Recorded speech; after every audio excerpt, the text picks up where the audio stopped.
Director and Chief Executive Officer Adeleye Falade disclosed that the company has paid $47.2 billion in dividends to shareholders and remitted over $10 billion in taxes to the federal government.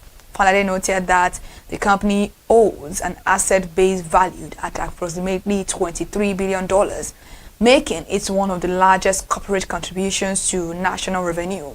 Falade clarified that the company does not extract natural gas directly from fields but purchases raw supplies from upstream producers, removes impurities, liquefies the commodity and markets it worldwide through specialized maritime vessels. Operating from Bonny Island, the complex functions as the largest industrial installation in sub-Saharan Africa, maintaining 6 liquefaction trains with an aggregate capacity of 22 million tons per annum. The operational fleet consists of 22 dedicated vessels, including 20 gas suppliers, 1 domestic cooking gas vessels, and 1 supporting operational vessels. The media briefing highlighted strategic expansion plans, including the completion of Train 7 and preliminary discussions regarding the development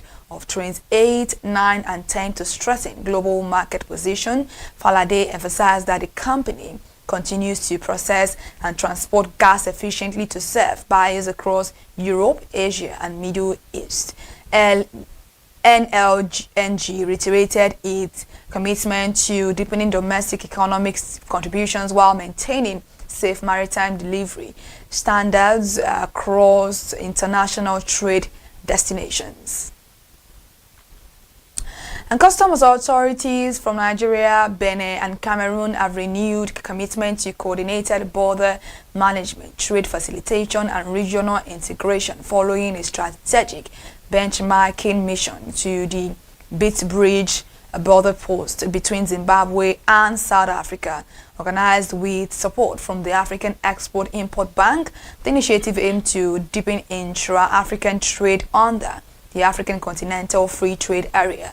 Delegation included Controller General of Nigeria Customs Adewale Adeniyi, Director General of Cameroon Customs Fongod Nuvaga, Director General of Benin Customs Raouf Abudu, and Acting Commissioner of Zimbabwe Revenue Authority Lonto Undlovu, and Chairman of Bergman Security Consultant Saleh Amadou. Speaking during the adoption of the joint communique on Tuesday, July 28, 2026, Adeniyi stated that border modernization extends beyond basic physical infrastructure development. He noted that sustainable trade reforms rely on coordinated institutional frameworks, clear operational accountability, digital interoperability, and professional human capital across regional corridors. Adeniyi affirmed that lessons gathered from the Bridge and Chirundu border facilities in Zimbabwe will be applied directly to solve operational challenges, enhance trade security, and drive economic growth across West Africa. Director General of Cameroon Customs Fongod Nuvaga emphasized that regional customs agencies must cooperate to remove administrative bottlenecks that hinder legitimate commercial activities. Echoing these sentiments, Director General of Benin Customs Colonel Raouf Abudu stated that the Bridge model provides practical execution pathways for improving border post efficiency. The participating customs leadership pledged to implement a modern management system to accelerate continent-wide economic integration and protect shared commercial borders. Nigeria's net foreign liability position expanded by $7.5 billion to reach $90.2 billion in 2025, according to data released by the Central Bank of Nigeria. The increase occurred as foreign investor claims on domestic assets grew at a faster pace than Nigerian investment held abroad.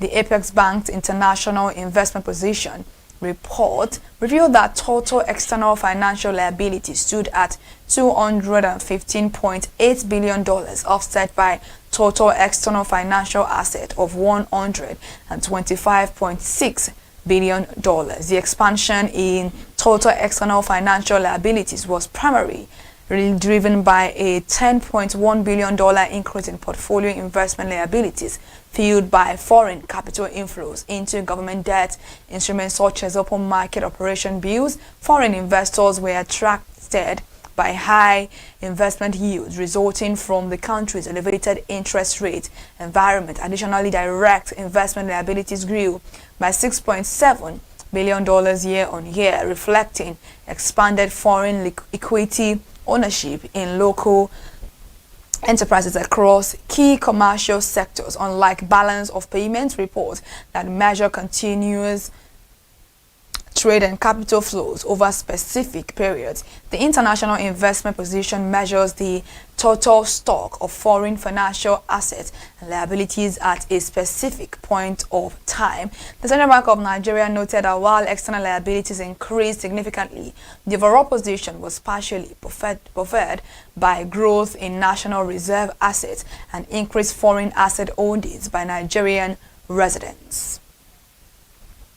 Society of Petroleum Engineers Nigeria Council has warned that awarding new exploration licenses alone would not enable the country to achieve its production target of 3 million barrels of crude oil per day by 2030. Speaking on Tuesday, July 28, 2026, in Lagos ahead of the 49th Nigeria Annual International Conference and Exhibition, Council Chairman Francis Uweche emphasized that exploration licenses must be supported by rapid technology deployment, infrastructure expansion, operational efficiency, and disciplined capital allocation.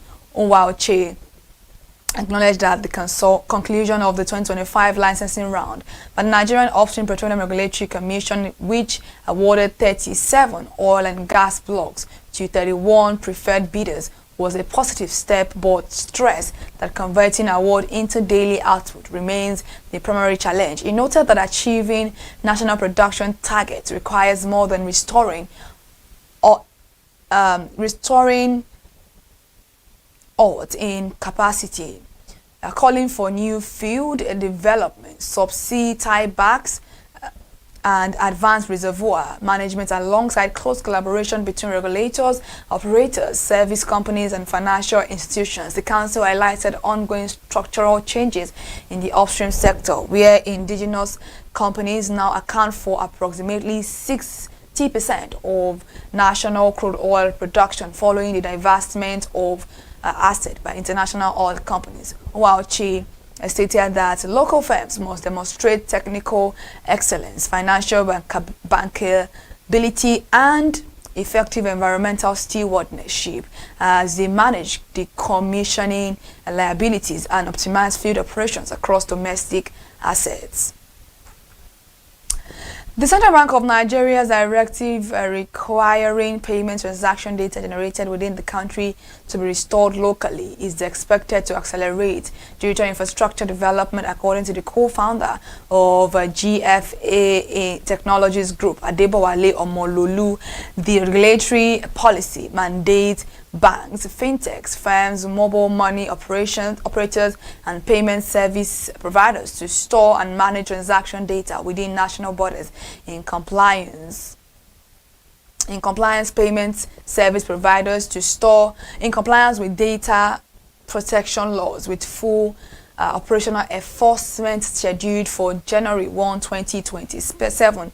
Speaking on Monday, July 27, 2026, Omololu stated that the data localization mandate serves as a long-term catalyst for expanding local cloud services, data centers, and sovereign digital capacity. He explained that the economic impact extends beyond financial institutions to reach telecommunications companies, cloud service providers, property developers, and international development finance institutions. Omololu noted that enforcing onshore storage for sensitive financial records creates a sustainable growth trajectory for domestic technology infrastructure. The policy directive is already spurring direct private sector investment, including GFA Technologies' planned development of the 200-megawatt Abeokuta Technology Zone Data Center and Digital Infrastructure Campus.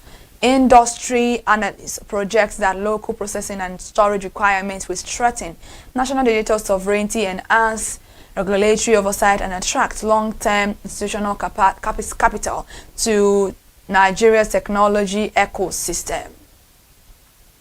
All right, thank you so much for joining the news at 12 on ConsumerHallaTV. To stay connected, to listen to more news updates, please follow us across all our social media platforms: Instagram, Facebook, X, YouTube, ConsumerHalla, and also head over to our TikTok account at ConsumerHallaTV.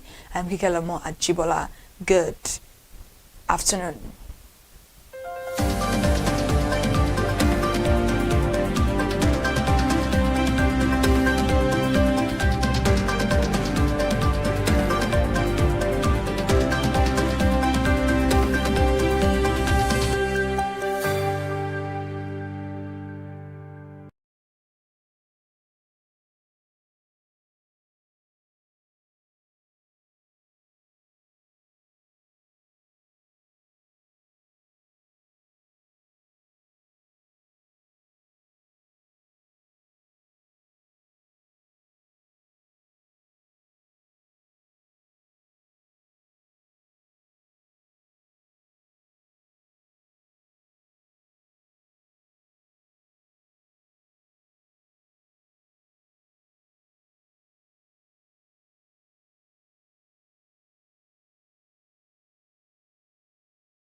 Artificial intelligence is no longer a futuristic concept. It is transforming economies, industries, and societies in real time. According to PwC, AI could contribute as much as $15.7 trillion to the global economy by 2030, making it one of the greatest economic opportunities of this generation. Hello and welcome to another educative episode of Mind the Gap, where we bridge the gaps across different sectors. I am Iremofe Kofoworola, and so today on this show, we'll be having a very educative and incisive discussion. You know, Africa is projected to capture only a small share of the value when it comes to AI, because it significantly increases investment in digital infrastructure, and that's talking about AI talent, research, and indigenous innovation. Despite being home to one of the world's youngest and fastest growing populations, Africa remains largely a consumer of technology rather than a creator. The continent accounts for nearly 18% of the global population, yet contributes less than 1% of global AI research output. At the same time, rising smartphone adoption, expanding internet connectivity, digital payment systems, and a thriving startup ecosystem are creating new opportunities for African innovators and innovators, for people who innovate, who try to create things. So it's creating new opportunities for African innovators to develop solutions designed specifically for local realities. Nigeria continues to position itself as one of Africa's leading technology hubs, producing innovative companies across fintech, health tech, agri-tech, edu-tech, logistics, and e-commerce. Yet, widespread AI adoption remains constrained by inadequate infrastructure, limited access to quality data sets, shortages of skilled professionals, funding challenges, and growing concerns around trust, privacy, and regulation. These challenges raise important questions. How can Africa move from adapting foreign AI technologies to creating globally competitive solutions rooted in local problems? What role should governments, investors, academia, and the private sector play in building a sustainable AI ecosystem? And how can artificial intelligence drive inclusive economic growth without widening existing inequalities? Joining us to explore these critical issues is Nicholas Adesina, entrepreneur, product strategist, operations professional, and founder and chief executive officer of Betric AI, an AI-powered sports data and prediction platform. With extensive experience in venture building, product development, business operations, and AI innovation across Nigeria and the United Kingdom, he joins us to discuss closing the AI gap, building African solutions for African problems. Nicholas, welcome to Mind the Gap. Thank you so much for joining us on the conversation today. Hello, thank you for having me. It's a pleasure. All right. So to begin the conversation today, because we know that when it comes to artificial intelligence, many people have a lot of reservations. Many researches have been going on for years, and in Africa, we have also tried to adopt the use of AI. So AI definitely is dominating global conversations rather. Yet many people still associate it primarily with chat bots and automation when it comes to that. Then from your perspective, what does closing the AI gap truly mean for Africa, and why has this conversation become so urgent?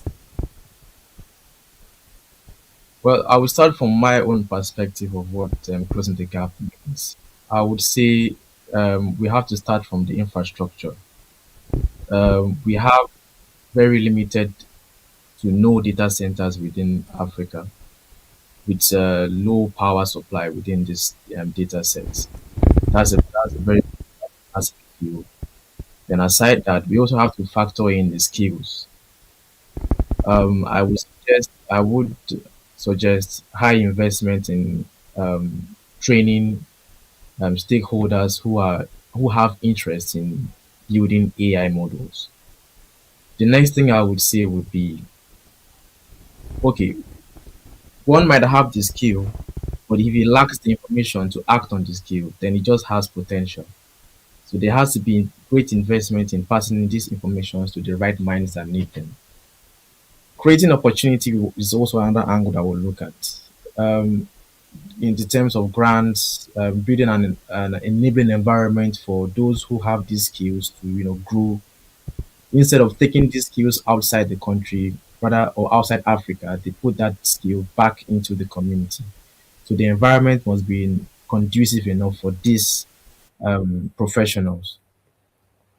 The urgency for this within Africa would be right now we are more or less major consumers of these products. That's the AI.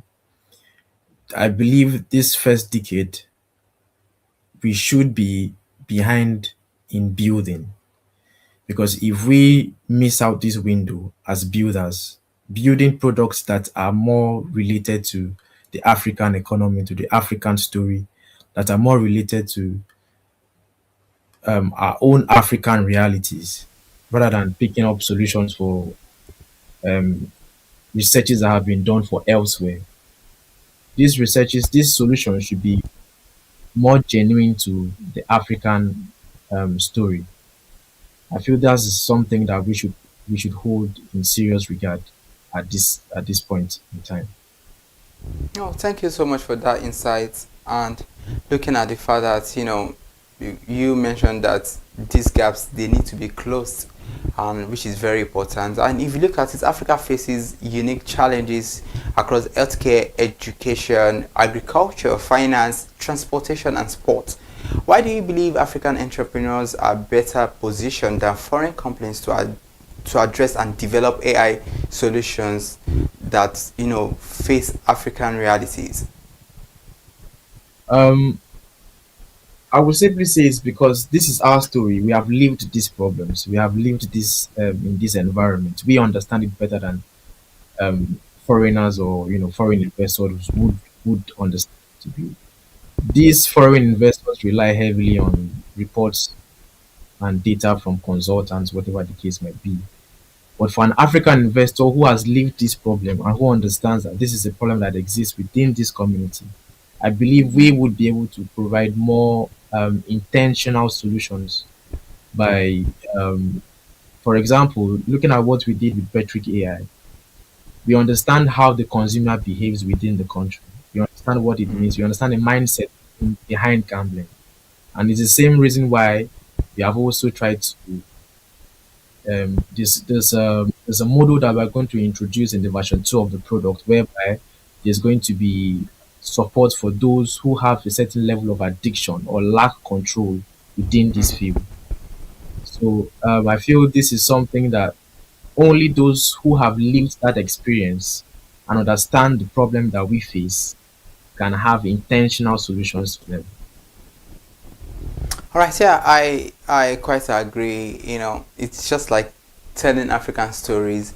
Those who can tell African stories are still Africans Yeah. because it is our lived realities and we know these things better. So that is it. Yeah. But when we look at many startups, they prioritize fundraising before validating actual customer problems. We have actual customer problems that are peculiar to each customer. So from your experience in building technology ventures, what distinguishes products that solve genuine market needs from those driven primarily by hype? We see many of these products sometimes. So what differentiates between genuine market needs, products who solve it, and products that are just driven primarily by hype? I would, in my point of view, I would call this premature scaling in the sense that Mm. you have developed the product based on your consumer needs and based on your consumer story and based on your consumer study. Then along the line, you now tend to deviate into um, focusing on what your stakeholders, investors, and the likes have influenced upon that product or that platform. I would say the best way is to not forget the roots of what started the whole venture in the first place. Yes, there is nothing wrong in you considering what your investors have invested upon your product and your venture. But then again, if you lose trail of the product itself, then you lose trail of your consumer needs. And mind you, consumer needs change. Consumers' behaviors change. So if you lose track of that, you lose track of the product. And if you lose track of the product, at the end of the day, you don't have anything to return back to these investors. So I feel builders, developers, founders should understand that the needs and the behavior of the consumer is highly crucial to the scaling up of the product. Mm. Wow. Okay. Now let's talk about data, because you know that when it comes to data, it is just what is just like the fuel for AI. Without data, there can't be AI. So data is often described as the fuel that powers artificial intelligence. So Nigeria continues to face challenges around data availability, and we've seen many cases like that when it comes to data. That in Nigeria, it's more or less like we don't even have how we collect data and how we preserve data in that sense. So what are the challenges around data availability, data quality, privacy, which is very crucial, as well as infrastructure? So how can businesses overcome these limitations while they try to build reliable AI products? Uh, this is a very relatable concern within my company or our company, Betric AI, because it relies heavily on data. Hmm. And this is the reason why the first concept of our product starts from international leagues. We focused more on international leagues for a start, simply because the African markets, the African communities underserved when it comes to data of football games. So I feel somebody who or investors who are able to bridge that gap, who find the foundation within that gap, would be one of the very few and the first to start. And there is a huge gap there that can be um, that can be invested upon. Because for how Metric AI functions, we take data through odds API from past data of football games. The AI then analyzes these games to give you the best probable cause or best probable result of that game based on previous data. Now, there's a whole lot of data set being gathered here, which you have to be mindful of how this data is being regulated and how this data is being stored. You have to have strong ground um, you have to have strong ground rules in place to make sure that you obey data regulations within the community you operate. For example, our company is very keen on complying with regulatory systems that enforce data regulations within Africa and Nigeria in particular. Because if you don't have that, then you lose your integrity to your consumers. Because having that integrity is still part of the product you produce. So data has become a very, very huge commodity in this time and day because it boils down to research. For example, even if at all we want to improve, or when we decide, okay, we want to improve our products in Metric AI, we still have to fall back to previous data of customers' behavior. This is these policies are things that have to be entrenched within every company operating within this system. So I would say you have to understand how to manage data and understand the importance of regulating this data within each community. Yeah, so that is very crucial because you mentioned customer integrity, and that is something that yes, it leads to customer trust because they want to trust with their data.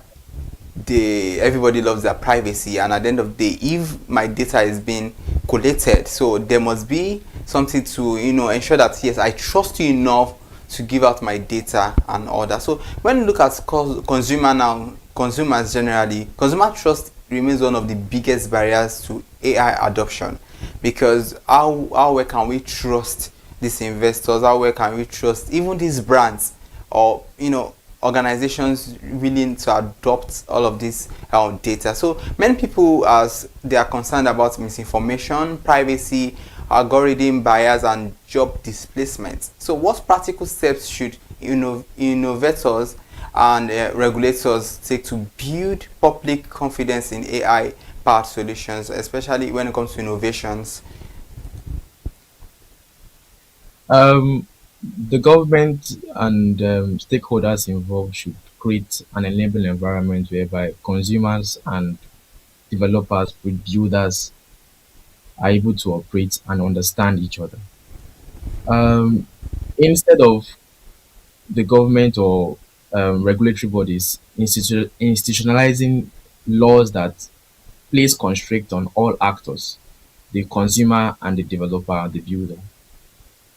Why not involve or impose certifications, audits that really is well invested on the outcome of what the product delivers to its consumers, rather than putting in constraints that build about limitations that is difficult for these builders to operate. So there should be in-house audits. Some African countries are already getting involved in things like this. Even in Nigeria, there's been a safe space whereby people are being audited rigorously before they can operate. So you'd end up getting certifications to make sure that okay, this is something that has been well regulated. As to the angle of job displacement, this is really a scare. But the thing is, I would from my own as perspective, I feel like people are looking at AI from the wrong angle. AI should be seen as something that augments the performance of a professional rather than something that replaces it. So it should be something that improves the performance of the professional rather than something that you just said, I would rather use this than this person. So I feel that's the best way to look at it. Thank you. All right. All right. So thank you for that insight, and I just believe uh, governments and private enterprise, they can work accordingly to ensure that yes, everything goes smooth, because it takes both, not just the governments, investors as well who want to be part of this, also innovators who want to just be a part of it. So everybody needs to ensure that all hands are on deck to ensure yes, we can get the delivered results. So that leads to another question I would want to ask when you look at the Africa's startup ecosystem, because government is fully involved in it, as well as private enterprise as well when it comes to the Yes. startup ecosystem. So Africa's startup ecosystem has grown significantly over the past decade, yet many promising ventures struggle to scale beyond their first markets. You see cases of people like that, whereby after the first market, they struggle to scale beyond that. So, what operational leadership or strategic mistakes commonly common in African setups, and what mistakes prevent them from achieving sustainable growth? Um, it boils down to, like I said before, premature scaling, in the sense that startups forget the root cause of the problem. They don't put deep research into consumer behavior and consumer growth, because these are things that happen within different stages of having a product. I will reiterate again that a product being built is not just built for the sake of the investor or the stakeholders alone. It's being built because of you're trying to solve a problem of a consumer or of a user. So there should be ongoing development of research to understand how the consumer behaves towards certain um, products. This boils down to how Metric AI is also operating. We're not just sticking to analyzing data of past games to give you tier selections. We are focusing on building now what you can gain or maximize from the users. It's about how you can also maximize the standard of the user, in the sense that we are checking in to make sure that this platform doesn't become too addictive to the point whereby you have no control over it. So a user who understands that, oh, this is a platform that has me in mind, would want to come back to this platform where his usage is being regulated and understood. So I would advise, or from my perspective, I would say that understanding the consumer behavior as time goes on and as the code moves from one stage to the next, and not just putting heavy concern on what the investors are trying to gain out of that product. All right. Yeah, it's good that you have to reiterate that it's because many startups they are more concerned about their own interest. Sometimes they forget that it's all about the interest of the consumers, and like you rightly said, they need to check. There has to be a check on all of these things at the end of the day, rather than you just being more concerned about your investors. So that leads to the next question that I want to ask, because if you look at the chain of all these questions, the series of questions being asked, they are related one way or the other. So looking at the fact that Yeah. several African governments are developing national AI strategies and digital Yeah. policies, in your opinion, how can policy makers strike the right balance between encouraging innovation and ensuring responsible AI governance? So, amongst working with regulatory bodies like governments and promoting AI governance within the African community, I would say um, making an environment that enables builders to operate freely, but nonetheless having audit systems within these companies to how they operate and what the outcome of their product will be is something that should be heavily invested upon. Understanding how these data are stored, and I would also reiterate the fact that government should invest heavily on data centers within African community. This prevents us from taking our data from our community outside to the open world, and not just having those data within our community or our region. Investing heavily on the protection and the security of those data, and providing a medium whereby there is regular supply of that um, data, because it's one thing for you to regulate the operations of startups or of developed established business. It's also another thing for you to always give them a certain level of assurance that we also have things in place to make you more comfortable and operate freely. So this there comes the regular supply of data centers and security of these data centers. So these are something that I would highlight. All right, you've mentioned the security of data, and also you mentioned the fact that sometimes when it comes to skilled professionals, sometimes we have this kind of exports to other regions. We have Yeah. professionals leaving Nigeria here, going outside, they travel outside the shores of Nigeria, and they become brilliant minds over there. You've raised some of these points, so that brings to this question that I would want to ask, because if you look at it critically, Africa possesses one of the world's largest pools of young talent, and we see this happening many times whereby skilled AI professionals, they relocate abroad. Now let us look beyond the funding. You've mentioned so many things government needs to do, as well as stakeholders from different quarters. But how can we then ensure that when it comes to our education, when it comes to universities, when it comes to tertiary institutions, how can they ensure that they inculcate all these things, AI, the use of AI and the teaching of AI, to ensure that yes, we have world-class AI engineers, researchers, and product builders? I can relate to this personally because I'm also an export to UK, building a product, Patrick AI from here. But my remittance is back to Africa now through Patrick AI.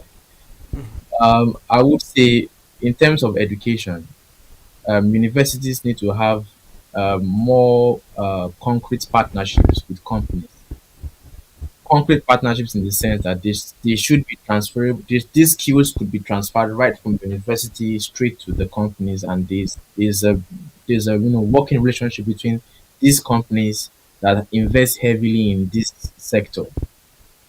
Then there should be rigorous investment in terms of I know I've said investment before, but a different angle now in terms of passing the right information to those that the right minds that need it within the university.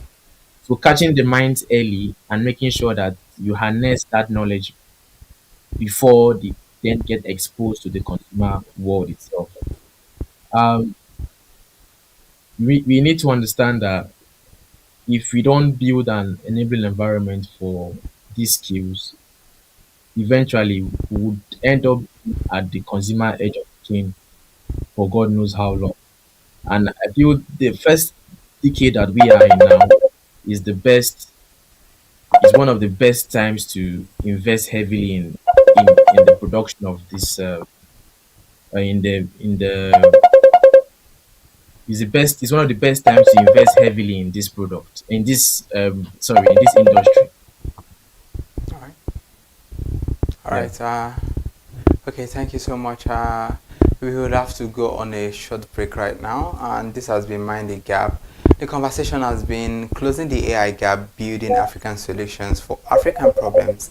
And our guest has been Nicholas Additional, the founder of Betric AI. So let's go on a short break, and when we come back, we look at other aspects of this discussion.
Welcome back. In case you are just joining us, you are watching Mind the Gap, and the discussion today has been very insightful.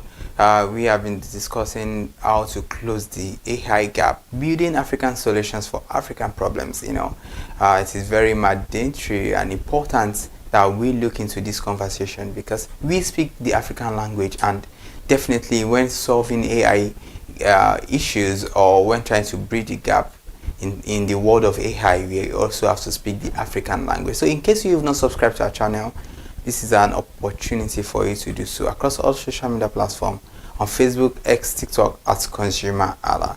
So our guest has been Nicholas Adeshino, the CEO and founder of Betric AI. So thank you for still being with us, Nicholas. Thank you for having me. All right, so now let's look at these. This could be kind of personal, and not just personal. We could get more insights from you when you look at your career. It spans product strategy, venture building, and business operations. Beyond technical expertise, what leadership qualities and execution principles separate successful founders? Apologies right there from those who struggle despite having excellent ideas. Uh, I would say I would not list certain principles for you. I'll just go with one angle and say you have to keep building within certain level of constraints. For example, um, we have been building Betric AI. Nonetheless, we all have lives happening. Myself in particular, I have my life happening outside of Betric AI. But if I have my own regular full-time job that I'm still involved in, but if I make the excuse of saying because of this I'm not going to be able to build this, then we are not going to move from one point to another. So there's always going to be challenges. There's always going to be roadblocks, but you just have to make sure that you just keep on building, and do not let the constraints that hold you at that point in time keep you back. I would say the time that we are in now is one of the best times to be a founder and to be a builder, because someone in Lagos can just build a product with his laptop with the use of AI now. So I would say the biggest constraints would just be scaling it to be bigger than what it is. But for you to start is no longer a constraint in 2026. You just have to have the inception of the idea, and all you need to do is to go to your laptop and start building. And as much as you build, you make sure that you put yourself out there. So in the point whereby you need mentorship, in the point whereby you need to grow, you would meet the right people who would guide you and help you scale through to the next level. All right.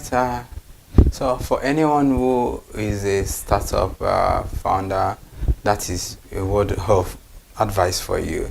So looking at it in the few years to come, in the world of AI, we trying to close the AI gap. Where do you think when it comes to different sectors generally now, agriculture, healthcare, education? So what do you think is the future of AI for Africa? Um, I believe AI is going to bridge the gap that would solve certain constraints that exist within African development, because the opportunities are massive, the opportunities are endless. Africa is it consists of third world countries that are still growing with massive economy. Have we have a huge number of young growing adults who are amazingly brilliant. Now, a high percentage of this population are literate. They have the literacy level to understand the use of AI. So, intuiting solutions or building solutions within these fields is going to have a massive impact in within the continent, and also within uh, the everyday lives of Africans, holding into accountability of understanding the daily realities that an African lives on a day-to-day basis, not just building a product because of you're transferring a product from another country to another. You have to understand the realities of that community. So I see AI being a very playing a very huge, if we get it right, it's going to play a very huge impact in the development and decision of Africa, for Africa, by Africans. Hmm, I love that.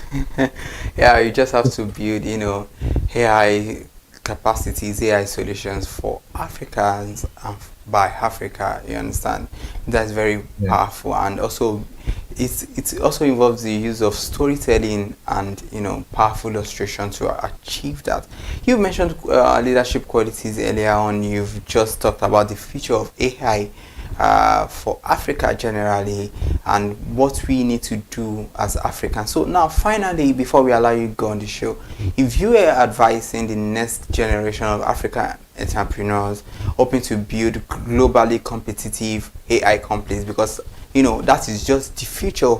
So what mindset shift capabilities and long-term priorities would you encourage them to embrace to ensure Africa becomes a producer, not merely a consumer of artificial intelligence?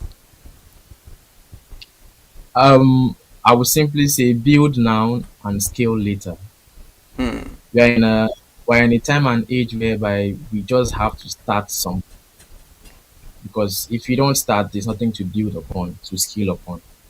I would say build now, scale later. There is a high need, there is a high gap in almost every industry. So we need to start building. We need to start building. We should cut down on excuses and start building. Start opening the doors, start knocking on those doors that seem like as if they are shut. We are in a very internet age whereby all you need is your phone or your computer. We have to start building. We have to start understanding that we're not building just for the sake of building a product or for the sake of an investor. We are building solutions that solve problems for Africans within an African community. An application or a product that is solving a problem in China or is solving a problem in Europe or the United States is not going to solve the same problem the same way in Nigeria, Africa. Look at Betric AI, for example. There are similar models of these products abroad, but I understand the high level of attachment that comes with using these products within the Nigerian economy or within the Nigerian ecosystem. This is also why we have the 5 tier system, just in order to create a medium whereby we can control the use of these platforms. You don't over leverage too many games because of you're trying to hit a big score. That's the point of the whole platform. You have a two, three, four, and 5 tier system where we limit your usage of this data analytics to those games. And like I said, because we also understand the addictive nature of on how and the role this thing plays or this industry plays within the African community, in Nigeria in particular, there's going to be a version 2 model whereby there would be support to those who have a certain level of or lack control for using these platforms. So you have to understand the need to start building. As time goes on, you can now build on how to scale better around your team.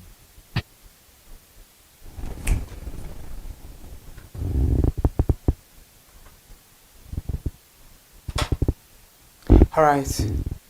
Thank you so much, Nicholas Additional, for joining us on Mind the Gap today and for sharing your insights into the future of artificial intelligence in Africa. And we look forward to, the creation of different AI tools and solutions for Africans generally. Thank you once again for joining us on the conversation. Thank you for having me. It's a pleasure to have been here. Yeah, thank you. Right, Thank you. as AI continues to redefine economies around the world, Africa's greatest opportunity lies not in simply adopting technologies developed elsewhere, but also in building innovative. I'm taking that again. As AI continues to redefine economies around the world, Africa's greatest opportunity lies not in simply adopting technologies developed elsewhere, but in building innovative, responsible, and scalable solutions that solve African problems while competing globally. Achieving that vision will require investment in talent, infrastructure, research, collaboration, and policies that encourage innovation without compromising public trust. I am Iremofe Kofoworola. Thank you so much for watching Mind the Gap. Until next time, let's continue bridging the gaps that shape innovation, business, and sustainable development. Bye for now.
Market under bridge for how markets today, and their proko wey I wan hear na how cotton business dey go. Una know say cotton business be like cloth wey dey wear for house. We no dey really talk about cotton o, but if you enter people house you go dey see fine cottons there. Nobody dey ask where dem dey bring am, how dem dey sell, how dem dey bring am come Nigeria, or where dem dey bring am come from.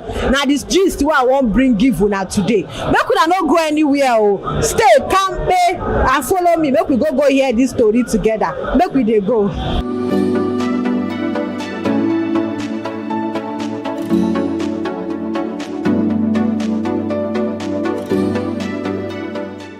Good morning, ma. Good morning. Wetin be your name?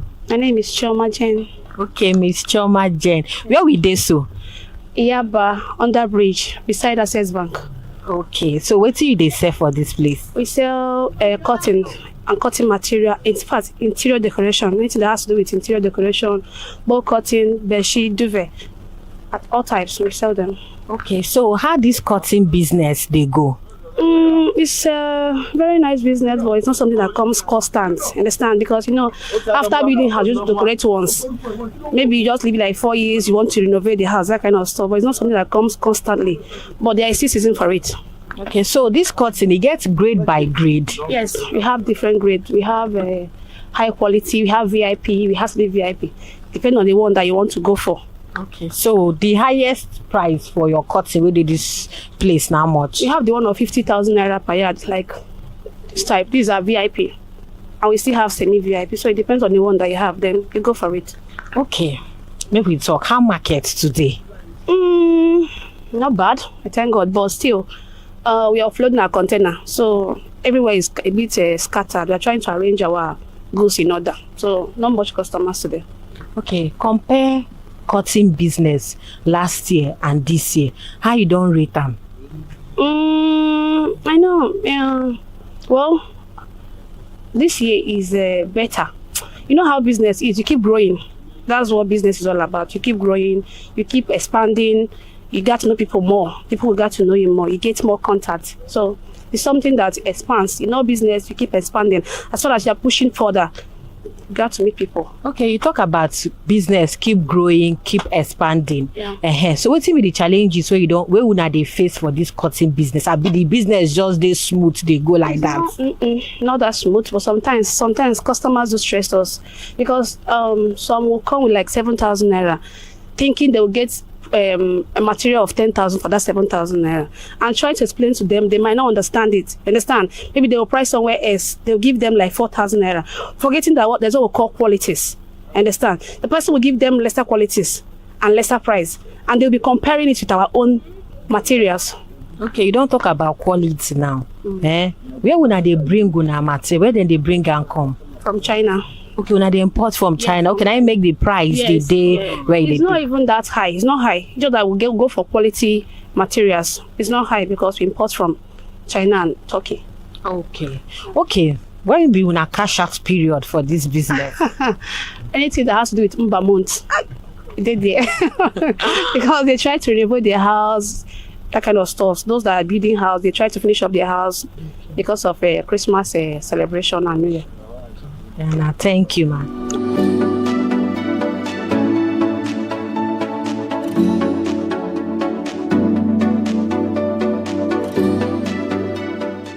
Good morning, sir. Good morning. What's be your name? My name is Victor. My name is Victor. Okay, Victor. Where be this? Where we dey so? We dey Yaba market. After this briggies, we have Tedushu markets. But here is Yaba market, phase 1. We have phase 2. We sell cotton, bedsheet top. We still have more shops, spa. But here like this is Kevino Concert shop, where you can get any of your type of curtains. We do remote control. We sell VIP, a lot of things. Anything interior design about curtains. Number 1, here you get it at this shop, Kevino Concert at Yaba. Okay, so now cotton you dey sell for here, you don't talk and finish. So this cotton business, it gets grade by grade. Yes, now we have grade like this now. It's different from this. Those ones there is VIP. Camera, please, if you can show, you can still show them. Those ones there are VIP. This one are regular. We have semi-VIP. We do a lot of things, a lot of cotton design. Like this now, this rings design. We do printing, we do rings, we do wave tape. Okay, so all these VIP, semi-VIP, the prices they different, but yes, we are different. All the material you see, everything have their own price. Okay, which one be the highest price we dey here? How much it be? That is 50,000 for per yard for VIP. Highest that we have, but we still have other. But the one that is ready now, the VIP, highest VIP that we have here, 50,000. Sample, you can show them sample like that one that is there. Okay, that be VIP. So the least one where we not get now much? The least we have 50, we have 25 for VIP. Normal quote we have 10,000 for per yard, 11, 8, 9. Okay, so how market today? How market they go so far? Market no deal for like this throughout this week. Well, our market just come, so like if you can see everywhere scatter. So our market just come, so we dey arrange. But next week go better pass. But this week no market, no market. Since last week no market. You don't say cotton be like cloth for house. Yes, where anybody wey dey for house, they get cotton for a house. So how this business? They got people they react to this business. The way people take there, some people they wish to put cotton, but the amount like yesterday, get some customer will come, but the amount of money them budget no go reach, so maybe they force it and no get cotton, but we go try help, even though is it out take again. Okay, so you don't talk how customers they react. What be the challenges where they come for this cotton business? What be what two na they face? See what they face, like as our market they come now, all those taxes is much. As our container they come from border, the taxes all they pay. They pass taxes all they pay for people where they help us they offload them. Now too they face the taxes and the order is much where they collect for our market they come. Now too make some time. I know they know whether that we know they get we don't get market. We make we go market no the but. Okay, so another question. Where be say if una get where be say una dey cash out for business, una rainy season. Where be say if that time reach, now cash out period for una. We have always November, December, January time. Always, yes. Okay, that period where una dey sell. And one thing we I go tell about cotton is perfect. Like if you clear house, it dey perfect. Say you put cotton because number one, cotton go change the. Now waiting I talk now. Say cotton be like cloths where they put for house. They make the house fine very cotton. Interior they make if you buy cotton now without house, where no put your cotton. I don't sure say house. The house naked. No. You never in that house, you never reach market there to. Okay, thank you man. Much.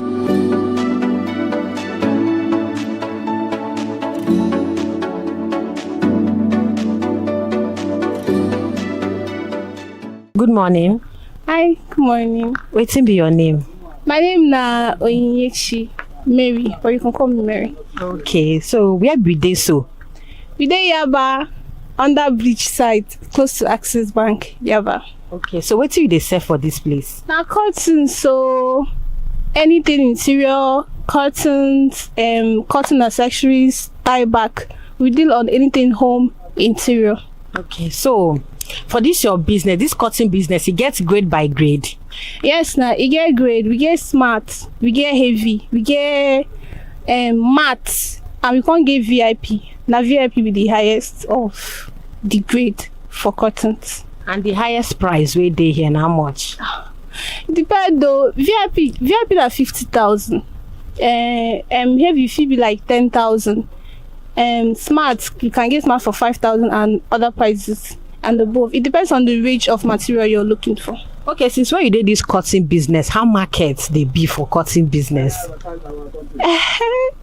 Market they fluctuate sometimes depending on the season too. People no get money. Now who get money they come buy cottons. But at the same time, we thank God. The only problem we have is price and inflation in the country.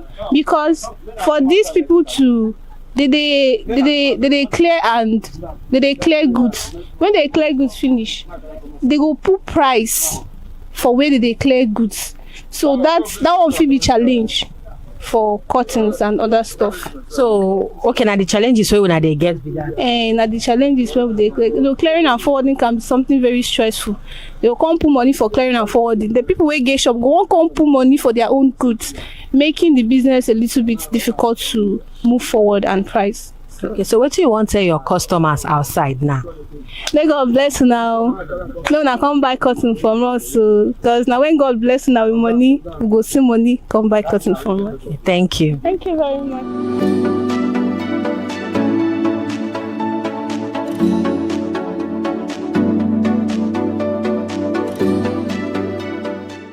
Good morning, sir. Yeah, good morning, ma'am. Wetin be your name? Okay, my real name is Amarachi Frank. Okay, so where we dey so? This is a Kevin Concert, Nigeria Limited Cotton, bedsheets, and anything about interior. Where the place they located? This is number 2, Ojoregba Road, Majide House, beside Access Bank, under bridge, Yaba. Okay, so what do they sell for this place? Okay, this is cotton. We are here to design house, cotton or blinds or bedsheet or duvet. Anything concerning to decoration, we do it too. Okay. So this your curtains, it gets grade by grade. Yeah, actually, we have a grade by grade. Have some have a cotton per 50,000, 40, 30, 25, 8,000, 10,000.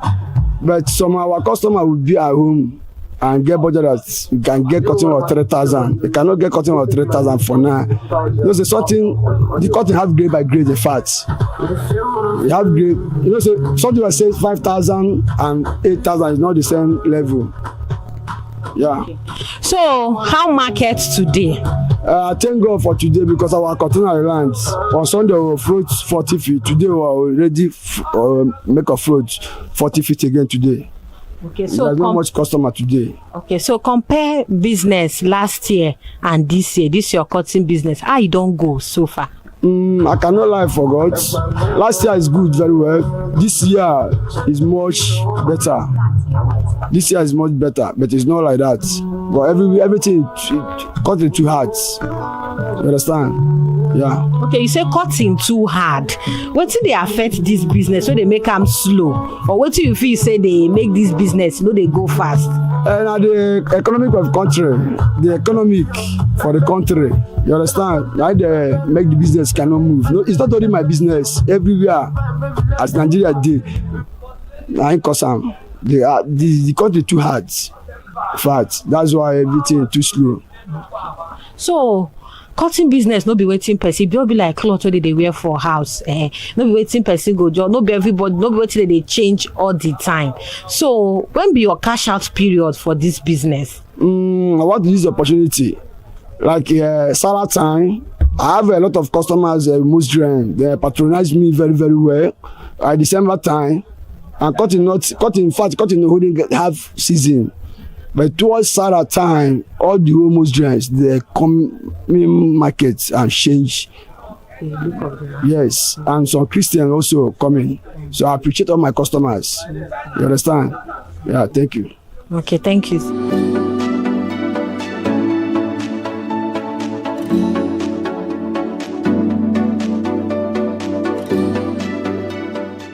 Good morning, sir. Morning. Good morning. What's be your name? My name is Nathaniel Interior.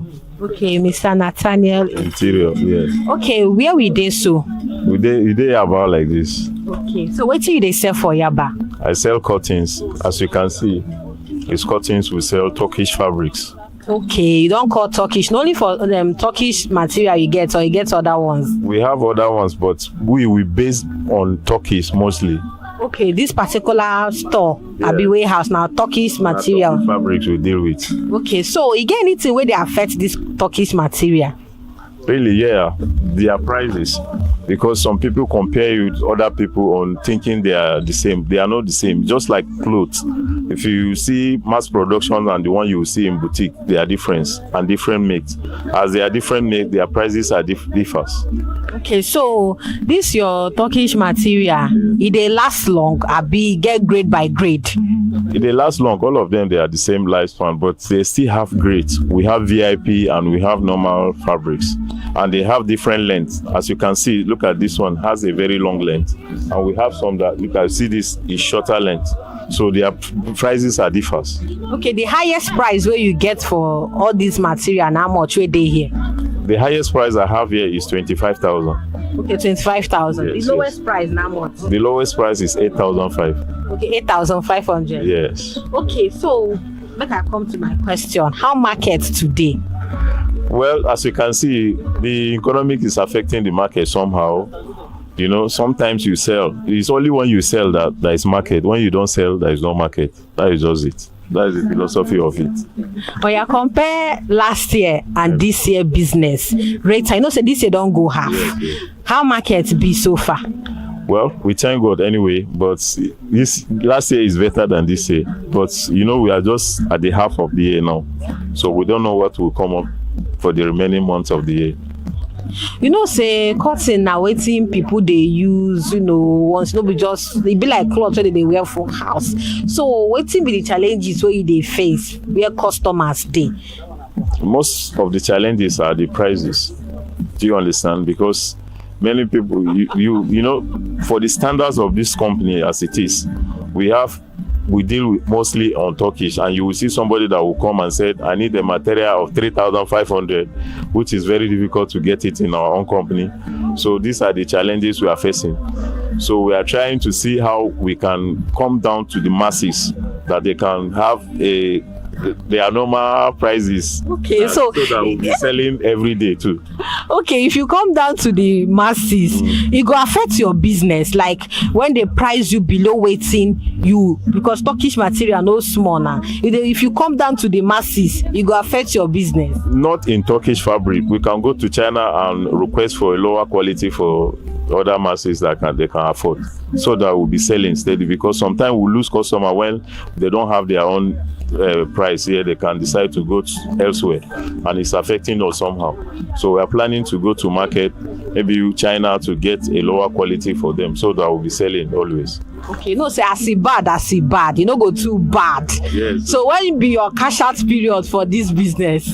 Mostly cash out period is all this festive period like Easter, Christmas time, and these are the cash out period. Why you tag them cash out period?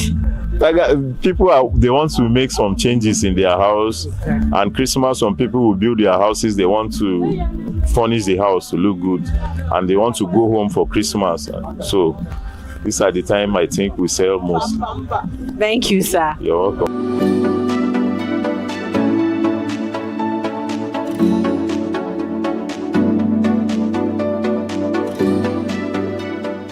Good morning, sir. Good morning. Wetin be your name? My name is Atlas Interior. Okay, Atlas Interior. Yeah. Okay, where we dey so? We dey number 2 Ojeleba Road by Jimade Plaza. So what do they sell for this place? We sell cotton, different type of fabric. We have Turkey, Italian, Dubai, and the other country like China stuff also. Okay, these countries where you mention, the prices they different or na they see the same thing, they sell all of them joined together? They are different prices. Like Turkish and Italian is a high price, while China is a lower price, Dubai a middle price. So what will be the highest price where you they sell? In a Turkish material we have 24, 25 to 20. Then Italian material from 10,000 to 18. Why China stuff 3,500, 4,000 to 4,500. Why Dubai from 5,000 to 8,000. Okay, ma, come to my question. How markets today? We thank God, yeah. We thank God. There's good market today. Okay, so compare markets this year and last year. How it be so far? Well, last year is nice. This year we are affecting our customers. They understand. This year we are in the middle of the year, but no much customers like that. And what do you feel say they make customers no they come much like that? Because of how the situation of Nigeria be, the increasing of transport and the fuel. That's why, because we used to have customers from Kano, Kaduna, and other states, but the high cost of transportation that reduce our customers. Okay, the high cost of transportation are to they import the goods coming, or how they take affect them? Affect them like people that are coming from Abuja. Like last year, when you enter a public bus coming to Lagos, at least it will be like 30,000. But when you are coming from Abuja to Lagos, now it's almost 70,000. It's not the one. It's not the one that causing to import it. Import it is accept from that. Okay. So if you join everything together now, conquer price for customers, how did they take react? Sometimes customer will be shouting, react, we don't want that kind of price. Then we look for the lower one, because importation follow also. Duty, custom duty follow also. Do you understand? Like 3 years ago, the clear 40 feet is around 6 million, but now it's 12 million naira for 40 feet. Then you pay for this place, the rent is almost 7 million naira per year. Then you settle all this obunile, pay truck driver 500,000, all these things. When you check it, they add the money. But when customer is complaining, you know, all things are not equal. Then we look for the one she can afford or he. Okay, so because of customers they complain, you don't grade them. China, Dubai, Turkey, everybody gets waiting go fit them for your store. No, I do not grade it. Like I can show you one example here. Okay. There is one material here. And you look at it. If you look at this one now, okay, this one is Turkey material. Look at China. Let me bring it out. Look at this. This is China stuff. Okay. Here you feel the quality. You know that's China stuff. It's not because of the price. Okay, now the quality. Like the quality. Okay, so when be your cash out period for this? Because I say bad, you get where you dey smile. No, where shall we not say this month is cash out period? Do you understand? God can bless anyone in a seconds. I can cash out today, I can cash out tomorrow. But the time I make a sales during the time of Christmas period, December, and the New Year. You don't explain this business enter like I don't even feel them. I don't see everything where you talk. So what do you want to tell your customers now? Everybody where they watch how markets today. We go feel say now from your hand make things no they go. What do you want to tell them? They will understand how things have been. Then because always pray for my customers, both my clients. Always pray for them. The God favor them. They understand. Give them divine mercy. because everybody understand the situation of Nigeria, how the economies be. Because our economies is nice, I will not say it's not nice. But with time, God will do miracle. Thank you, sir. Thank you.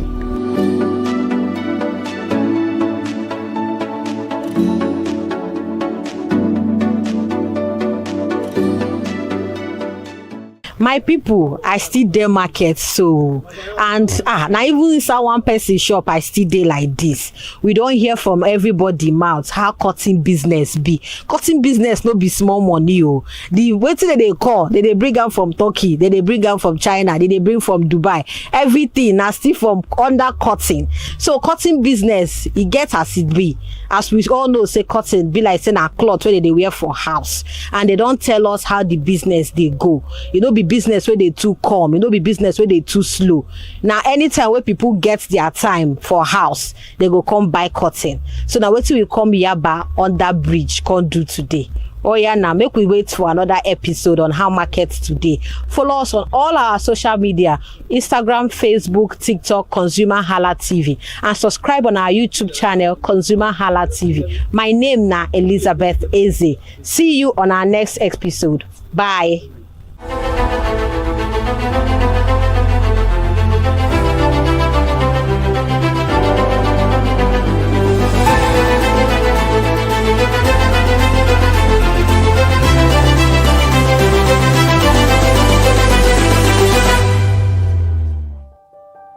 Hey there, do you know in the world today, everyone is a consumer, and as consumers, we all have the right to be heard. In Nigeria today, as a consumer, you have all right to product information, right to fair pricing, right to return goods, right to product labeling, right to fair dealings, and a lot more. Well then, have you heard about the new media channel? ConsumerHallaTV. ConsumerHallaTV.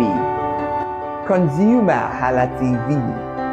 At ConsumerHallaTV, our goal is to inform and educate consumers in Nigeria with insightful news alongside development within the fast-paced world of consumers through well-researched, specialized, and analytical content.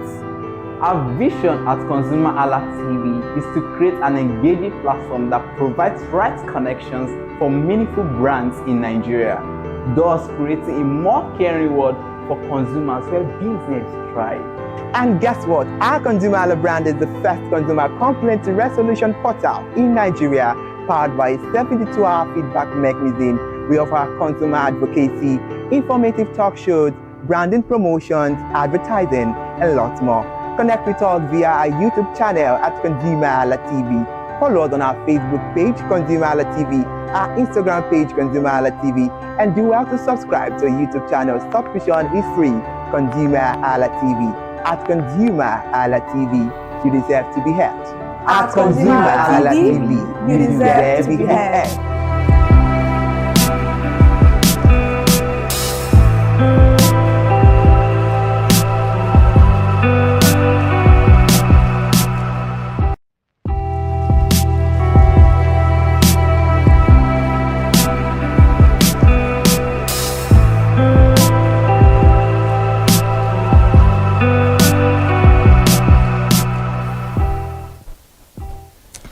For many Nigerians, owning a land than just buying property, it's building a future, creating wealth, and securing legacy for generations to come.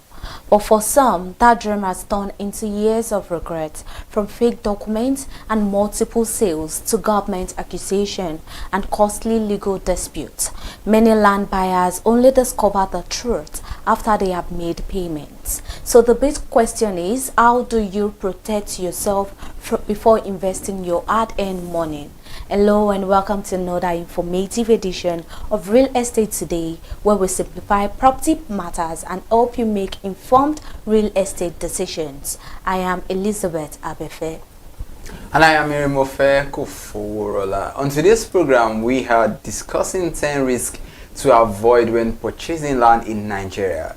We will also look at some of the most common mistakes people make when buying land and explain the simple steps that can help you avoid that you can avoid so that you would not become another victim of property fraud. So in today's real estate update, we bring you one of the latest developments shaping Nigeria's property market. So later in our words of the day, as you know, we always have that segment and I'm always looking out for it because we have a whole lot to learn. So we will explain an important real estate term every intending land buyer should know. And lastly, in Consumer Corner, we will share practical tips that can help you protect your investment before making payments for any land. So here we are today. Let's dive in. Okay, so whether you're buying land for the first time, investing for the future, or planning to build your dream home, today's program is packed with practical information you don't want to mix. But we will be taking a short break. When we return, we will begin with today's real estate news update. Stay with us.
Hey there, do you know in the world today, everyone is a consumer, and as consumers, we all have the right to be heard. In Nigeria today, as a consumer, you have all right to product information, right to fair pricing, right to return goods, right to product labeling, right to fair dealings, and a lot more.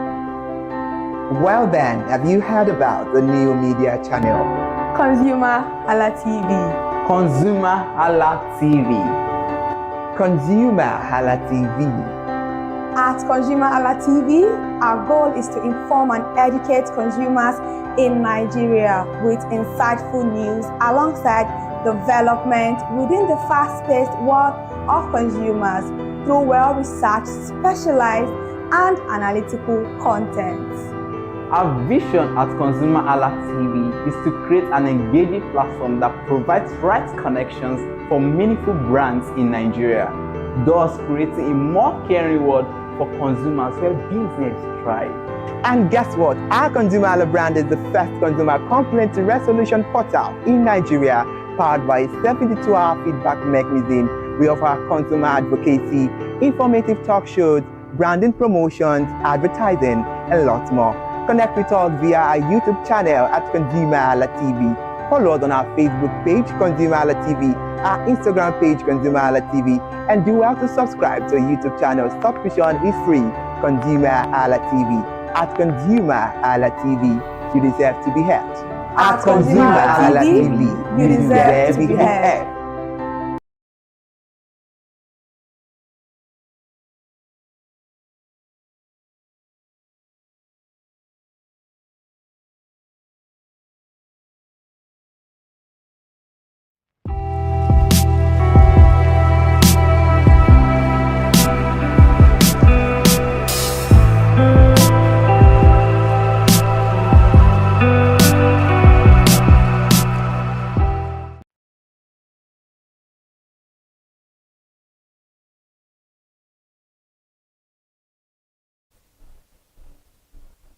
Yeah, welcome back. What is real estate today without giving you the segments of the news happening around real estate today? So on our first list, let's take a look. The Lagos state government has sealed more than 20 properties in Ikeja for allegedly violating physical planning regulations.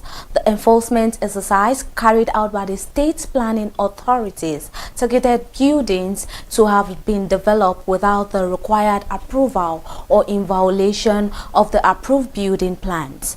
Officials explained that the action formed part of the government's ongoing efforts to strengthen compliance with physical planning laws, promote orderly urban development, and reduce the incidence of building collapse in the state.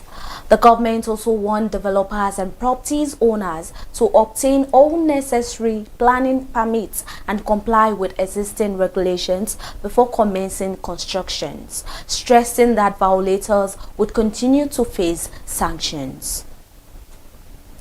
The Edo state government has announced plans to monetize one of its prime real estate assets in Lagos as part of effort to generate revenue for infrastructure development in the state. According to the government, the high-value property will be strategically leveraged to raise funds for critical projects, reducing dependence on borrowing and federal allocations. Officials said the initiative reflects a broader dormant public asset to support economic growth and improve public infrastructure. Stakeholders says the move could encourage other state governments to adopt similar asset management strategies to finance development projects. The Federal Mortgage Bank of Nigeria, FMBN, has disclosed that it financed the construction of 1,590 housing units in Nasarawa State and disbursed approximately 9.5 billion naira in housing loans to support home ownership. The bank said the funding provided through its housing finance program is aimed at expanding access to affordable housing, particularly for contributors to the National Housing Fund. The intervention is expected to increase home ownership opportunities, stimulate housing development, and support the federal government drive to reduce Nigerian housing deficits. Housing stakeholders have described the initiative as a significant step towards improving mortgage accessibility and encouraging more Nigerians to own homes. And that's today's edition of Real Estate News Update today. For more updates on Nigerians' housing and property markets, stay with us. We will be right back. Let's go on a short break.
Welcome back. Nigerian real estate sector continued to expand, but experts says land fraud remains one of the biggest challenges facing intended property buyers. Cases involving fake title documents, multiple ownership claims, and purchases on government-acquired land continue to affect unsuspecting buyers across different parts of the country. Real estate professionals are advising Nigerians to carry out proper verification, engage qualified professionals, and conduct thorough and searches before making payment for any property. As land value continue to rise in many developing areas, experts say informed decisions remain the best protection against costly mistakes. All right, yeah. So those are some of the latest developments making headlines in the real estate sector. So today's discussion takes the conversation a step further as we look at what exactly should every intending land buyer look out for before making payment. So let's find out on today's discussion. Okay, so we all know buying land is one of the biggest financial decisions many Nigeria will ever make. Unfortunately, excitement sometimes replaces caution, and that is where the problem begins. So today we'll be discussing 10 risks every intending land buyer should avoid. Let's begin with the first one. Irumfe. All right, so because I intend to buy land, honestly speaking, so this is very important. It's very dear to my heart, and I believe that if you're also intending to buy land, just like us, you should know that the first and perhaps one of the biggest mistakes is buying land without conducting a proper search. We see that cases a lot. So many people assume that because you know, a seller has documents, the land is automatically genuine. It is not always the case that it's automatically genuine. Yeah, but that is not always the case. Just like Irumufe said, a land search helps you confirm ownership, government acquisition status, and whether there are existing disputes over the property. Interesting one. So now let us look at risk number 2 that you need to, you know, be very careful of. Buying from, you know, the wrong person. What does this mean? Another common mistake is paying someone who doesn't have the legal authority to sell the land. Yeah.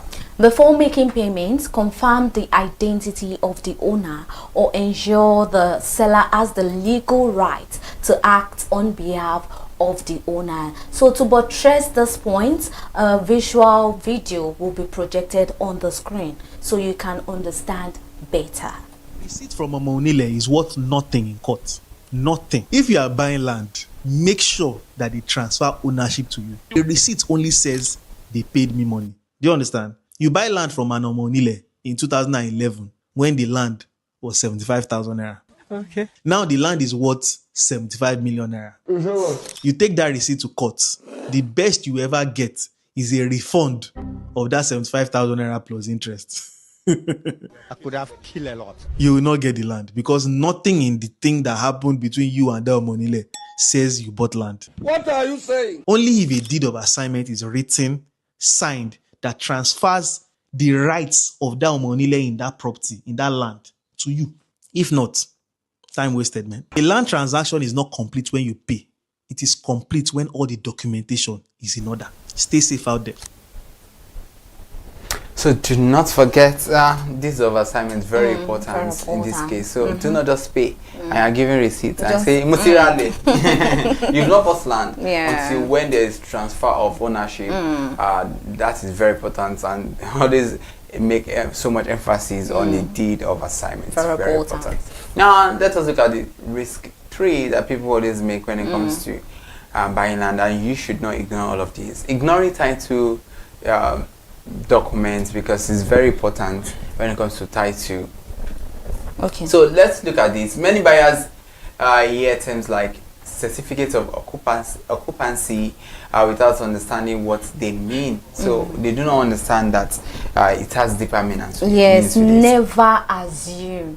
We are always assuming. Never assume. Always verify every title document through the appropriate government authority before making payments. Remember, never assume. Alright, so while you do not just assume, do not fall for cheap land. That is risk 4. You know, we love cheap things, and sometimes we could fall victims because everyone loves a bargain. But when a property's price is far below the market rate, ask yourself why. Very important. Always ask yourself why. Sometimes a cheap property comes with hidden legal or ownership issues. If the deal sounds too good to be true, take extra precautions. All right, so while you take extra precautions, risk number 5 is allowing pressure to decide for you. Sometimes you just need to calm down. Tell yourself, calm down. So this is the last plot. They tell you, oh, if another buyer is coming, you know, pay today or lose it. We've heard several statements like this, and at the end of the day, you begin to regret that if I had known, I wouldn't have bought them. Just like Professor, he said, take a chill pill.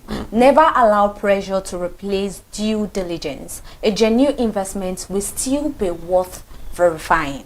Absolutely. Not just visiting the land. That is another risk people make, and this is on number 6. Pictures and videos can be convincing, but they don't actually tell you the full story. Very important, because pictures, we have a lot of things they generate AI and all of that. Absolutely. And they can be very convincing. So visit the property yourself. Check the surroundings, accessibility, drainage, neighboring development before making any commitments. And when you go to visit, do not just visit alone. Visit to a lawyer. Get to see, because some people will take you to another property. They will still show you videos, but at the end of the day, you ignore the environment. That is the next point. Week 7, ignoring the environment. Don't buy land because of today's price alone. Think about tomorrow. Very important. Always ask questions like, is the area prone to flooding? Are there good access roads? Is infrastructure developing? These factors influence both value and livability. Alright, so risk 8 is not using professionals. I'll try to save money by avoiding professionals. You know, when you try to save money, it could lead you to spend more and cost you so much later on. Engage a qualified surveyor and a property lawyer. Professional advice can prevent expensive mistakes. So we'll also be looking at another video to buttress more points so you can understand more better. Most people think that lawyers are just for signing in real estate transaction. You could never be more wrong. By the time it is time for signing, you have either saved yourself from all your problems, or you have landed yourself a big problem. A lawyer's job goes through family history, court cases, probate cases, ownership claims, and so many other things that surround ownership and their right to sell the property you are trying to buy in the first place. All those things I just said is not grammar. Probate is to make sure that if it's a family member that wants to sell it to you, maybe the original owner is dead, what rights does the person that wants to sell it to you now have over that dead person's property? Litigation search, making sure that they've not used that land to maybe take a loan and now is in court, or litigation is just anything in court anyways. Now you also want to check things like ownership transfer, family history, the person that actually is selling the land, or the person that sold it to the person that sold it to the person that sold it to you. Did that person have authority to sell it in the first place? We've had issues where 3 sellers past had no right to sell it to everybody in front because the person that sold it then was not a family member, and the people that originally owned the land, that's the original landowning families, could prove it. And between then and now, nobody bothered doing their COO. So automatically that meant there was a problem with the property. You, my guy, cannot find it by yourself. It is the job of lawyers. Surveyor's job too is there. Realtor's job too is there. And you just want to go ahead with the deal with nobody involved. Only you will cry at the end of the day. Anyways, I hope you learned something today. Alright, so we just heard from Sir Folajimi. Both videos you've watched today, courtesy of Sir Folajimi, and he has warned you. I always employ the services of your professionals. They are experts for not just being experts, but very important. So another risk is paying without documentation. Never transfer money without proper documentation. Every payment should be acknowledged with an official receipt and supported by legally recognized documents. Alright, so you want to know the last list risk for today. This is one thing we see many times, and you want to make a guess, go to the comment section right now. Let's see if you will get this. So what's your own thoughts on this, or what have you experienced and make you think that, okay, this could be the risk they want to talk about? Or maybe so, they've fallen victim. Yeah, so they could share. Yeah, so let's go. We definitely respond to you. So the last risk we are looking at today is buying without a plan. Don't just go and buy. Many people, they do this a lot. Finally, don't buy land simply because everyone else is buying. Nah, not for you. So the question is, you ask yourself, is it for investment, for building, or for future resale? A clear purpose helps you make better decisions. Absolutely. It's the same way some people just go into relationships without even knowing why. Why are you going there? For companionship or for what? So the same way you think about it's a thought process. You just have to ensure that you really think so much about it. Okay, now those are the 10 important risks every intending land buyer should avoid before making one of the biggest investments of their lives. We will take another short break. When we return, it's time for Word of the Day. Stay with us.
Alright, so welcome back. You have seen from our word of today and also Consumer Corner, and I'm quite sure you've been able to learn one or two things from that. But do not forget to subscribe across all our social media platforms because it's very important.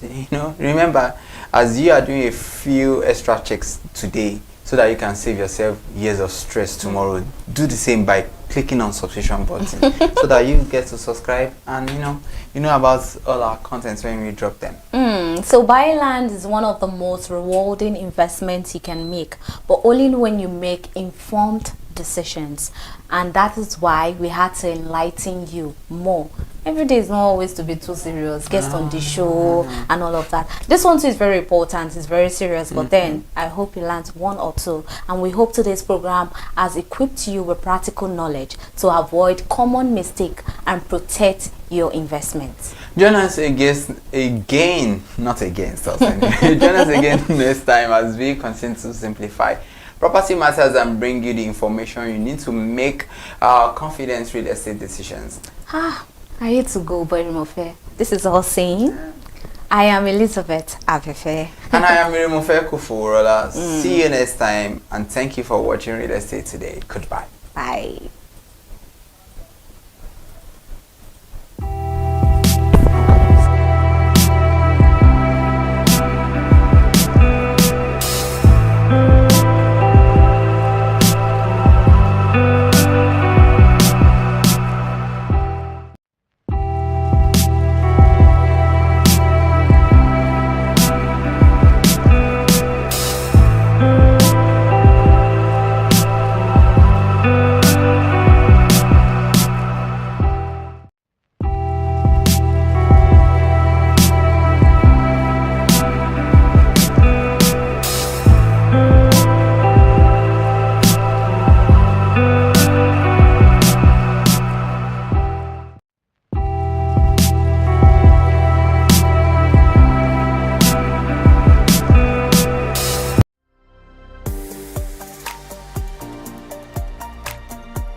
right, good afternoon. Welcome to the news at 2 on ConsumerHallaTV. I am Kike Lomo Ajibola. Nigeria LNG Limited has generated over $150 billion in cumulative revenue and exported more than 6,000 liquefied natural gas cargoes globally since commencing operations. Speaking on Tuesday, July 28, 2026 in Lagos, the Managing Director and Chief Executive Officer Adeleye Falade disclosed that the company has paid $47.2 billion in dividends to shareholders and remitted over $10 billion in taxes to the federal government. Falade noted that the company owns an asset base valued at approximately $23 billion, making it one of the largest corporate contributors to national revenue. Falade clarified that the company does not extract natural gas directly from fields, but purchases raw supplies from upstream producers, removes impurities, liquefies the commodity, and markets it worldwide through specialized maritime vessels. Operating from Bonny Island, the complex functions as the largest industrial installation in sub-Saharan Africa, maintaining 6 liquefaction trains with an aggregate capacity of 22 million tons per annum. The operational fleet consists of 22 dedicated vessels, including 20 gas carriers, 1 domestic cooking gas vessel, and 1 supporting operational vessel.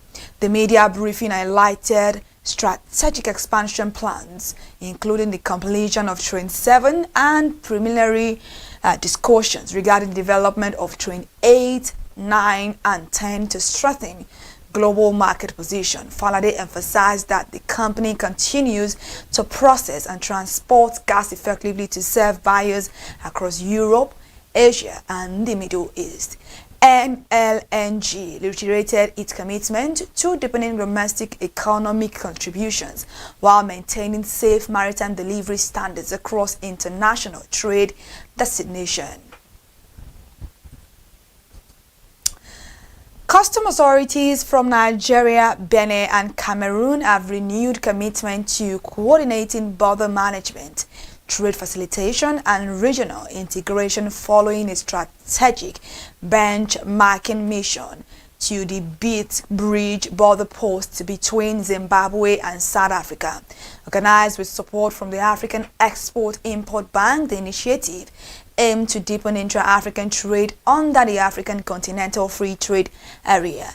The delegation included Controller General of Nigeria Customs Adewale Adeniyi, Director General of Cameroon Customs Fungod Nuvaga, Director General of Benin Customs Raouf Abudu, Acting Commissioner of Zimbabwe Revenue Authority Lonto Undlovu, and the chairman of Bergman Security Consultants Saleh Ahmedu. Speaking during the adoption of the joint communique on Tuesday, July 28, 2026, Adeniyi stated that border modernization extends beyond basic physical infrastructure development. He noted that sustainable trade reforms rely on coordinated institutional frameworks, clear operational accountability, digital interoperability, and professional human capital across regional corridor. Adeniyi affirmed that lessons gathered from the Beat Bridge and Chirundu border facilities in Zimbabwe will be applied directly to solve operational challenges, enhance trade security, and drive economic growth across West Africa. Director General of Cameroon Customs Fungod Nuvaga emphasized that regional customs agencies must cooperate to remove administrative bottlenecks that hinder legitimate commercial activities. Echoing these sentiments, Director General of Benin Customs Colonel Raouf Abudu stated that the Beat Bridge model provides practical execution pathways for improving border post efficiency.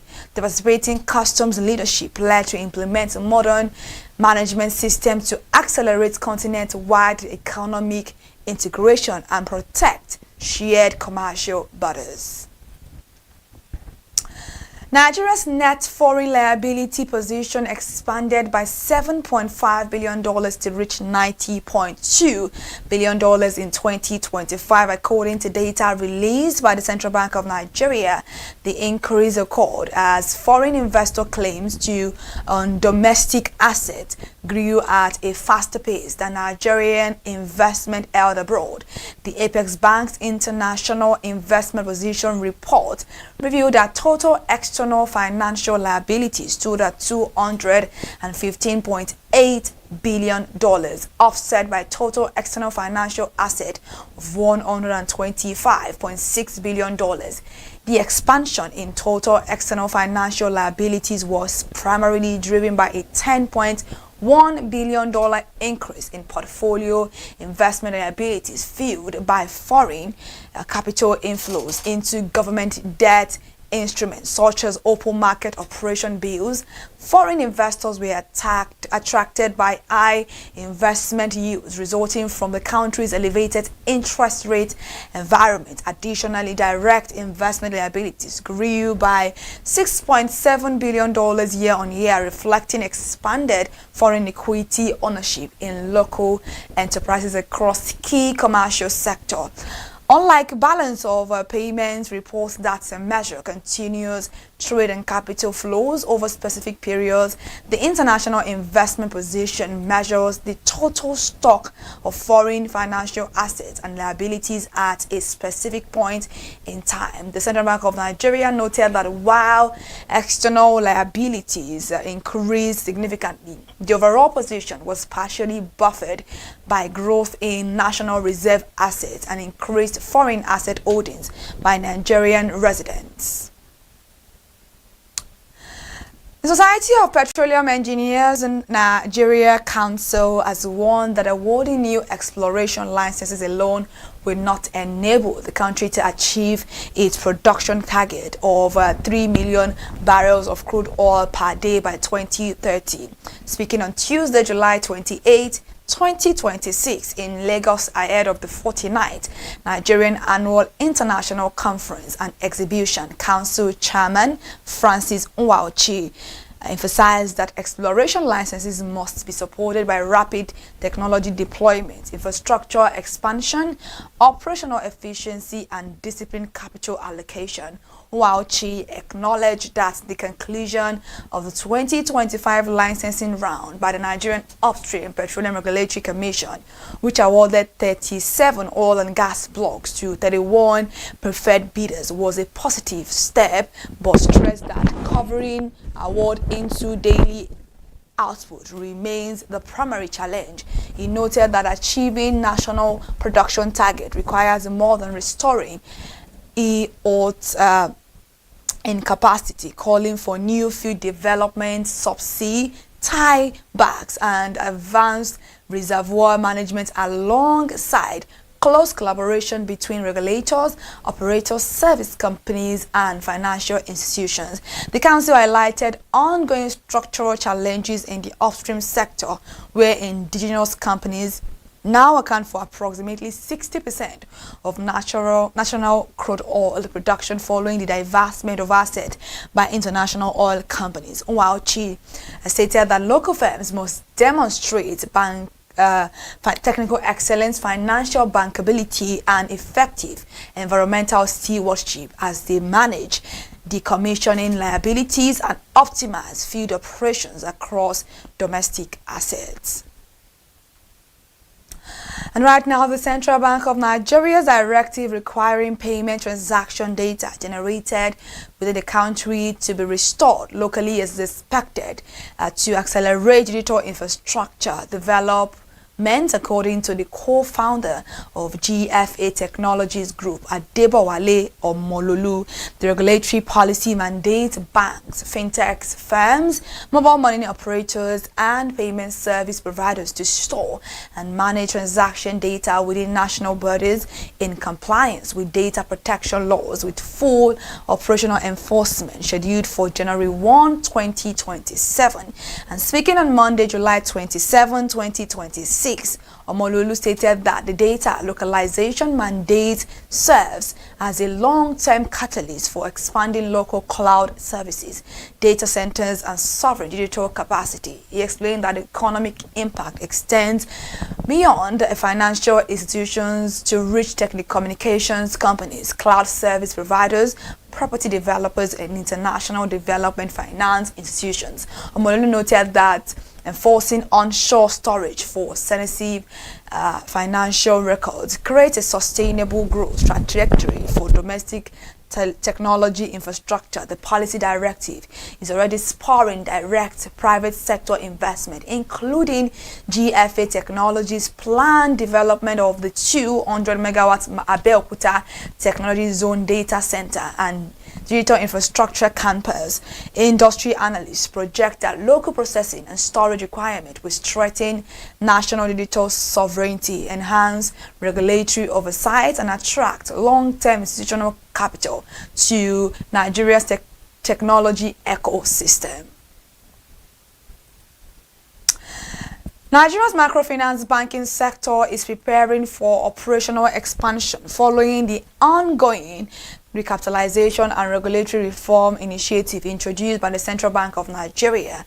Financial institutions nationwide are adjusting balance sheet to meet higher capital threshold designed to cushion the financial system against macroeconomic pressures, including inflation and currency volatility. Managing Director of Fair Money Microfinance Bank, Henry Obieke, stated on Monday, July 27, 2026, that capital deployment strategy is critical to achieving economic transformation. Obieke noted that while public discussion initially focused on commercial lenders, microfinance institutions serve as primary execution channels for grassroots economic development and financial inclusion. He explained that higher capital requirements enable microfinance bank to expand credit delivery, upgrade information technology systems, strengthen risk management framework, and support underserved micro, small, and medium enterprises that generate the majority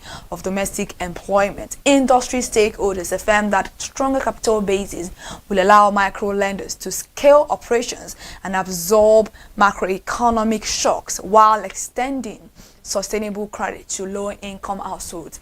The Central Bank of Nigeria's recapitalization program is projected to strengthen systemic stability, enhance investor confidence, and establish a more inclusive financial sector capable of supporting long-term commercial growth. And financial sector executives, regulators, and digital asset firms will gather in Lagos for the Nigeria Stablecoin Summit 2.0 on Thursday, July 30, 2026, to examine how stablecoins can support payments, trade, and financial inclusion. Organized by the African Stablecoin Network at the Lagos Oriental Hotel, the event brings together commercial banks, payments processors, cryptocurrency exchanges, and blockchain technology providers to analyze emerging opportunities within the digital asset ecosystem. Following the inaugural edition, where regulators signaled open engagement with digital asset innovation, stablecoins have gained traction among commercial entities seeking efficient cross-border settlement mechanisms and reduce international transaction frictions. Themed New Vistas, the conference focuses on transitioning stablecoins from niche digital product into mainstream component of national payment infrastructure, addressing regulatory compliance, asset custody, system interoperability, and institutional adoption. Global financial institutions are increasingly evaluating blockchain-based settlement frameworks and digital representations of fiat currencies to optimize value transfer. Conference organizers noted that collaborative dialogue between public regulators and private fintech operators is essential to establishing secure operational standards, protecting consumers, and positioning Nigeria as a leader in digital currency innovation across Africa. Thank you so much for joining us for the news at 2 this afternoon once again at ConsumerHallaTV. To stay connected, to listen to more news updates, please follow us across all our social media platforms, Instagram, Facebook, X, YouTube, ConsumerHalla, and also head over to our TikTok account at ConsumerHallaTV. I'm Kikalomo at Chibola. Good.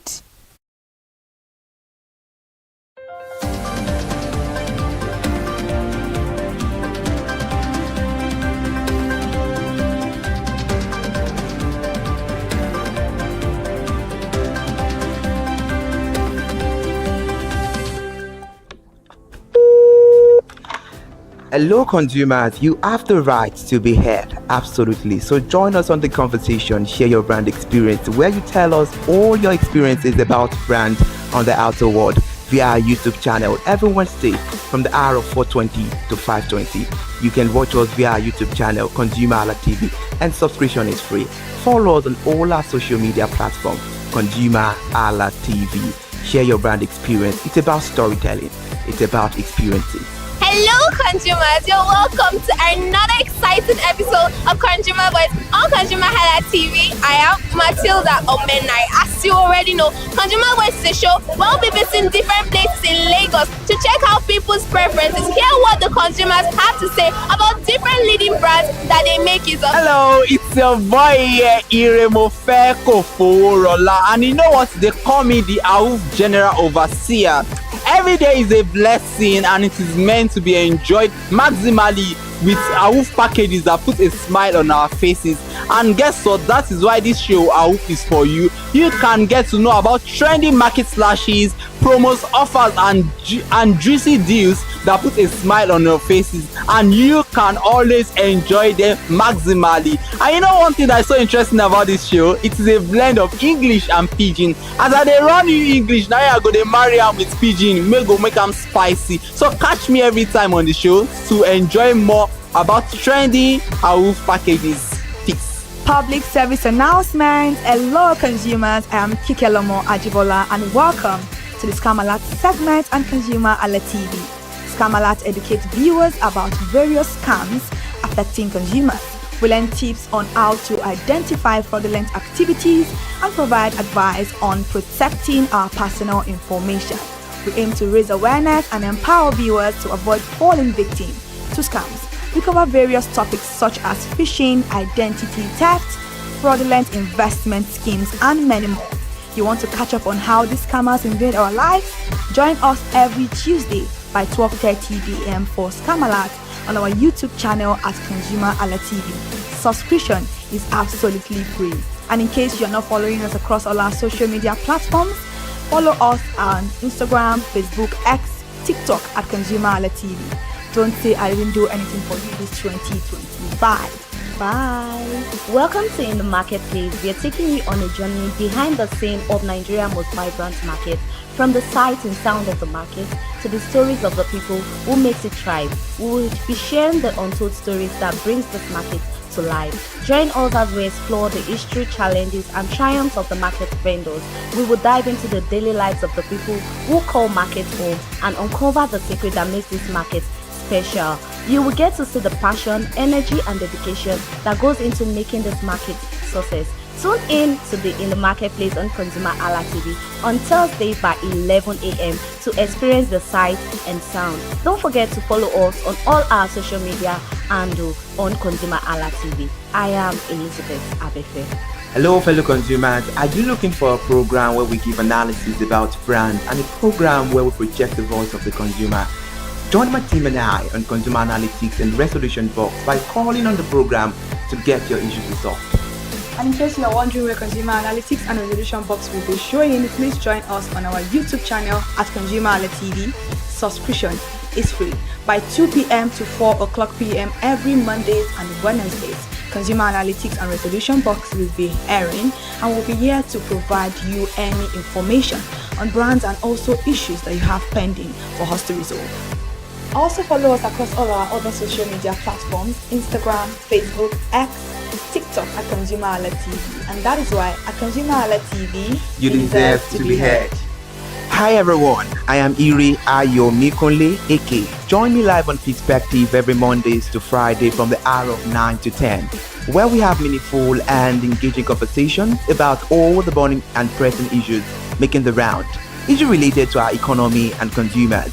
It's conversing, it's relatable, it's beyond interview.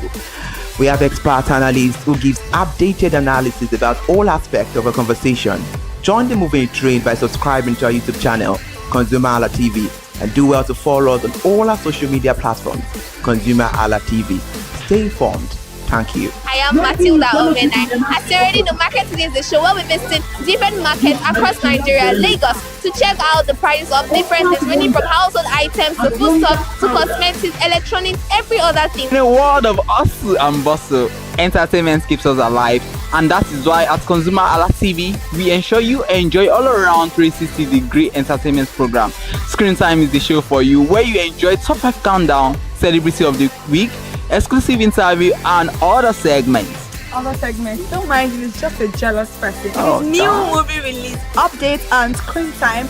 I'm going to enjoy myself because this is my favorite time on the program. I get to recommend good movie for you, and I'm also waiting for you to recommend movies to me also in the comment section. Screen time is not just all about entertainment, it is relaxing and also educational. So that is why we are bringing to you Screen Time on ConsumerHallaTV. And in case you're wondering where to join us every Mondays by 5:00 p.m.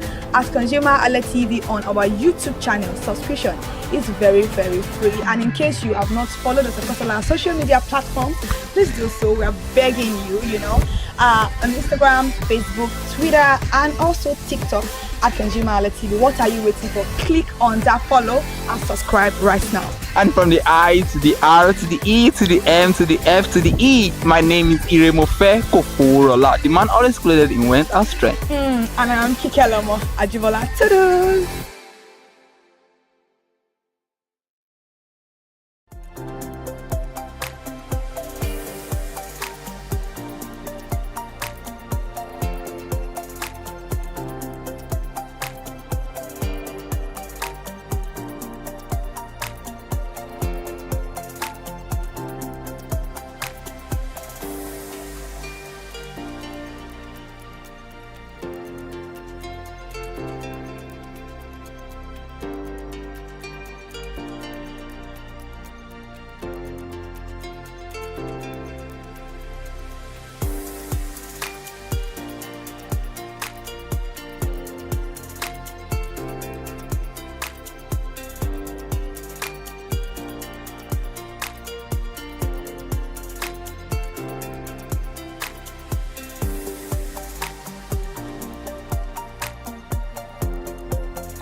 Hi people, my name is Mo Fakorede and I am a filmmaker and a film director, and you're watching ConsumerHallaTV. ConsumerHallaTV is everything consumer advocacy, consumer rights, everything that has to do with consumers.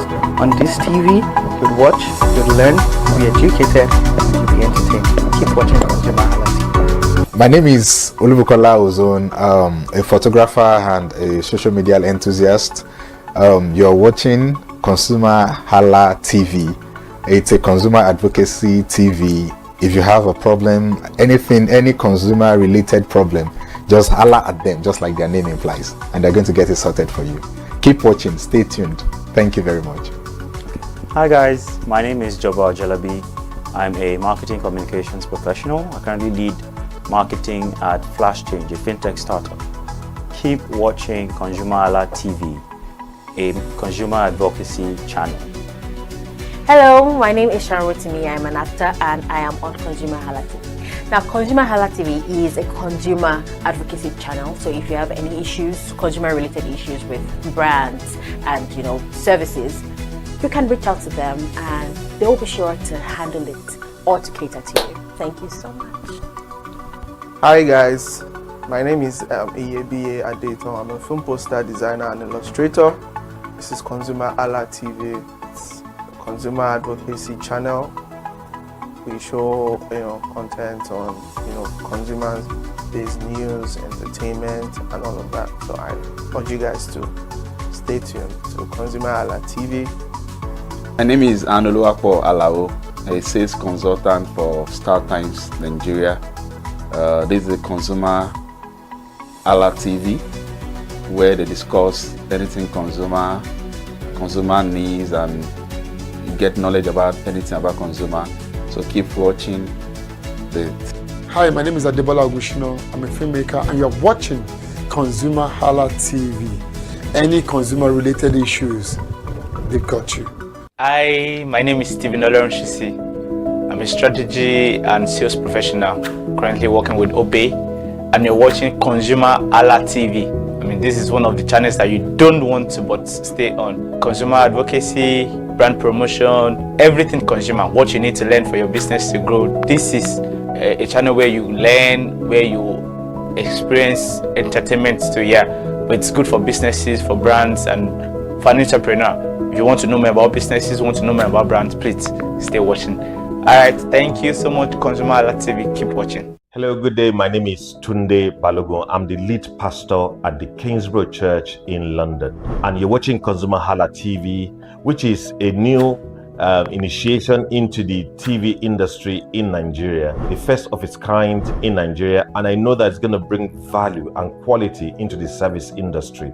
ConsumerHalla TV is here to offer value to service industry and to give a voice to consumers, bring awareness to the brand industry, and also bring education to what it is to have quality for what you paid for. I know that through ConsumerHalla TV, you are going to be able to get what you have paid for quality-wise, and also give a voice to you in wherever it is that you do. I am here to support and give a shout out to say that keep watching ConsumerHalla TV, and we'll have a better quality for value in Nigeria and in the global space. Please continue to watch ConsumerHalla TV, because it is here to make things work better for you. It is on this note that I would like to say a big congratulations to the chairman and CEO of ConsumerHalla TV, Pastor Tunde Olufowora, and all the staffs of this great organization. Thank you for what you do. You are making things happen for us, and I pray that God bless you. Thank you. Hello, my name is Toyin Balogun.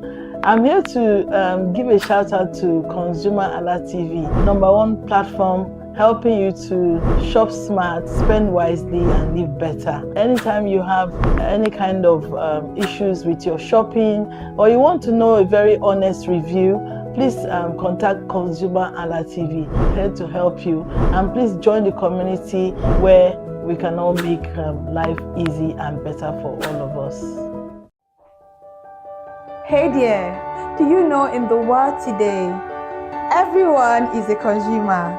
And as consumers, we all have the right to be heard. In Nigeria today, as a consumer, you have all right to product information, right to fair pricing, right to return goods, right to product labeling, right to fair dealings, and a lot more. Well then, have you heard about the new media channel? ConsumerHalla TV. ConsumerHalla TV. ConsumerHalla TV.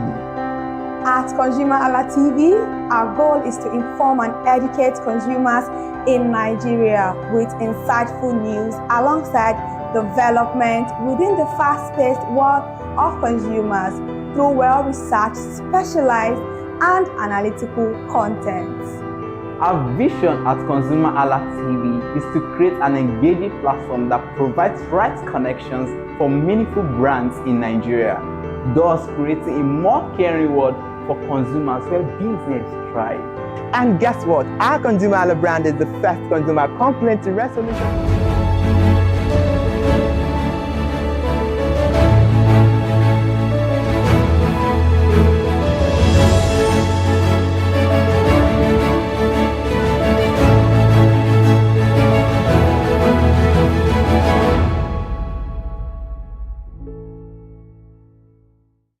All right, good afternoon and welcome to Consumer Analytics, the program where we analyze consumer behavior, market trends, and public opinion using real data and consumer feedback. I am Kikelamo Ajibala. Thank you so much for joining us this afternoon once again for Consumer Analytics. And today we are turning our attention to an industry many believe is fading, yet one that continues to shape public discourse, the newspaper industry. You may be wondering, do Nigerians still read newspapers? The answer is yes. Although there have been a significant shift from traditional print editions to digital platforms, newspapers remain an important source of credible information for millions of Nigerians. While some consumers still purchase physical copies from vendors and newsstands, many others now access newspaper content through website, mobile apps, and social media. This raises several important questions. Why do millions of Nigerians still read newspapers despite the availability of online news platforms? Which newspaper is the most widely read in Nigeria? What do consumers really think about newspapers today? Do they still trust newspapers more than blogs and social media? These are the questions that will guide our analysis on today's edition of Consumer Analytics. And our goal is to examine consumer perceptions from every angle and provide a fact-based understanding of how Nigerians consume newspaper content in today's digital age. But beyond consumer opinions, we will also analyze the narrative behind the numbers and identify the key factors influencing newspaper readership across the country. So here's what to expect on the program: a Vox Pop survey conducted by a correspondent capturing the opinions of everyday Nigerians, data and statistics showing that consumers are saying, showing what consumers are saying about newspapers, comprehensive analysis of the findings and what they mean for the future of newspaper readership in Nigeria. And before we dive into the details, let's go on a short break. We'll be right back.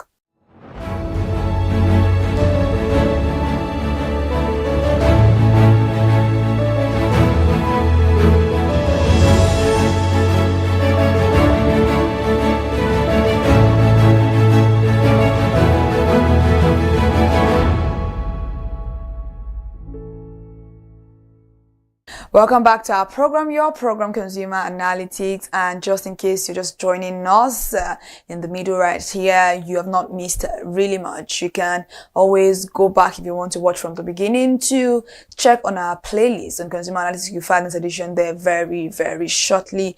But now, let's begin with the findings from our consumer survey. Our correspondent Elizabeth Abefe went into the field to ask Nigerians a simple question: do you still read newspaper, and why? Let's take a look.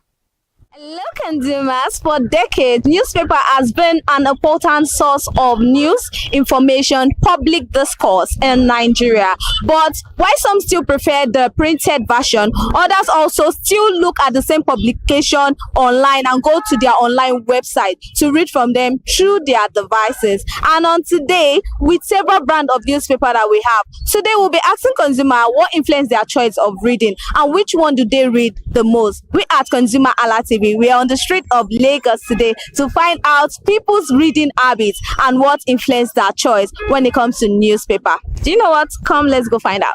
Which of the newspaper do you read the most? Guardian is my preferred newspaper. This Sports Life newspaper. As technology evolves, some readers still value the experience of buying printed newspaper. You've heard directly from consumers their choice and what influenced their reading habits. As you can see, people still read newspaper and they still value the printed copies. That will be end on today's edition of Newspaper Edition on ConsumerHalla TV. Remember, this is Consumer Voice on ConsumerHalla TV. People's real experience, people choices. We do not influence their choices. Till we grace your screen again, I am Elizabeth Abefe, and do not forget to like, subscribe, comment under the comment section. Do you still read newspaper, and which paper do you prefer reading the most? Bye for now. Thank you so much, Elizabeth Abefe. You've just heard directly from the consumers, but then let's hear further what they had to say about their newspaper choice and why they read it. And right now, John Omo actually said his favorite newspaper is The Guardian. John reads the Guardian daily to stay informed and appreciate its objective reporting and strong columns. Rating 7/10. And then we have Daniel Friday. His favorite newspaper is Complete Sport, a passionate sport reader who believes its affordability and now prefers printed editions. He rated it 9/10. And we have Evans Odofia, and he's a newspaper vendor. He says print newspaper remain relevant. Punch is the most read title based on its experience. Many readers trust print because they perceive it as less biased. All right, that is what some of our consumers have told us about their readership habits when it comes to newspaper. But then let's take a look at the statistics that we have done in regard to this particular survey. Well, the first conversation we'll be having about the statistics is here talking about the trust and the format. Print still wins the credibility contest. Does it still do? Let's take a look at it. Well, for people, many of them said, which year says 66.6% respondents said the printed copy is more credible. A lifelong reader who reverted to print after losing phone access and now saying, oh, the print actually is more credible, so they enjoy reading the print. And people said, some say online also, they trust online vendors more, but from the trader's view, they say the vendor described print as inherently more believable, framing the trust gap as a market fact, not a personal habit. And here we have the habit formation. Reading habit often starts from the house, family influence. John says he traces his Guardian habit to childhood, scrambling with siblings for his George father's newspaper on arrival.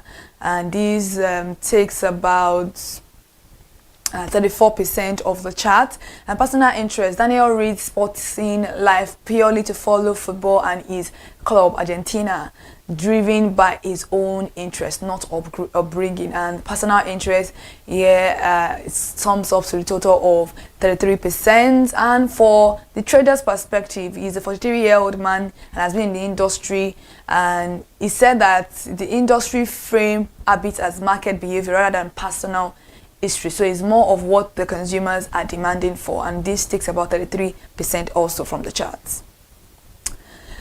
What about the content and loyalty? Let's talk about it, because specific content, not the brand name, drives choice in some cases, where we have about 34%, which is a columnist. John loyalty to the Guardians rests on its columnist.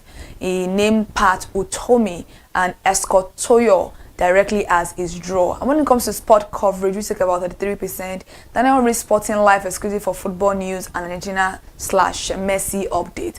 And when it comes to segment feeds, we take about 33% also. The vendor described readers self-sorting by content tier, business, lifestyle, or political more than by brand name. So it's not just about the brand, it's about what exactly they want to read in the newspaper. That's what drives them to actually come for it. And let's talk about the physical copy that still has a job online can do. So this one talks about readers that look for jobs, Yeah, we've always known from the beginning of time that people source job from newspapers. So 66.6% respondents describe deliberately keeping or seeking out physical copies beyond simply reading the news once. They kept for the record, not just for the headline. John keeps a home newspaper library. People consult for old date. The vendor recalled the reader who insists on a hard copy even as a family pushed her towards digital only. So this one is very, very important. So they keep it for reference mostly, and read once discarded is quiet and relatively low. Newspaper competes on niche, not just circulation. According to our 43-year-old trader, he said that from his trade experience underpinned the vendor's classification of how each masthead actually compete. Punch leads circulation, others win on niche. Punch has the biggest print run and nationwide spread. This Day owns the Business and Finance Authority and its Sunday edition. Vanguard dominates South coverage. Guardian and Nations compete for advertiser share. So for national reach brands, we have about 30%, and for regional niche brand, we have about 10% here. Advertising follows political ownership. 33.3% of the respondents raised the link between political ownership and advertising revenue unprompted. The vendor from about 3 years in trade said this. Ownership, shape, and share, not just readership. The vendor linked Nation's rising advert share directly to its ownership ties to the current government at the expense of guidance former Tuesday/Thursday advertising lead. So some people mentioned about 33% mentioned, political link, while over 60% said they don't know anything about it. They didn't mention it at all. Sunday supplements are their own purchase driver. The 3.3% respondents specifically credited weekend/Sunday supplement, distinct from the daily edition, as a reason to buy. Lifestyle Content sells the Sunday paper. The vendor described This Day's Sunday Style magazine as a must-buy for women, even when their husbands weren't otherwise reading, with higher weekend prices accepted for it. So some mention that there is a reason I buy newspaper on weekends because it gives more beautiful and aesthetic coverage, while a lot of people did not really care for the Sunday. It wasn't a factor for them to buy in the first place. So let's move away from this one. The print supply chain is under quite strain. 70 to 80% of respondents said prior buying volume remains per the vendor's own estimates, down from 100% baseline before online uptake. No return means unsold stock is pure loss. Punch and Guardian accepts no unsold returns, so vendors absorb the cost outright. Many now lean on classified/display advert placement to survive, and some have left the trade entirely. So newspaper relevance is actually on the line. So what does this mean for newspaper brand? Let's talk about it in a nutshell. Print is seen as the credible, verified format. Both consumers and the vendor described online news as prone to unverified claims. Advertiser share follows political ownership as much as circulation, illustrated by Nation's rise under the current government. Readers stay for specific colonies, sport coverage, or a masthead niche. Punch for reach, This Day for business authority, Vanguard for regional depth. Vendors face falling volumes and no return policies from major brands, squeezing the trade, even where trader insists in print persists. Now that was a very beautiful analysis right there, and I hope we all listen and also learn one or two from there, because although news consumption continues to grow rapidly, newspaper still remains relevant for several reasons. Many consumers still consider newspaper more credible than information found on social media. Newspaper provide deeper analysis, investigate reports, and editorial perspectives. Professionals, business executives, policymakers, academics, and researchers continue to rely on newspapers for accurate and verified information. Most newspaper brands have successfully transitioned into the digital space, allowing readers to access trusted journalism online. The survey also highlighted changing consumer habits, with younger audiences relying more on smartphones, while older readers still maintain a preference for printed editions. Ultimately, today's data suggests that newspaper readership in Nigeria has not entirely disappeared. It has simply just evolved from one place to another. Consumers are no longer choosing between print and digital. Instead, many are consuming newspaper content across multiple platforms, maybe not just physical papers. And today's analysis shows that despite the rapid rise of online news platforms and social media, newspapers continue to play an important role in informing Nigerians. Media may be changing, but the demand for credible, reliable, and in-depth journalism remains strong. As consumers' behavior continues to evolve, newspaper publishers must continue innovating while maintaining the trust and credibility that have defined the industry for decades. Thank you for watching Consumer Analytics this afternoon once again at ConsumerHalla TV. We leave now to come back on Wednesday for another beautiful edition on another product entirely. I'm Kikelomo Ajibola, and until we see you next time, stay informed and let us know your view and your opinions in the comment section of what you think is the future of newspaper in Nigeria, because as we continue to analyze the trends, behaviors and decisions that shape consumers and market, it's very, very important for you to also bring in your opinion. Good afternoon and continue to have a lovely day.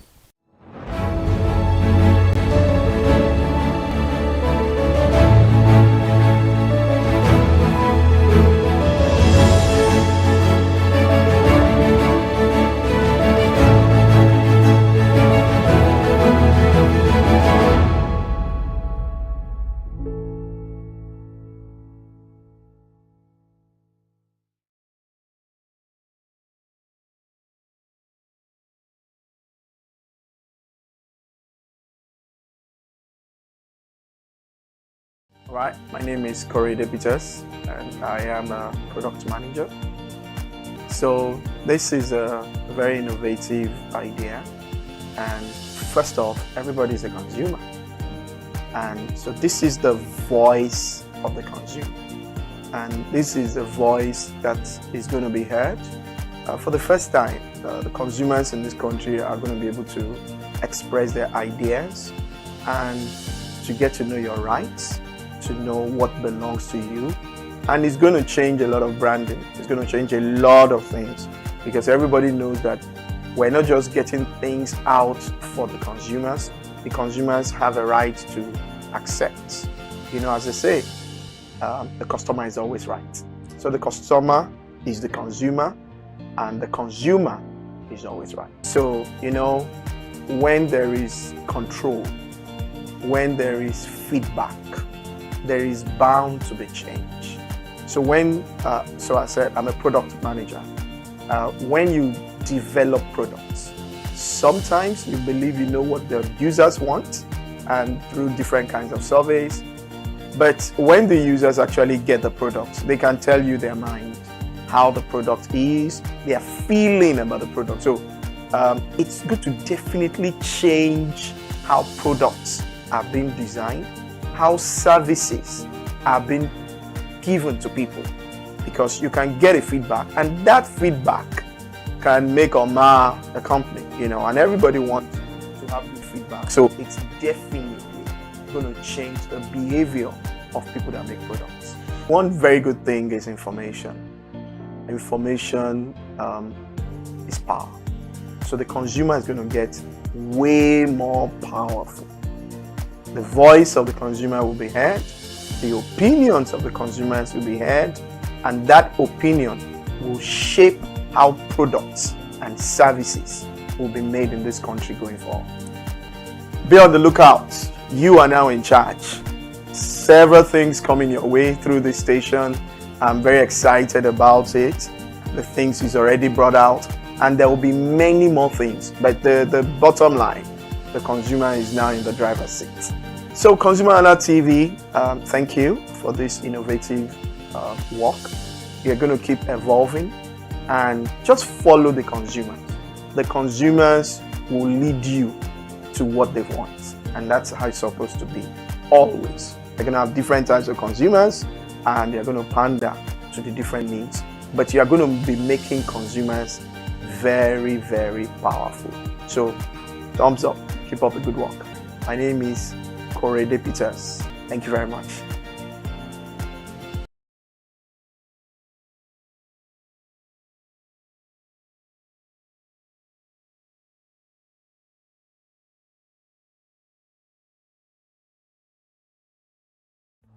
My name is Tunde Olufowora. I'm the CEO of Bandai Communications. We are the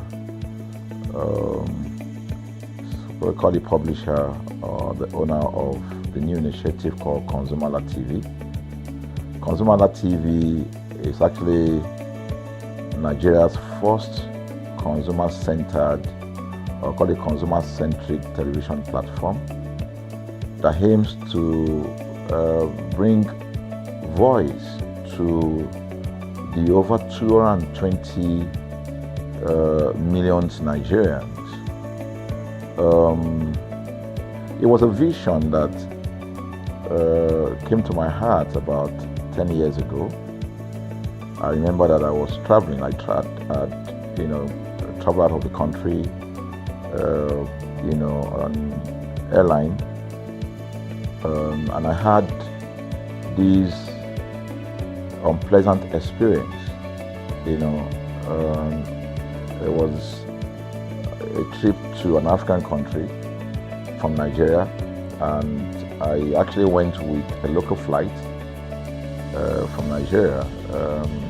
I wouldn't want to mention the name of the airline, and then it was to South Africa, and we landed in South Africa, and let me just paraphrase it. When I was coming back, I had some money, some dollars, and that someone had given to me to hand over to another person in Nigeria. So I wanted to help out. I didn't want to carry the cash on myself. So for whatever reason, I opted to. I had a small case, and I felt that it was safer for me to put the money in my luggage. So I put it in a safe place in my luggage, got everything intact, and I checked in my luggage. My arrival in Nigeria, I was standing and was waiting by the carousel just so that I could pick up my luggage, and then I was there for 1 hour and waiting for my luggage. I didn't know that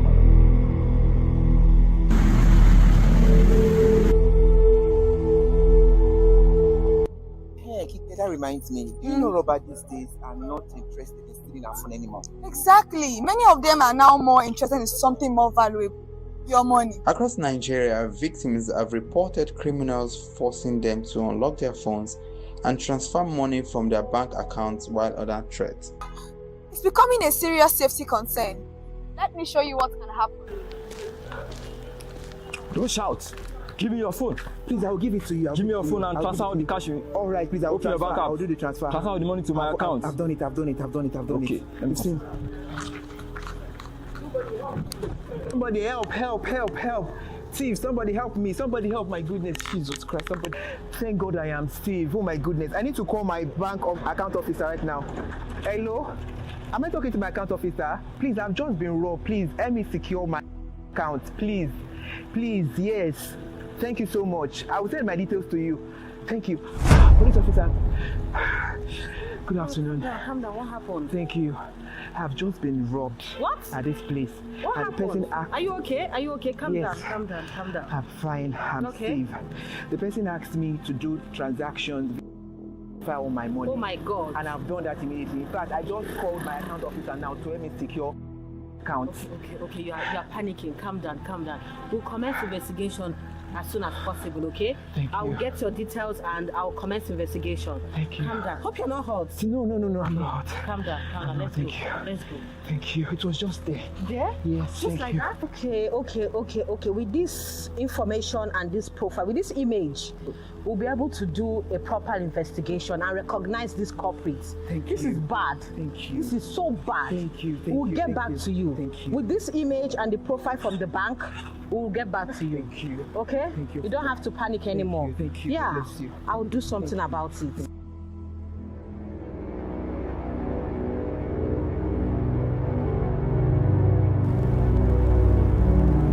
Is this not the suspect? Hey, you stop there! You're under arrest. What have I done? Under the suspicion of armed robbery. What have I done? Move! Sorry, no.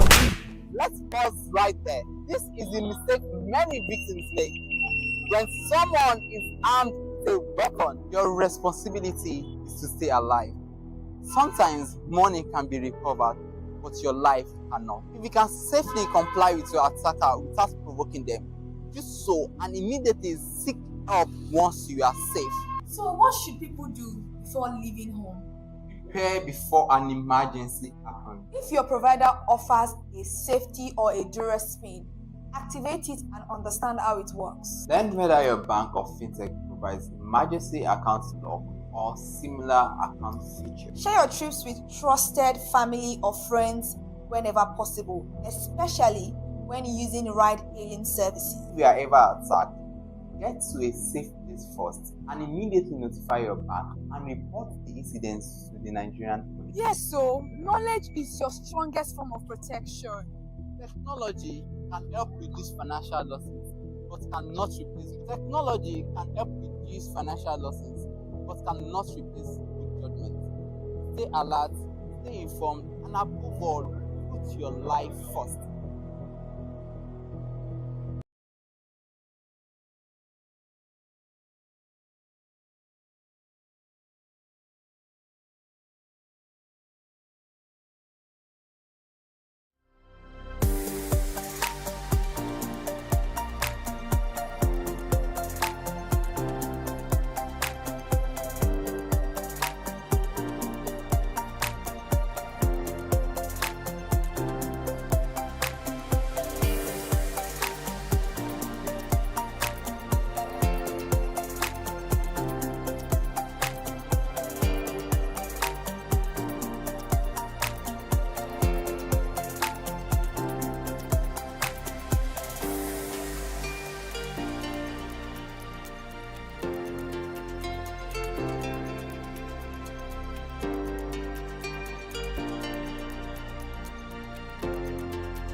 Hi people, my name is Mo Fakorede and I am a filmmaker and a film director, and you're watching ConsumerHalla TV.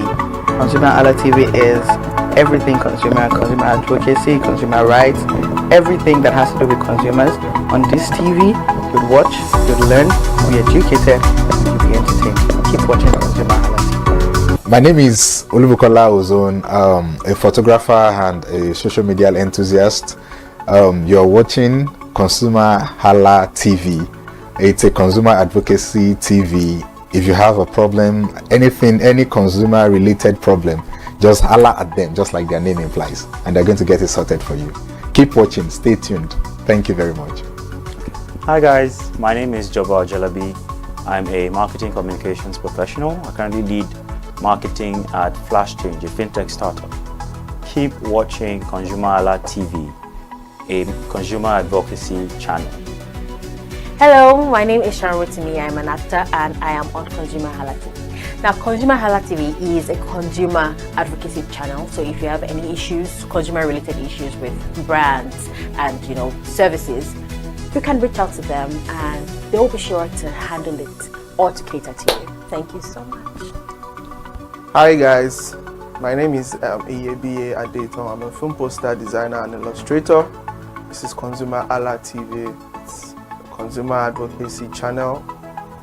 We show content on consumer-based news, entertainment, and all of that. So I urge you guys to stay tuned to ConsumerHalla TV. My name is Anoluwapo Alao, a sales consultant for Star Times Nigeria. This is a ConsumerHalla TV, where they discuss anything consumer needs, and you get knowledge about anything about consumer. So keep watching Hi, my name is Adebola Ogushino. I'm a filmmaker and you're watching ConsumerHalla TV. Any consumer related issues, they've got you. Hi, my name is Stephen Olorunshisi. I'm a strategy and sales professional. Hi people, my name is Mofakorede and I am a filmmaker and a film director, and you're watching ConsumerHalla TV. ConsumerHalla TV is everything consumer.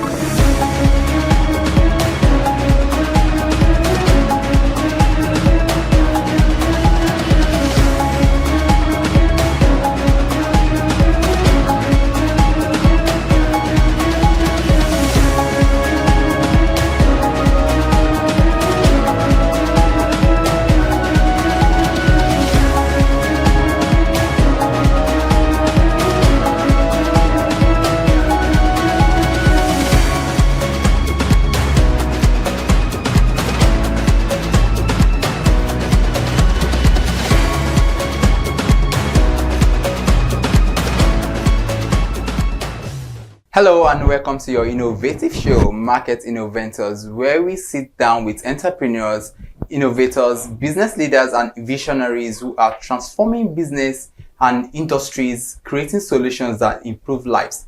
I am your host, Iremofe Koforola. Today we are joined by an entrepreneur who is changing the way Nigerians purchase, process, and consume fresh meat.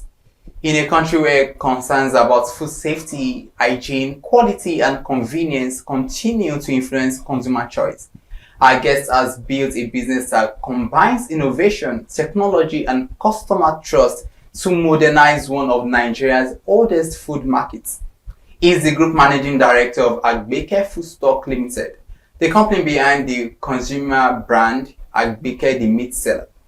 Alongside his wife and co-founder, Mrs. Adeola Aminat Ayeni, he has transformed a digital-driven meat selling business into a structured meat processing, packaging, and distribution company, serving households, restaurants, food vendors, and institutions across Lagos State.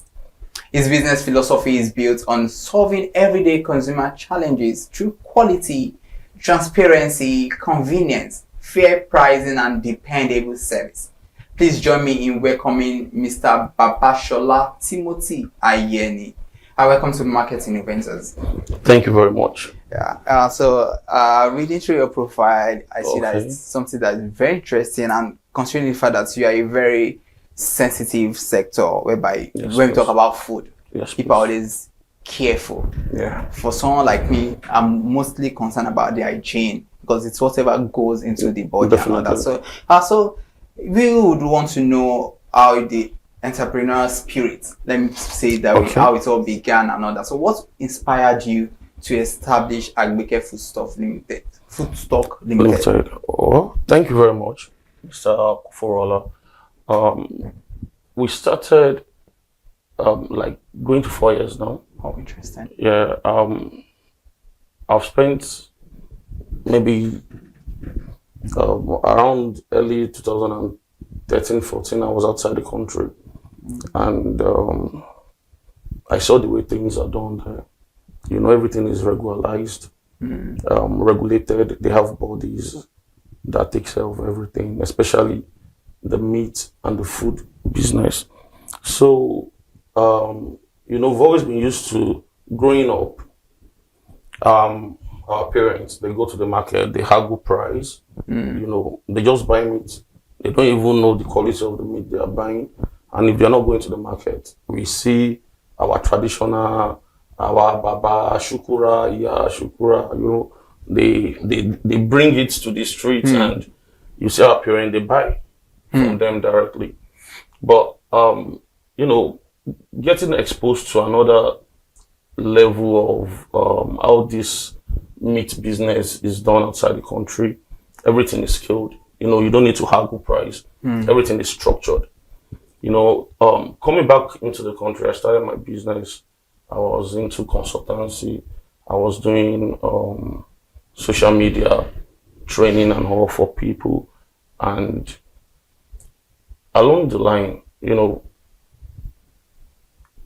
I got married and I didn't want my wife to be 9 to 5. I don't want her to work for someone, because I'm of this philosophy that we should start something early so that we can grow our business, have a family business, and we can have this legacy, you know, that our children can even continue with. So my wife tried thrift. It didn't work out. So a sister of mine came up with the idea, like, your wife loves to cook. She's always in the kitchen, and there's this business. You guys can go into it. You can go for the training. I'm like, okay, what's the business about? So I looked into it. I'm a good researcher. I looked into it. I saw the pain points and all. So I was like, okay, if we're going into the meat business, my wife, I'm a social media guru.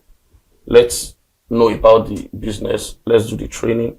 Then I will bring my expertise with the new knowledge. Then we can see how far we can go. You know. So we did the training. We paid, did the training, and from there we started creating our structures.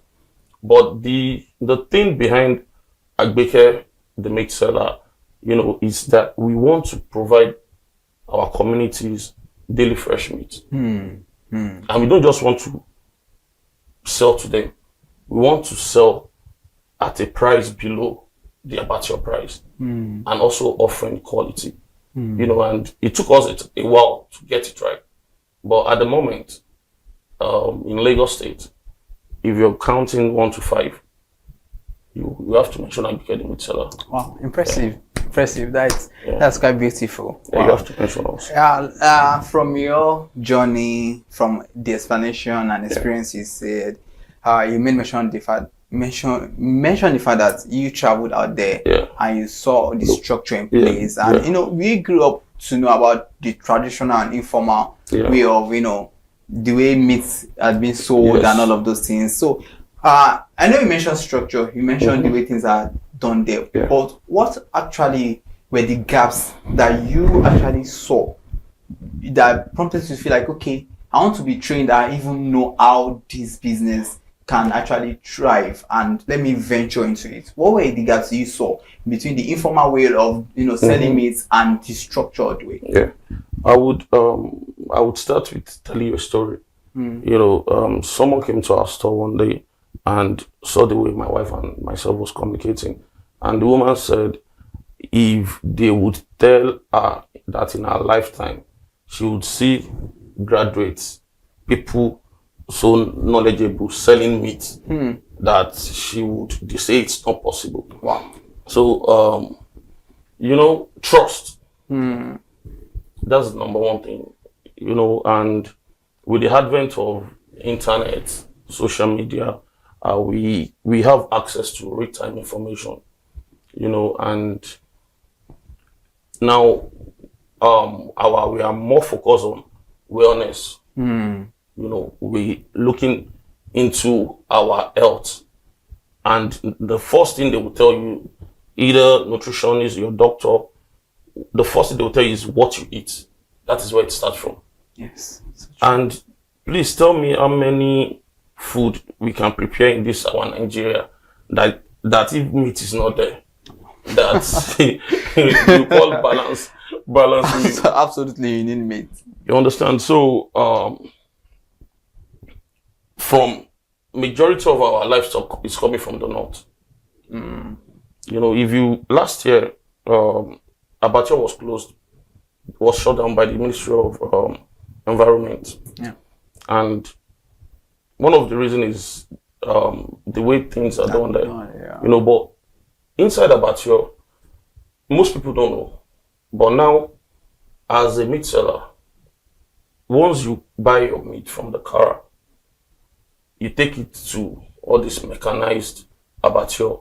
Okay. You know, we have veterinary doctors there. Oh, wow. They will first check the meat, the cow, the bull, you know, and let me say, we only deal with male livestock because that's the type of livestock that will give you the best quality. Okay. So if you want good meat, always ask that you buy male livestock. Yeah, either ram, goat, or cow. You understand? So they will check it. They would give you a kind of certification that the meat is good for consumption. Wow. Yeah. Wow. Most people don't know this. Interesting to know. Yeah, I mean, most people don't know this. viewers are getting to know all they don't. of these Most things. people don't know this. Yeah. So anytime you see our product coming out, especially the cow meat, it has gone through certification. Now after that, the process, you know, we have good butchers. You know, they slaughter the cow in the Allah way. There's what they call Allah standard. You know, you can't just process meat and you can't just kill a livestock anyhow. It has to be done in the Allah way. You know, and after the slaughter in the Allah way, they drain the blood. There is this machine that they will hang the cow. Okay. They will press. It will take the cow up. The blood will be drained before they even open. So these are safety measures. After that, they remove the offals. You know, there's a department that processes the offals. Wow. The cow head, the leg. There's another department that processes that, and we do boneless. So all these things, it takes a process. You know, but most people don't know. But people that really take their time to know, you will see they will not go outside to buy meat in the market because our normal market, when you go, you don't know where the livestock is slaughtered. You just go, you buy, and we will do daily fresh. You know, so anytime you see a Advocacy meat seller, you will see we're always saying daily fresh, always fresh, and that's why.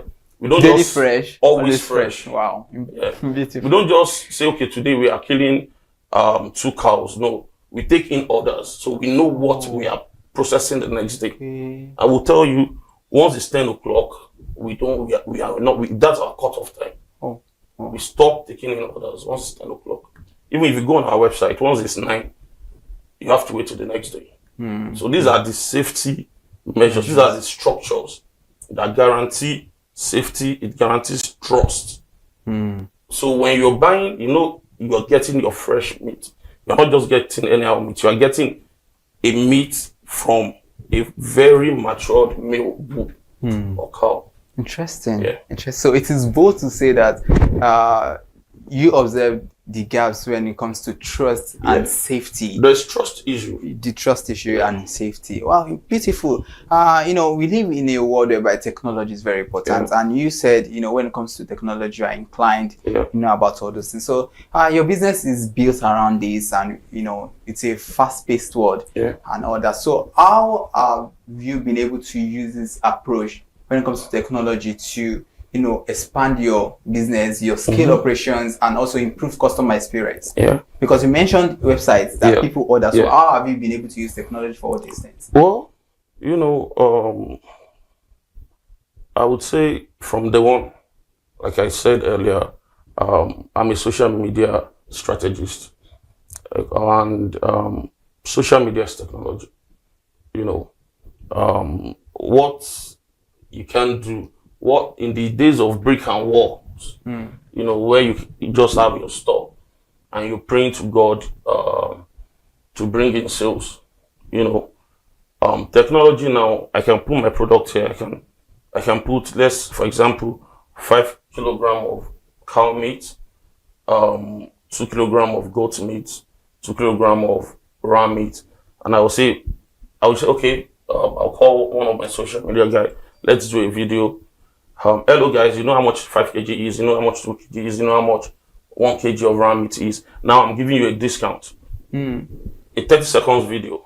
I'll post it to our Instagram, to our TikTok, to our Facebook, and to our X. Then I'll just pick my laptop. I would look for my target audience. I would just do a push post, or I run an ad on it on Facebook. You know, and before you know, let's say within 24 hours, I can get like 500 people that want that product. Wow. That's technology, that's innovation. Interesting. Yeah. So, and if I'm right, I think over 70% of our customers are online. Yeah.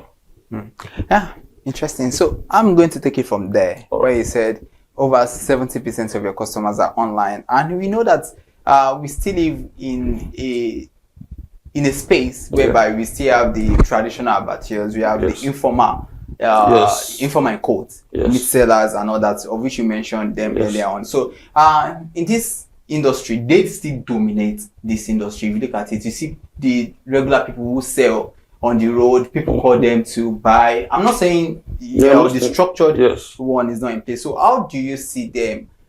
Do you see them as competitors, partners, or part of the value that can be used to, you know, improve and create a structure around the meat industry? Yeah, the traditional meat sellers are not my competitors. Yeah, they are the founders, they are the trailblazers. I don't know. Pardon me to speak Yoruba. They say in my language, I'm a Yoruba man from Ijesha, Ilesha. You know, they say Odo to bag Oriswan, Omagbe. It means a river that forgets its source. Runs dry. Runs dry. You know, they started it. You know, and they kept it going.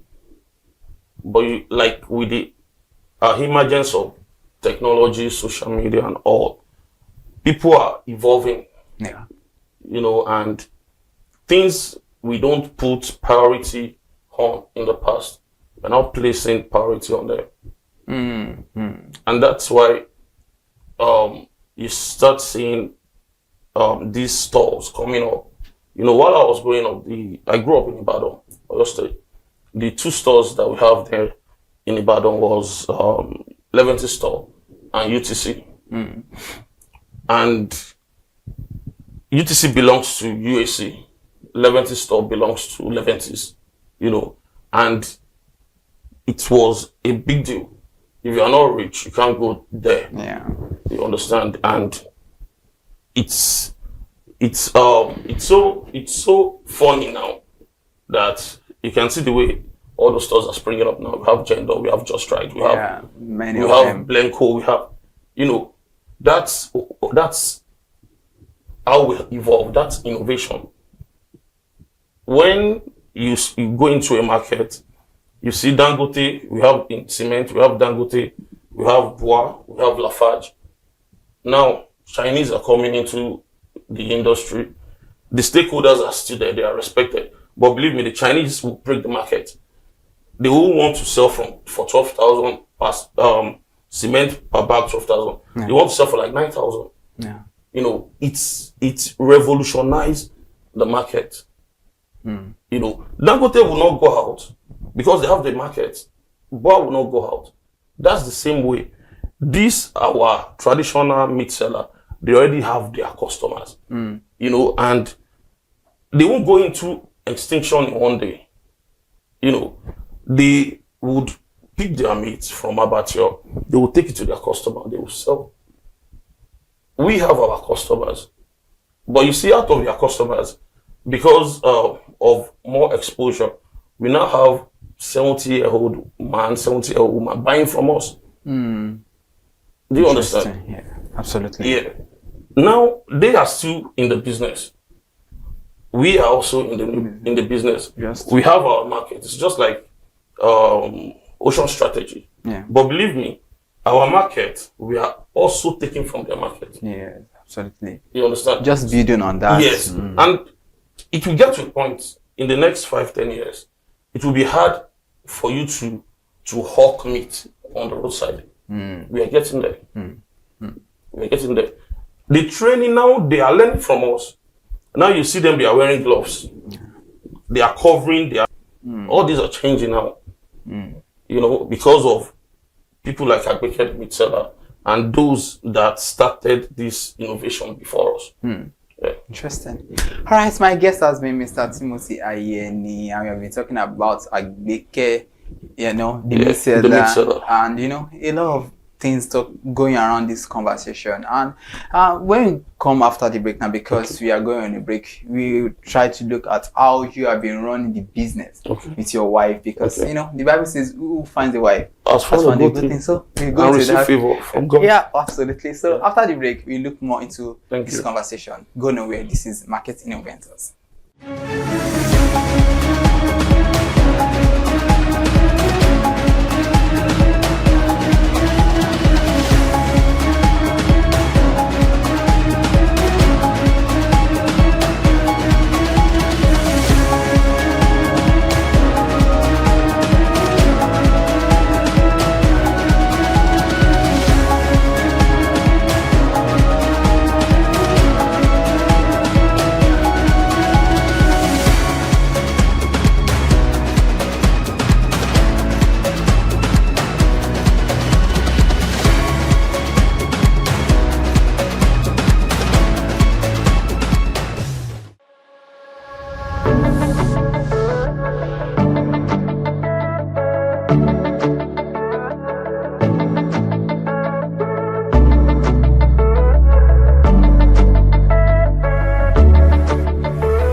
Welcome back. It is still your #1 innovative show, Marketing Inventors, where we sit with entrepreneurs and business leaders who share insights with us. And today has not been so different because I'm joined by the Group Managing Director of Advocacy Food Stock Limited, and in the person of Mr. Babashola Timothy Ayeni. So thank you for being on the show with us today. Thank you very much. It's been a great time. Yeah, amazing. Because at first, how do you feel? You know, you getting to read your profile yourself on the screen? Well, it's amazing because you know, you're doing something good and you're getting it right. Absolutely. So before the break, we promised Avia something, and we said we are going to look at how the journey has been. How you co-founding this business with your wife, Mrs. Aminat Ayeni, who is the Chief Executive Officer. So why did you decide to journey with her on this path? Because it is business. Yes. You know, sometimes we have the rough times, we have when things are not so sweet as it's Definitely. So why did you choose her? Is it because she's a better manager, or what really inspired her to be in this chain of business?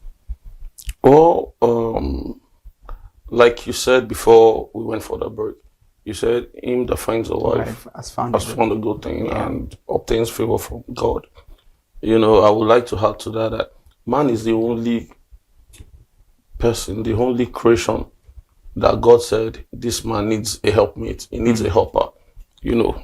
So the journey of Agbeke Food Stock Limited was a process, was an idea that moved into conception between my wife and myself, you know, and that name Agbeke is actually my wife's name.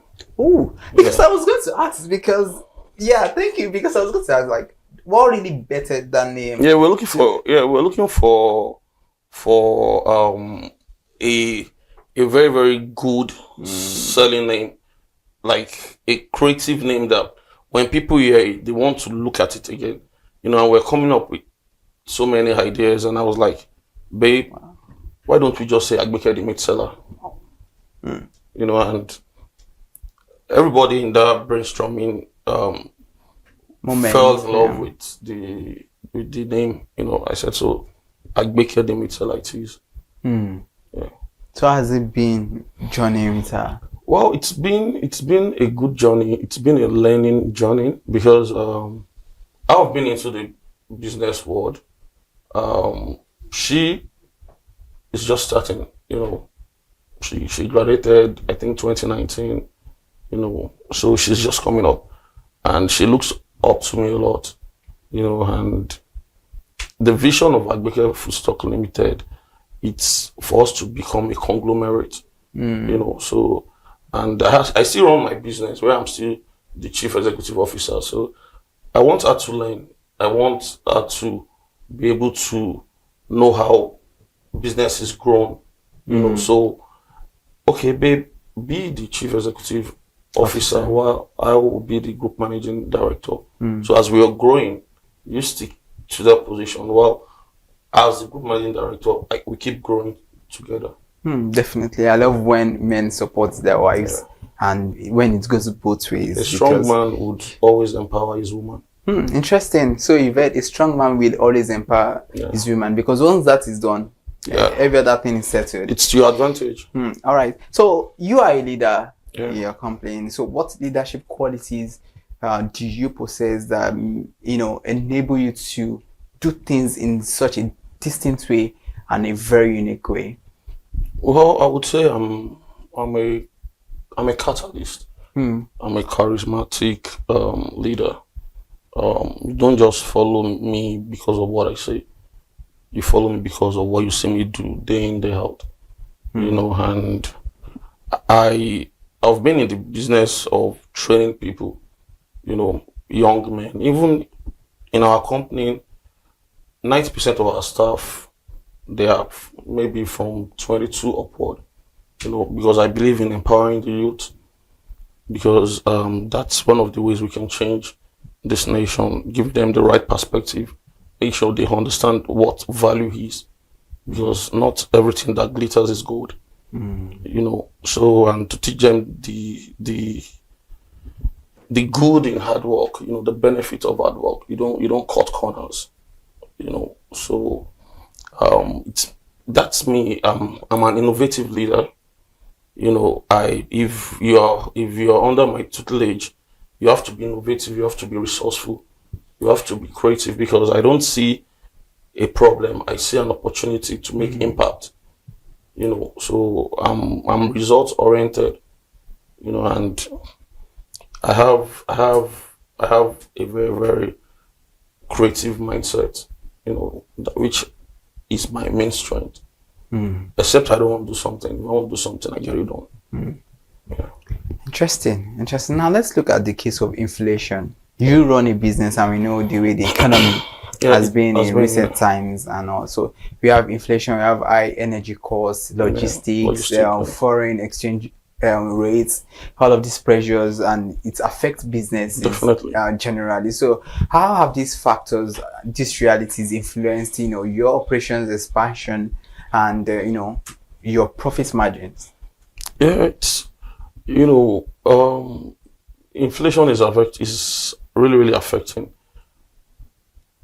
all the businesses, in the nation, but the people that is most affected by inflations are the consumers. Are the consumers, and like you rightly said, the high cost of energy. In the past, to bring a cow from the north to Lagos used to be like from 20,000, it keep rising to like 45. At the point it was stable at 45,000 to bring just one cow, and now to bring a cow from the north, if you're not a good negotiator, they will tell you to bring a cow from the north is like 130,000. Wow. 140. Wow. If you're a good negotiator, at least like someone like me, I can still pay like 95, 100. And those money, the rise in diesel, the price, all these things, when they bring the livestock, they had it to the cost, right? Definitely. And other expenses as well. I would go to the market, I would 1.4, 1.5. Now, a fully mature bull is going for like 2.4, 2.5. And there's no way, except you want to close up, that you won't change price. So that's why I said the ones most affected are the consumers, and we all must eat. But through innovation, we still find a way whereby we can still balance it. For example, in the market at the moment, a price of a kilogram of boneless beef is some are selling 9,000, some are selling 9,500, some are selling 10,000, but we are still selling for 8,750. Wow. Yeah, and we are selling our own agimawo for 8,500. Agimawo is that meat that comes with beef and cow skin, So we keep digging deep to find a way whereby we can still be ahead of the market, to still be competitive, and still as well get profit. Wow. Okay, before I allow you go on the show today, so let's look at this, because looking at Nigeria's agriculture and food processing sector, which is a very, lucrative sector if you look at it. It is. And we still have a lot to really explore in that space. So where do you see the biggest, investment opportunities for entrepreneurs over the next 5 to 10 years? Well, the number one factor is government. Our government. We should have that platform that would help entrepreneurs, foodpreneurs to grow. We need to look at the whole chain. We need to look at the different processes. How the government can come in to make the environment to be more conducive for entrepreneurs, especially agripreneurs as well. People that want to, because all these things we are doing, everything, it boils down to us having food on our table. And any nation that is not particular on their agri-business, on their food business, they're going to have a big problem. Because when starvation starts, so many things will keep coming to mind. But when even when you have, you can have access to good quality meals, and that is, it might not be cheap but affordable. If you have it in your belly, even your mind will focus on what you are doing. You'll be able to do more. So government should please give us a conducive environment. And most people think, agriculture is a tedious business and all. No. Yes, there's no business that's not tedious. It is. But now we have so many mechanized way we can do things. You know, even if not the north, let us focus, let people invest in agriculture. That is the way we used to be in the early 60s. There were a lot of investment in agriculture, and the country was good. That was even before they discovered crude oil. You know, and if agriculture can sustain us, then that we're even importing seeds to nations like Malaysia and all Singapore. If agriculture can sustain us, then I believe it can sustain us now. Yeah. All right, this has really been an explosive discussion much, today, and I'm quite sure people who are interested in agriculture and food processing business, they've learned a whole lot. Yes. But let's get to the soft part of the show before I allow you to go. So I'll be asking you just 1 or 2 questions so that, you know, this is what we normally do to our guests. So I believe you're also ready for this. Nothing so serious anyway. All right, so let's look at it. So what is one quote or principle or belief generally that's guided you throughout your entrepreneurial journey? What is that one quote? I would quote Johnson Maxwell. Yeah. A great man. Yeah, Johnson Maxwell. Everything rise and fall on leadership. Interesting. Yeah. All right, so everything rises and falls on leadership and all that. So, and in one sentence, what is your quick win advice for young Nigerians who want to build sustainable business, not just in agriculture and food processing, but generally? Because people in can other learn, industries, yes, one or two. Even in, it might be so fun that somebody watching now who is interested in the entertainment sector might pick 1 or 2 things from you. It's the same principle. Yeah. So what is just that one quick word of advice for them? I would start by saying, don't quit. Don't quit. Yeah, never stop learning. Never stop learning. Yeah. I'm still learning, and I'm doing self-learning on artificial intelligence, you know, because I want to keep growing. So don't quit. Never stop learning. Keep daring. And don't believe in the impossible. There's nothing called impossible. It is only impossible until it is done. And you are the one that will do it. So don't look at the government. Don't look at the situation of things. It's going to get better. God is up there.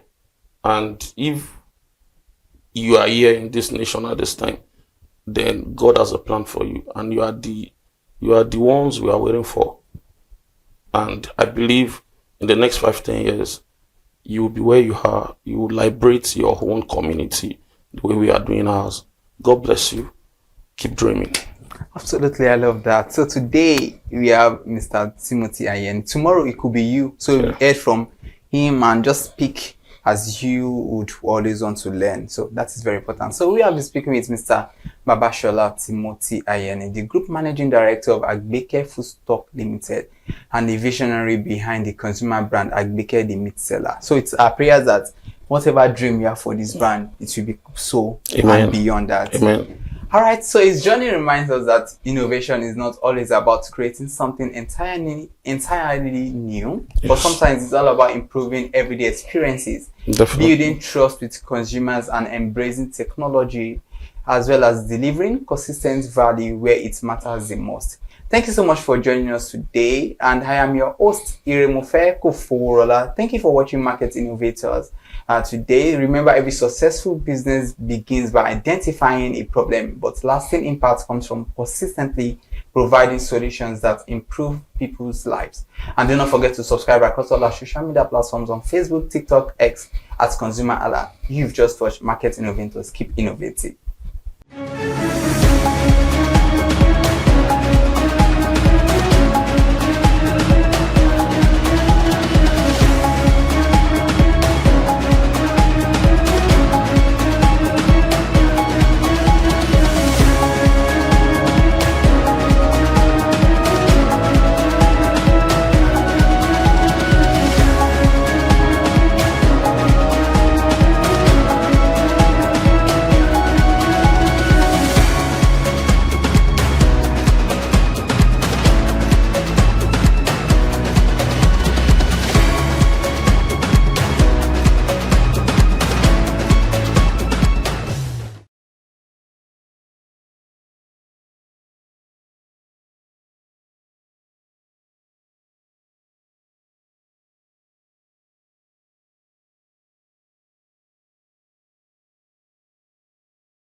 advocacy, consumer rights, everything that has to do with consumers on this TV.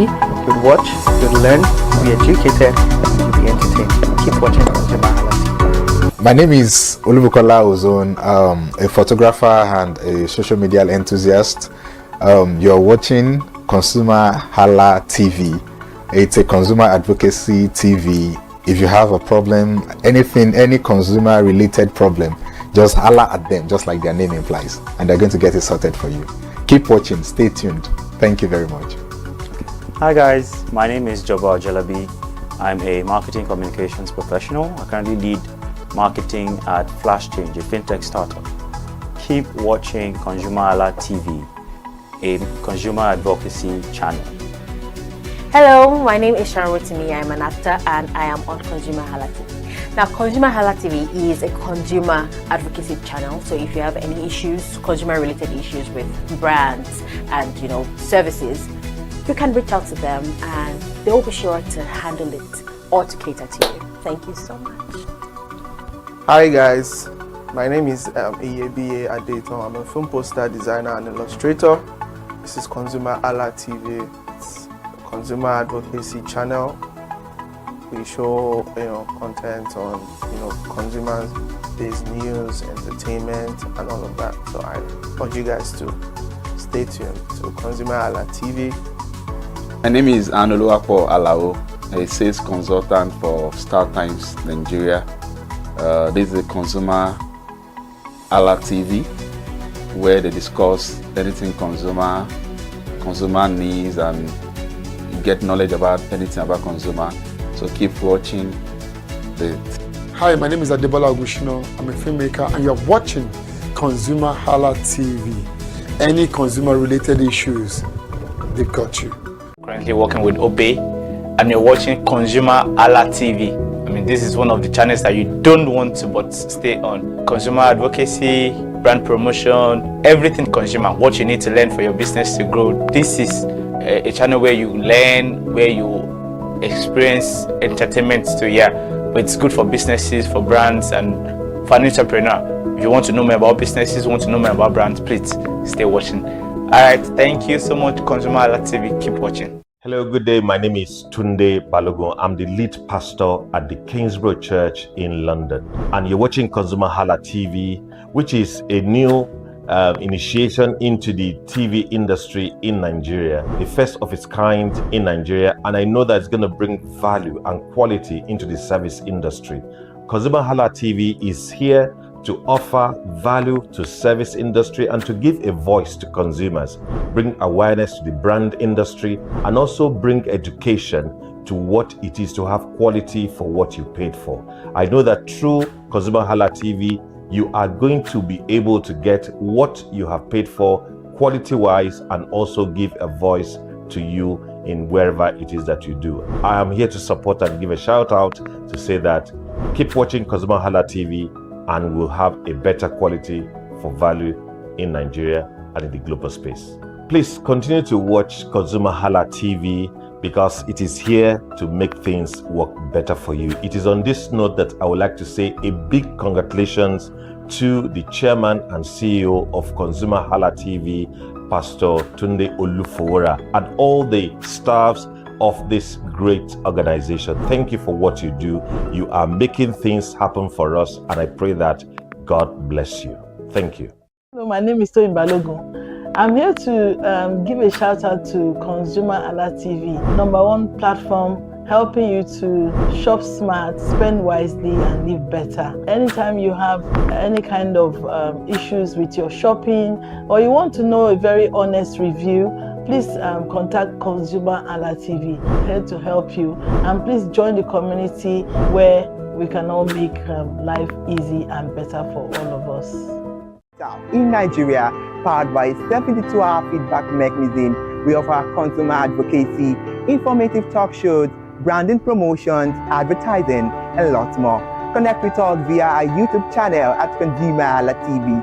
Follow us on our Facebook page, ConsumerHalla TV, our Instagram page, ConsumerHalla TV, and do well to subscribe to our YouTube channel. Subscription is free. ConsumerHalla TV. At ConsumerHalla TV, you deserve to be heard. At ConsumerHallaTV, you deserve to be heard.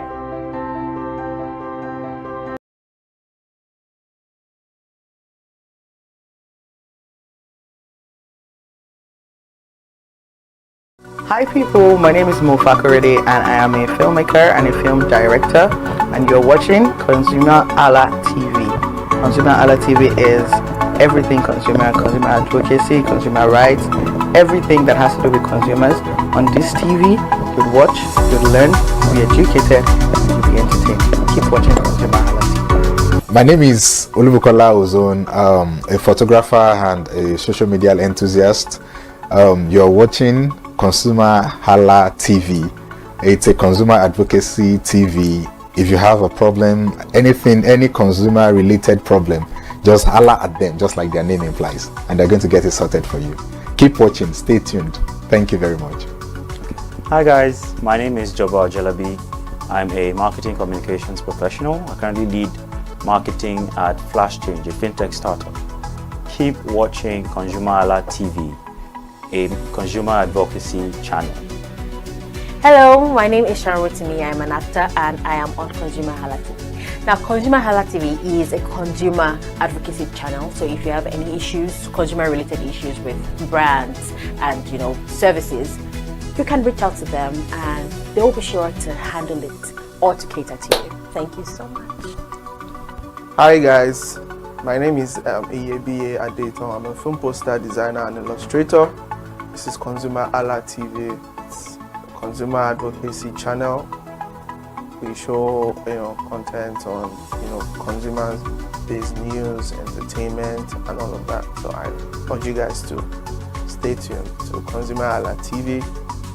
My name is Anoluwapo Alao, a sales consultant for Star Times Nigeria. This is a ConsumerHalla TV, where they discuss anything consumer needs, and you get knowledge about anything about consumer. So keep watching Hi, my name is Adebola Ogushino. I'm a filmmaker and you're watching ConsumerHalla TV. Any consumer related issues, they've got you. Hi, my name is Stephen Shisi. I'm a strategy and sales professional, currently working with Obey, and you're watching ConsumerHalla TV. I mean, this is one of the channels that you don't want to but stay on. Consumer advocacy, brand promotion, everything consumer, what you need to learn for your business to grow. This is a channel where you learn, where you experience entertainment too, yeah.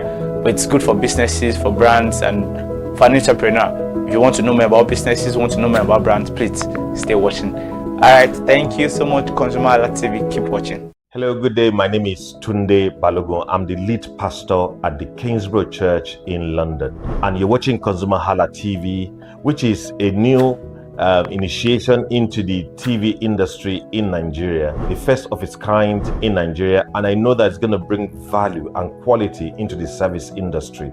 ConsumerHalla TV is here to offer value to service industry and to give a voice to consumers, bring awareness to the brand industry, and also bring education to what it is to have quality for what you paid for. I know that through ConsumerHalla TV, you are going to be able to get what you have paid for quality-wise, and also give a voice to you in wherever it is that you do. I am here to support and give a shout out to say that keep watching ConsumerHalla TV, and we'll have a better quality for value in Nigeria and in the global space. Please continue to watch ConsumerHalla TV, because it is here to make things work better for you. It is on this note that I would like to say a big congratulations to the chairman and CEO of ConsumerHalla TV, Pastor Tunde Olufowora, and all the staffs of this great organization. Thank you for what you do. You are making things happen for us, and I pray that God bless you. Thank you. Hello, my name is Toyin Balogun. I'm here to give a shout out to ConsumerHalla TV, #1 platform helping you to shop smart, spend wisely, and live better. Anytime you have any kind of issues with your shopping, or you want to know a very honest review, please contact ConsumerHalla TV, here to help you. And please join the community where we can all make life easy and better for all of us. Hey there, do you know in the world today, everyone is a consumer, and as consumers, we all have the right to be heard. In Nigeria today, as a consumer, you have all right to product information, right to fair pricing, right to return goods, right to product labeling, right to fair dealings, and a lot more. Well then, have you heard about the new media channel? ConsumerHalla TV. ConsumerHalla TV. ConsumerHalla TV. At ConsumerHalla TV, our goal is to inform and educate consumers in Nigeria with insightful news alongside development within the fast-paced world of consumers through well-researched, specialized, and analytical content. Our vision at ConsumerHalla TV is to create an engaging platform that provides right connections for meaningful brands in Nigeria, thus creating a more caring world for consumers where business thrive. And guess what? Our ConsumerHalla brand is the first consumer complaint resolution portal in Nigeria, powered by a 72-hour feedback mechanism. We offer consumer advocacy, informative talk shows, branding promotions, advertising, and lots more. Connect with us via our YouTube channel at ConsumerHalla TV. Follow us on our Facebook page, ConsumerHalla TV, our Instagram page, ConsumerHalla TV, and do well to subscribe to our YouTube channel. Subscription is free. ConsumerHalla TV. At ConsumerHalla TV, you deserve to be heard. At ConsumerHalla TV, you deserve to be heard.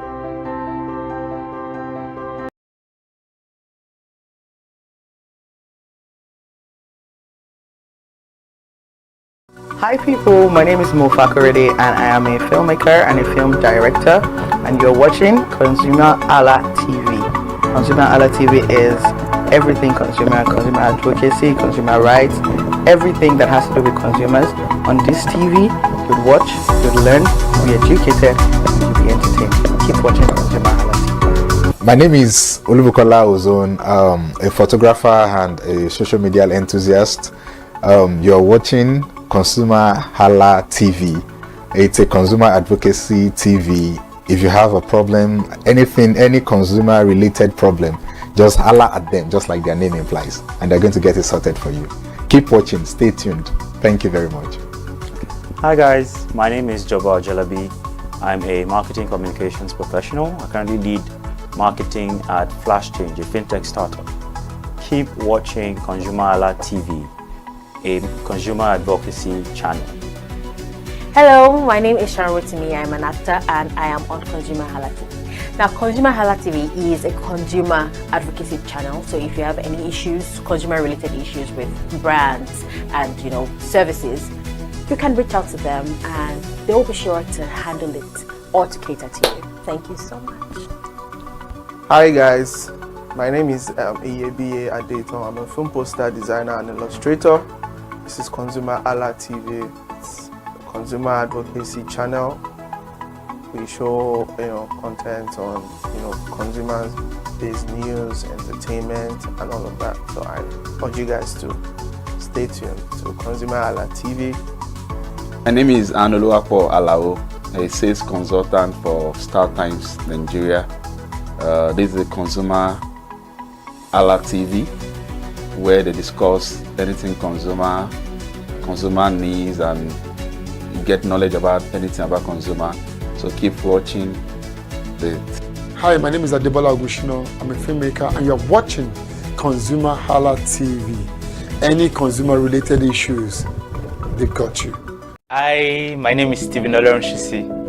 I'm a strategy and sales professional, currently working with Obey, and you're watching ConsumerHalla TV. I mean, this is one of the channels that you don't want to but stay on. Consumer advocacy, brand promotion, everything consumer, what you need to learn for your business to grow. This is a channel where you learn, where you experience entertainment too, yeah. But it's good for businesses, for brands, and for an entrepreneur. If you want to know more about businesses, want to know more about brands, please stay watching. All right, thank you so much, ConsumerHalla TV. Keep watching. Hello, good day. My name is Tunde Balogun. I'm the lead pastor at the Kingsborough Church in London. And you're watching ConsumerHalla TV, which is a new initiation into the TV industry in Nigeria, the first of its kind in Nigeria, and I know that it's going to bring value and quality into the service industry. ConsumerHalla TV is here to offer value to service industry and to give a voice to consumers, bring awareness to the brand industry, and also bring education to what it is to have quality for what you paid for. I know that through ConsumerHalla TV, you are going to be able to get what you have paid for quality-wise and also give a voice to you in wherever it is that you do. I am here to support and give a shout out to say that keep watching ConsumerHalla TV and we'll have a better quality for value in Nigeria and in the global space. Please.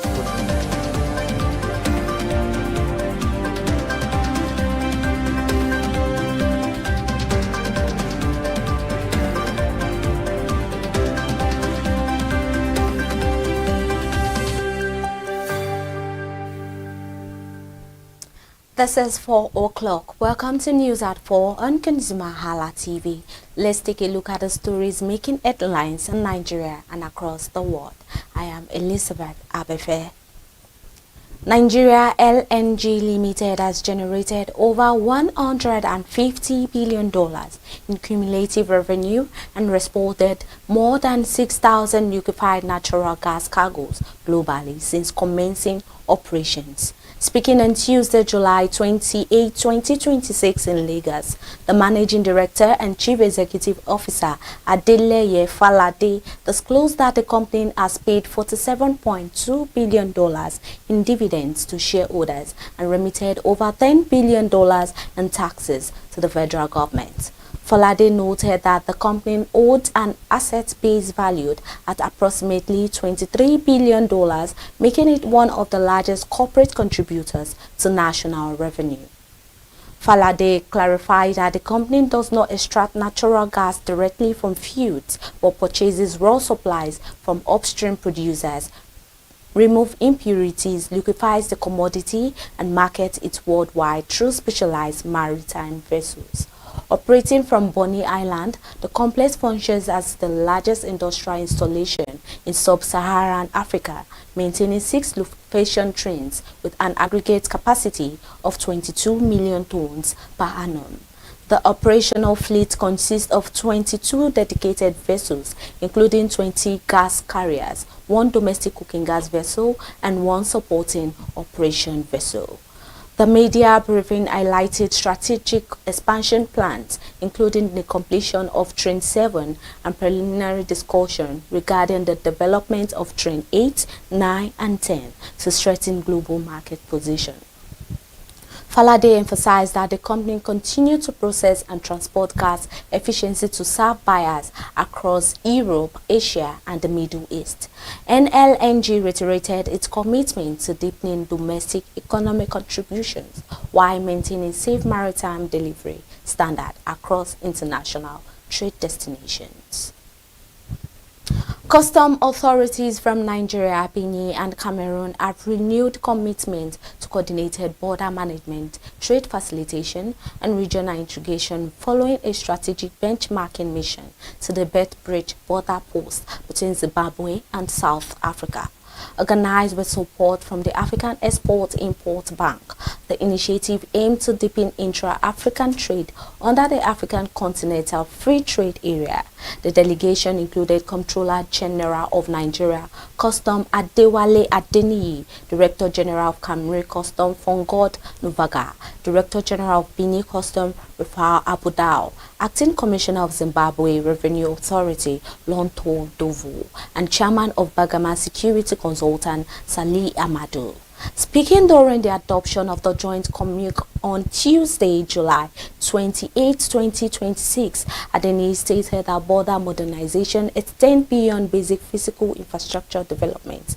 He noted that sustainable trade reforms rely on coordinated institutional framework, clear operational accountability, digital interoperability, and professional human capital across regional corridors. Adeniyi affirmed that the lesson gathered from the Bridge and Chirundu border facility in Zimbabwe will be applied directly to solve operational challenges, enhance trade security, and drive economic growth across West Africa. Director General of the Cameroon Customs, Von God Nuvaga, emphasized that regional custom agencies must cooperate to remove administrative bottlenecks that hinder legitimate commercial activity. Echoing this sentiment, Director General of Benin Customs, Colonel Rafal Abdal, stated that the Bet-Bridge model provides practical execution pathway for improving border post efficiency.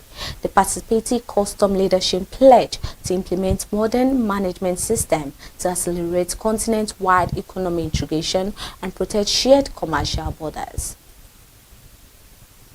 Nigerian net foreign liability position expanded by $7.5 billion to reach $90.2 billion in 2025. According to data released by the Central Bank of Nigeria, the increase occurred as foreign investor claims on domestic assets grew at a faster pace than Nigeria investment abroad. The Apex Bank International Investment Position report revealed that the total external financial liability stood at $215.8 billion, offset by total external financial assets of $125.6 billion. The expansion in total external financial liabilities was primarily driven by a $10.1 billion increase in portfolio investment liabilities fueled by foreign capital inflows into government debt instruments such as open market operational bills. Foreign investors were attracted by high investment yield resulting from the country's elevated interest rate environment. Additionally, the direct investment liabilities grew by $6.7 billion year-on-year, reflecting expanded foreign equity ownership in local enterprises across key commercial sectors. Unlike balance of payment reports that mentioned continuous trade and capital flows over a specific period, the international investment position measured the total stock of foreign financial assets and liabilities at a specific point in time. The Central Bank of Nigeria noted that while external liability position was partially buffered by growth in national reserve assets and increased foreign asset holding by Nigerian residents. The Society of Petroleum Engineers Nigeria Council has warned that awarding new exploration licenses alone will not enable the country to achieve its production target of 3 million barrels of crude oil per day by 2030. Speaking on Tuesday, July 28, 2026, in Lagos ahead of the 49th Nigeria Annual International Conference and Exhibition, Council Chairman Francis Nwoche emphasized that exploration licenses must be supported by rapid technology deployment, infrastructure expansion, operational efficiency, and disciplined capital allocation. Nwoche acknowledged that the conclusion of the 2025 licensing round by the Nigeria Upstream Petroleum Regulatory Commission, which awarded 37 oil and gas blocks to 31 preferred bidders, was a positive step, but stressed that converting awards into daily output remains the primary challenge. He noted that achieving national production targets require more than restoring shut-in capacity, calling for new field development, subsea tie park, and advanced reservoir management alongside close collaboration between regulators, operators, service companies, and financial institutions. The Council highlighted the ongoing structural changes in the upstream sector, where indigenous companies now account for approximately 60% of national crude oil production following divestment of assets by international oil companies. Nwoche stated that local firms must demonstrate technical excellence, financial bankability, and effective environmental stewardship as they manage the commissioning liability and optimize field operations across domestic assets. The Central Bank of Nigeria directive requiring payment transaction data generated within the country to be stored locally is expected to accelerate digital infrastructure development, according to the co-founder of GFA Technologies Group, Adebola Omololu. The regulatory policy mandates bank, fintech firm, mobile money operators, and payment service providers to store and manage transaction data within national borders in compliance with data protection laws, with full operational enforcement scheduled for January 1, 2027. Speaking on Monday, July 27, 2026, Omololu stated that the data localization mandate serves as a long-term catalyst for expanding local cloud services, data centers, and sovereign digital capacity. He explained that the economic impact extends beyond financial institutions to reach telecommunications companies, cloud service providers, property developers, and international development finance, enforcing onshore storage for sensitive financial record, create a sustainable growth trajectory for domestic technology infrastructure. The policy directive is already spurring direct private sector investment, including GFA Technology planned development of the 200 megawatt Abeokuta Technology Zone Data Center and Digital Infrastructure Campus. Industry analysts project that local processing and storage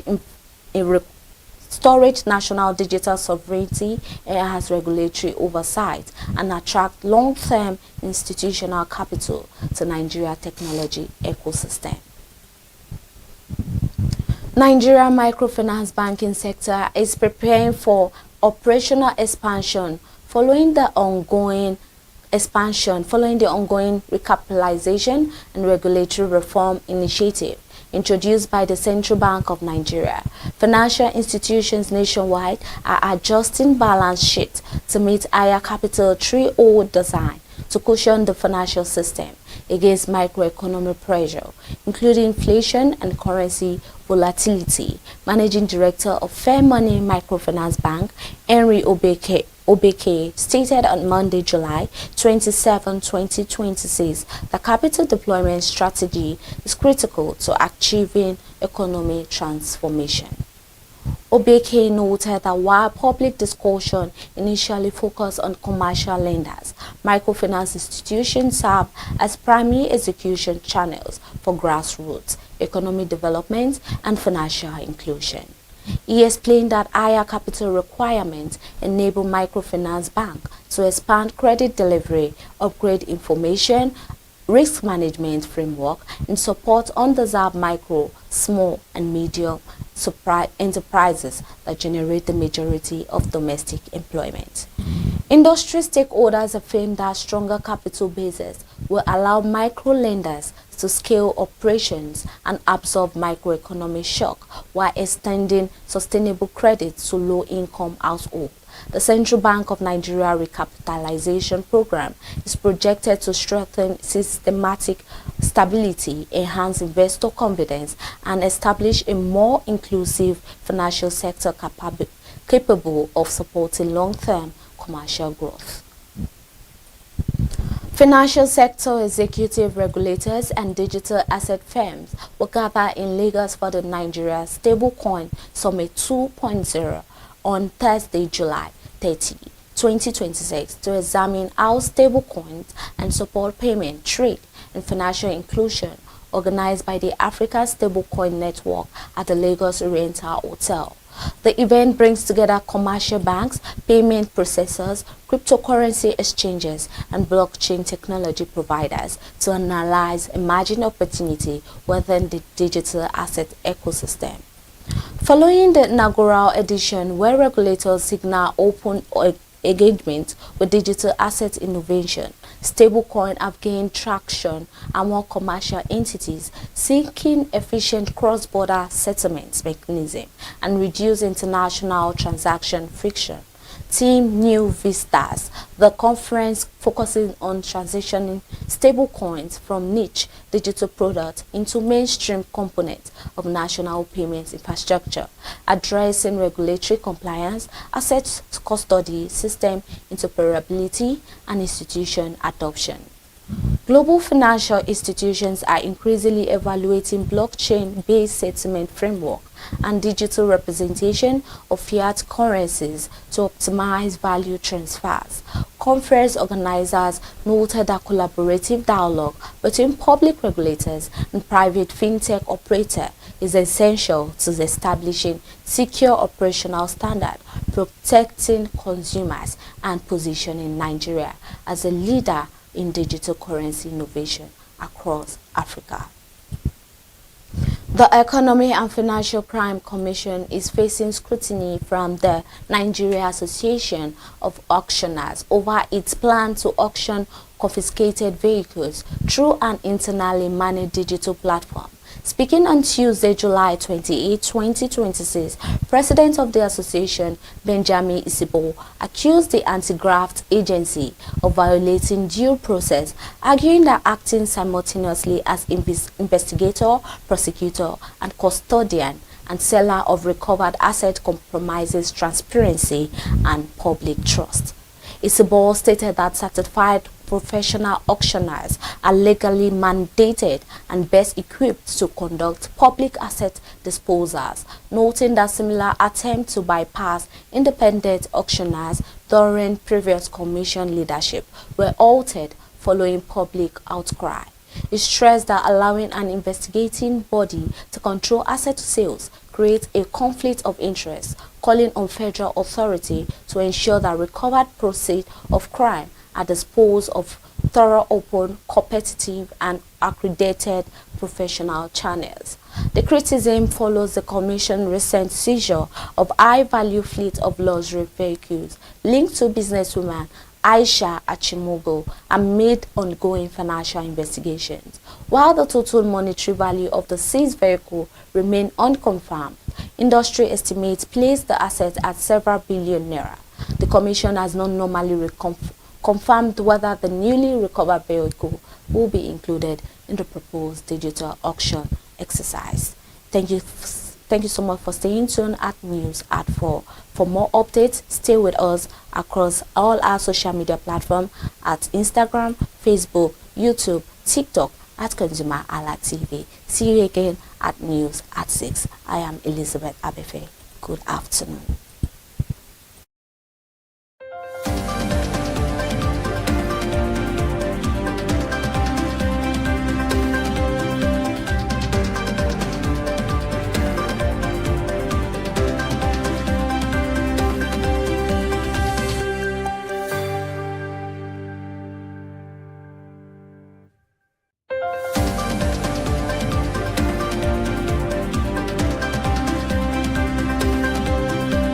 Hi people, my name is Mo Fakorede and I am a filmmaker and a film director, and you're watching ConsumerHalla TV. ConsumerHalla TV is everything consumer advocacy, consumer rights, everything that has to do with consumers. On this TV, you'll watch, you'll learn, you'll be educated, and you'll be entertained. Keep watching ConsumerHalla TV. My name is Olubukola Ozone, a photographer and a social media enthusiast. You're watching ConsumerHalla TV. It's a consumer advocacy TV. If you have a problem, anything.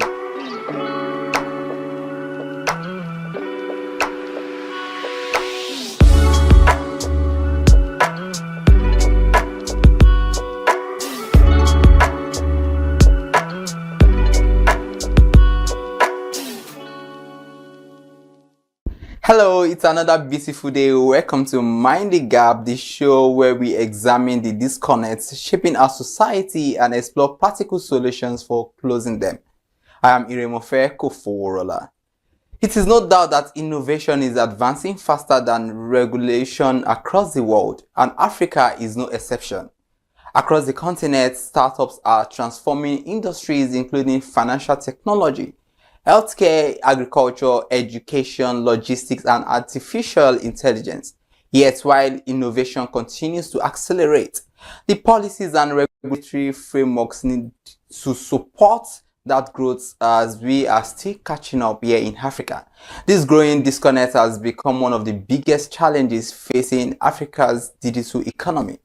Nigeria has emerged as one of the Africa's leading startup hubs in the continent, attracting billions of investments and producing globally recognized technology companies. The passage of the Nigerian Startup Act marked an important step toward creating a more enabling environment for entrepreneurs. However, many founders still face regulatory uncertainty, limited access to funding, infrastructure challenges, concerns around data protection, cybersecurity, as well as the growing need for responsible AI governance. Beyond these challenges, startups must also earn public trust. Building innovative products alone is no longer enough, as companies must communicate their value clearly, engage policymakers constructively, build strong relationships with investors, and maintain credibility with both the media and the public. Creating a thriving innovation ecosystem requires more than brilliant ideas. It demands smart policies, responsible regulation, strategic communication, and meaningful collaboration among governments, innovators, investors, academia, civil society, and the media.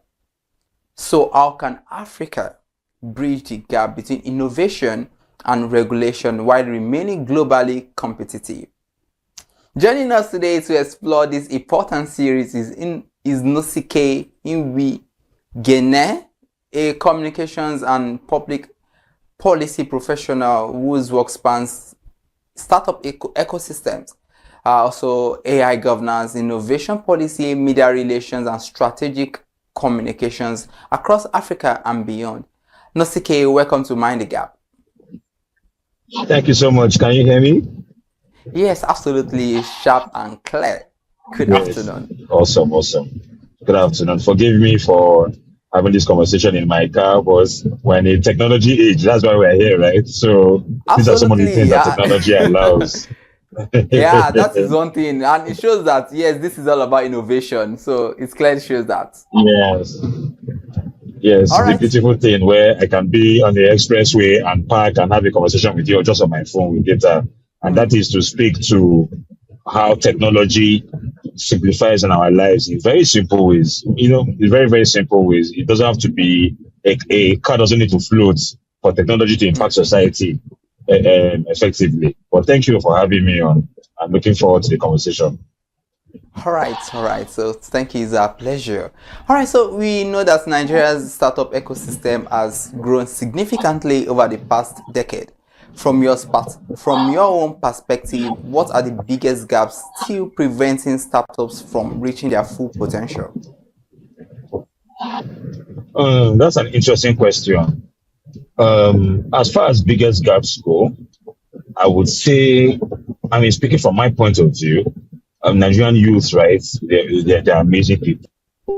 They're driven. They're always looking to find solutions. And having to travel around the country and advise many startups, more advanced and early stage, we're not short of ideas. There's lots of ideas.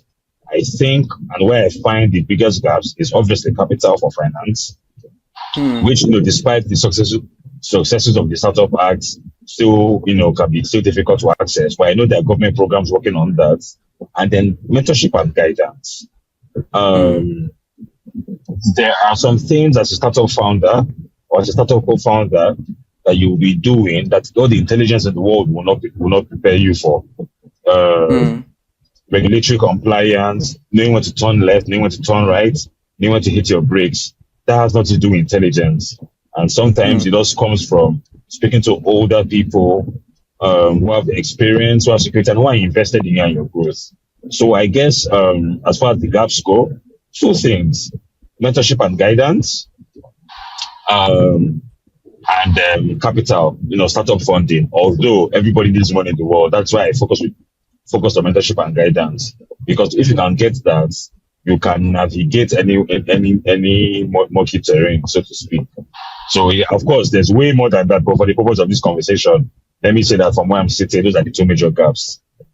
Thank you so much for that insight. And majorly we know that capital has to do a lot with business, and especially when you talk about mentorship, which is something that we know that many startups they need particularly, and you've highlighted that. So let us look at one interesting discussion that I am absolutely interested in this afternoon. It is all about the Nigerian Startup Act that we know that was formulated, and it has been widely welcomed as a landmark policy. But how much impact has it made so far, and where do you believe such implementation still needs improvement? Okay, that's a beautiful question. Thank you. Some personal context is that I joined the Startup Act personally because I was dissatisfied with the, should I say, what it has in a gap between the government and regulators and policymakers and innovation and young startup people who just wanted to build products that would scale. Going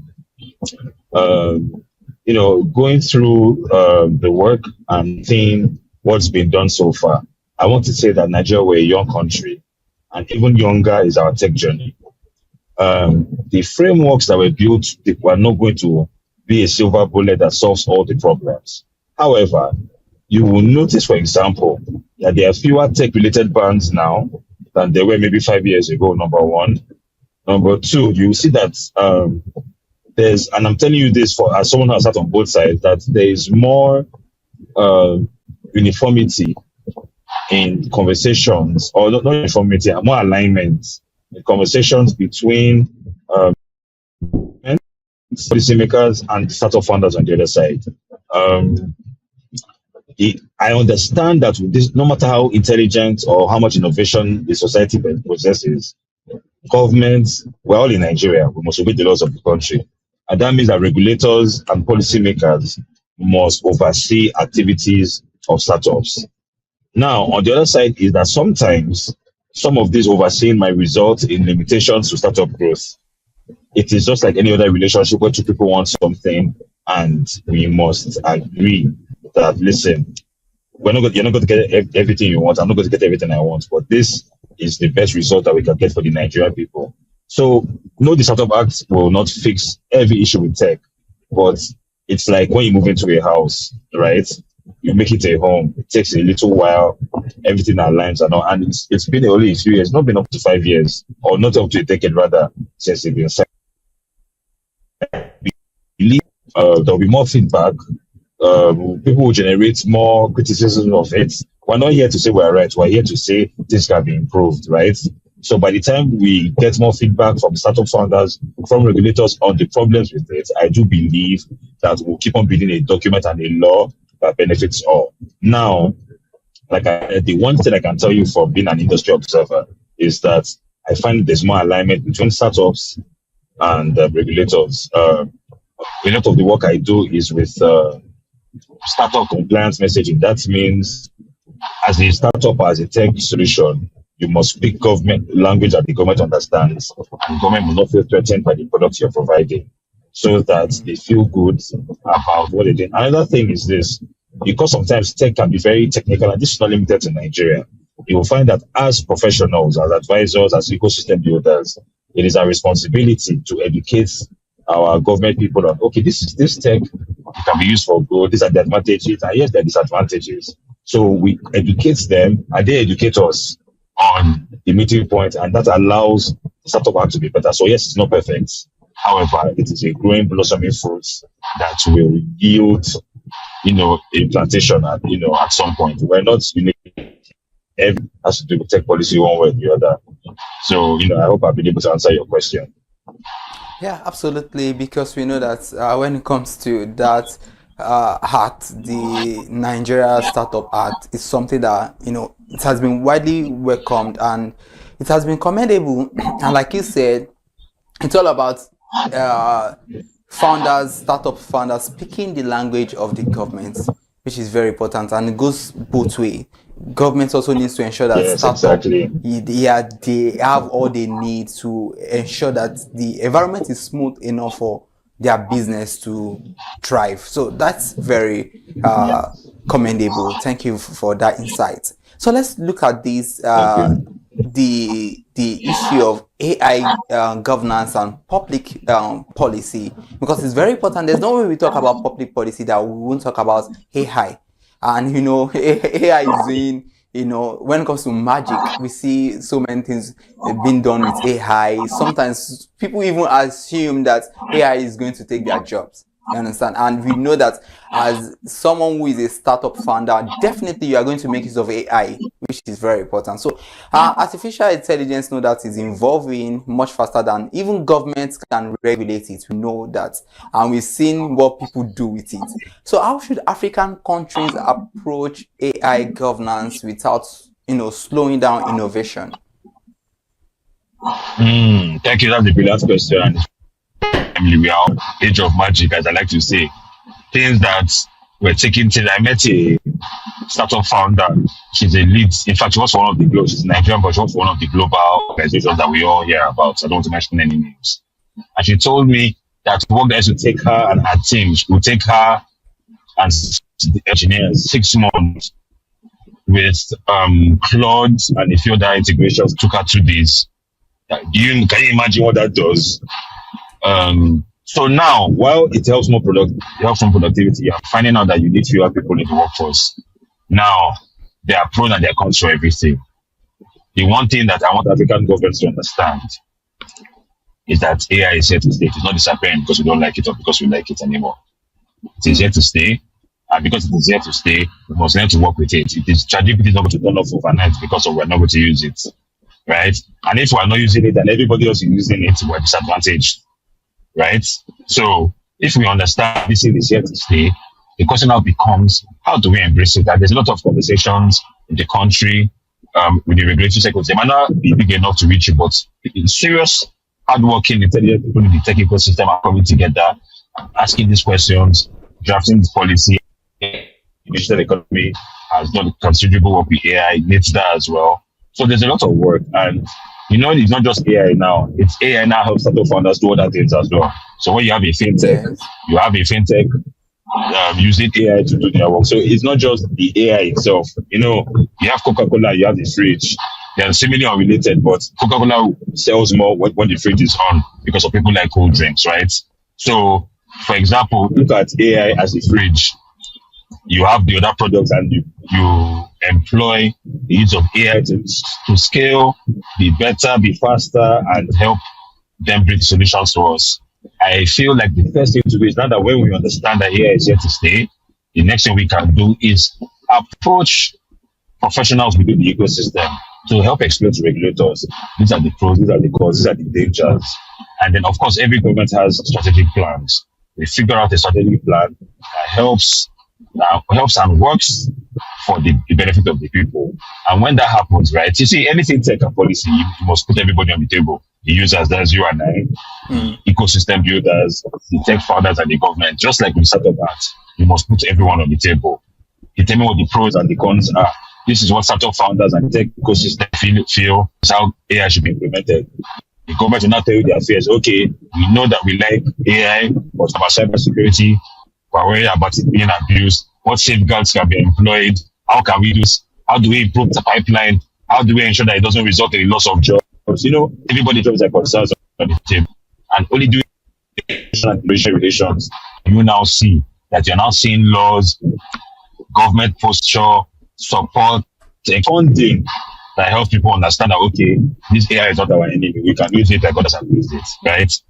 I was in a conference sometime last year, and I don't want to once again mention any global names, but I realized that in some countries, they're using AI, like traffic lights, something as simple.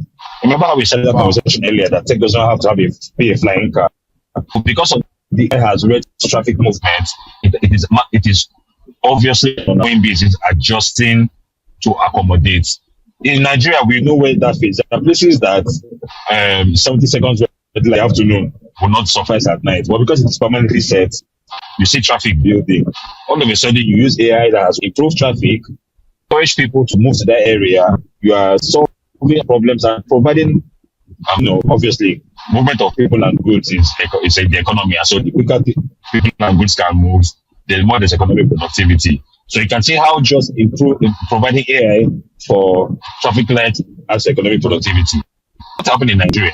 Our government are people need to understand its uses, its pros and its cons, and it's up to us, the young people, the startup builders, ecosystem builders, people like you who are doing this good work of advocacy and talking about how this affects our society, to come together. As we're watching this now, somebody in the government office is watching it and having a conversation about how do we do this? So, part of what we can do is what you're already doing, allow me to say, which is promoting, advocating for better technology, the ecosystem, and things that we can do to be better. I hope that helps and that has provided more context. Yeah, thank you. You laid so much emphasis on the fact that, AI is, it has come to stay, no doubt. And the only thing left now is for government to involve policymakers, institutions, and everyone concerned to ensure that, yes, everybody's on the same page and we can effectively use AI to build our communities and as well as businesses as well. Yeah. Exactly. Yeah. So now let us look at these, because this conversation focuses on how we can bridge the gap between innovation and regulation. And we've talked about regulation in some ways when we talk about policies, how the tech ecosystem needs policy for startups and all that. Then now let's also look at communication. Communication is very, very important. So you have advised startups across Africa and other regions of the world, and thumbs up to you for doing a fantastic job with that. Your good work is seen. So what communication mistakes do you think founders make most often when it comes to strategic communication? Oh, what do I write a whole book about this? The first thing I would like us to establish is narrative. You work in media. What say about you is more often considered the truth than what the truth is. And if you want your truth to be out there, you must be about it. You must engage ConsumerHalla before you need to. So, if we understand that narrative is everlasting and perception is important, we understand that the media is your friend, right? But however, truth must fill up a vacuum. If you do blow your trumpet, other people will blow it for you. So the number one mistake I find ecosystem startup founders doing is that they are not proactive about it. They think it's only when they have or when they're announcing a product that they must be in the media. You cannot always just come and talk about your product. Oh, I want to sell gala. You can talk about the importance of maybe not gala, I don't know per se, but let's say tomatoes or let's say fruits. If you fruits, you constantly have to hammer on the importance. Make your fruits obviously edible, good presentation. Talk about them. So they think about healthy living. They think about ConsumerHalla food shop. You understand what I mean? So our founders to proactively tell stories, to engage with the media, to feel confident in speaking to the media. When you find that the media has a particular issue, your vertical, let's say you're in fintech or you're agri-tech or you're in consumer tech or insurance tech or health tech, you can reach out and say, listen, I feel like there are some opinions there that can be reformed or informed better through my work and my insights. I would like to speak to you, and then you can have the media talk about what the general issues are. A lot of founders talk about the broader issues. Do you understand? If you talk about the broader issues, ultimately the solutions will lead to, okay, what solutions are there? Then you start your products. Move with your mindset, then you don't succeed in this game because of people start up, you want to use it repetitively. And for them to use it repetitively, they must trust the product and build by multiple exposure, right? You don't just hear something once and want it, generally speaking, right? So proactive media engagement, your story, and not just self-first attitude, but look at the institutional issues and addressing them head on, and then leading to your own product. I think that's a really, really good way for startups to approach communications and media.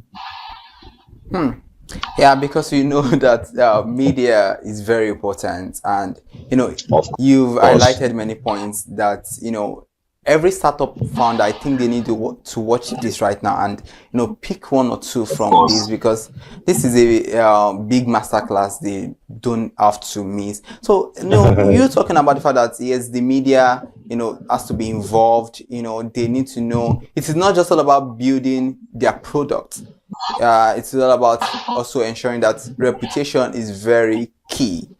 But let's look at this era of social media and instant news, whereby before you know anything, there is an instant news.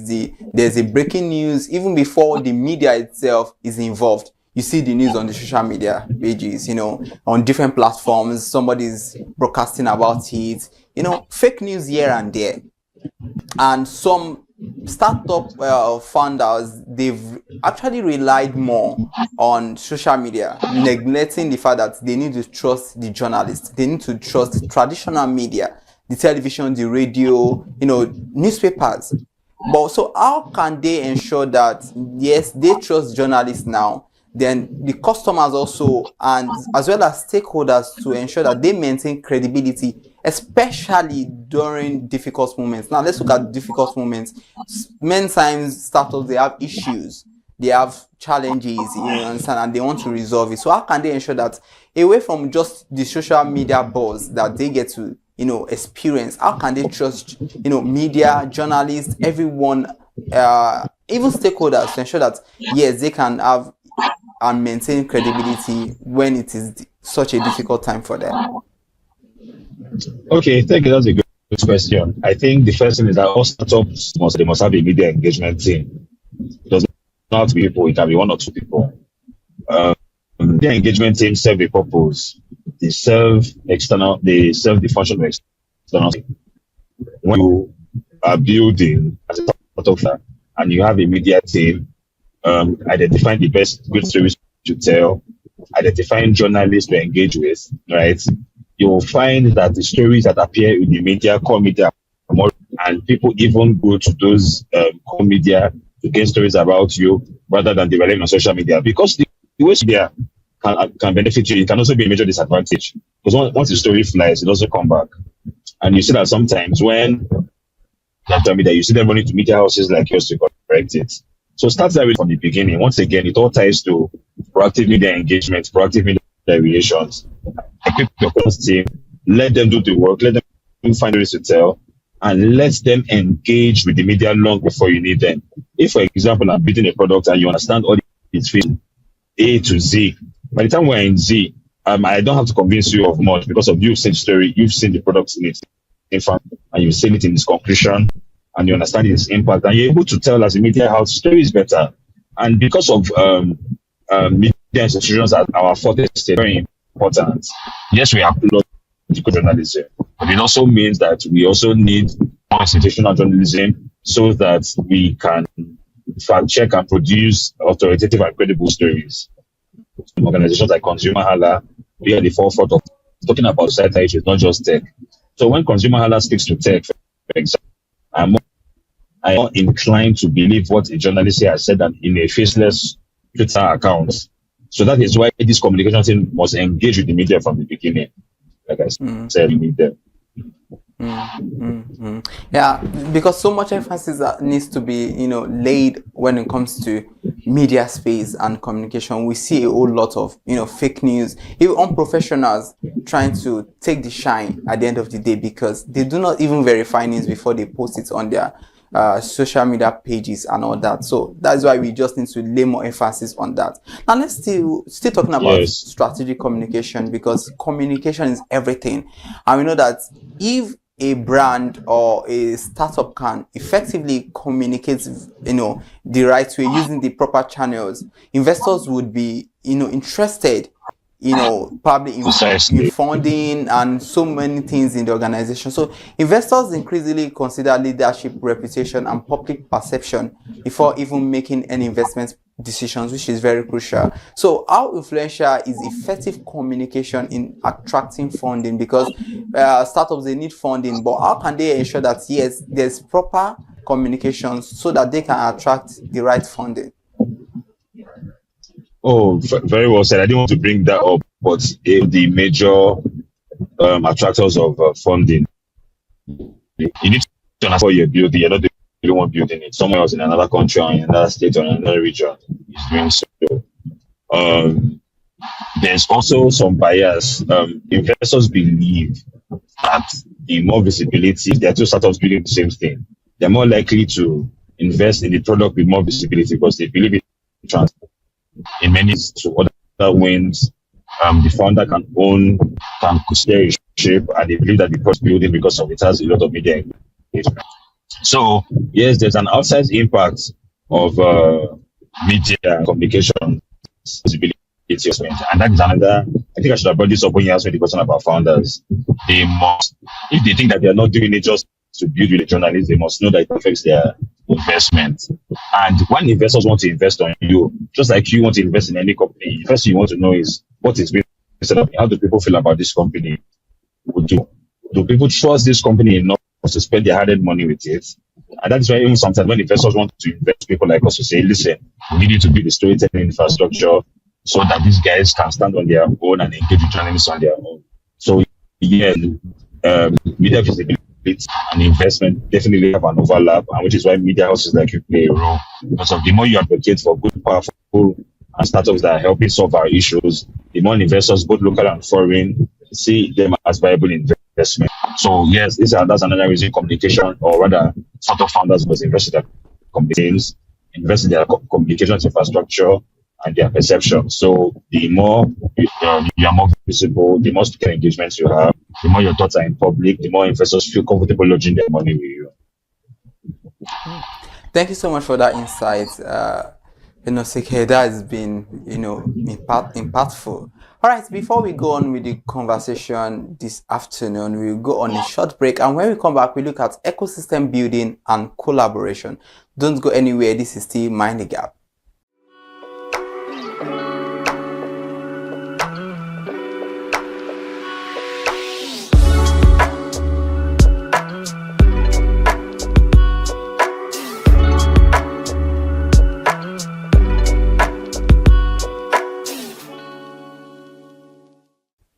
Welcome back, and thank you for staying tuned on Mind the Gap. This has been a beautiful discussion, and we are looking at bridging the gap between innovation and regulation. Why Africa's tech ecosystem needs policy, trust, and strategic communication.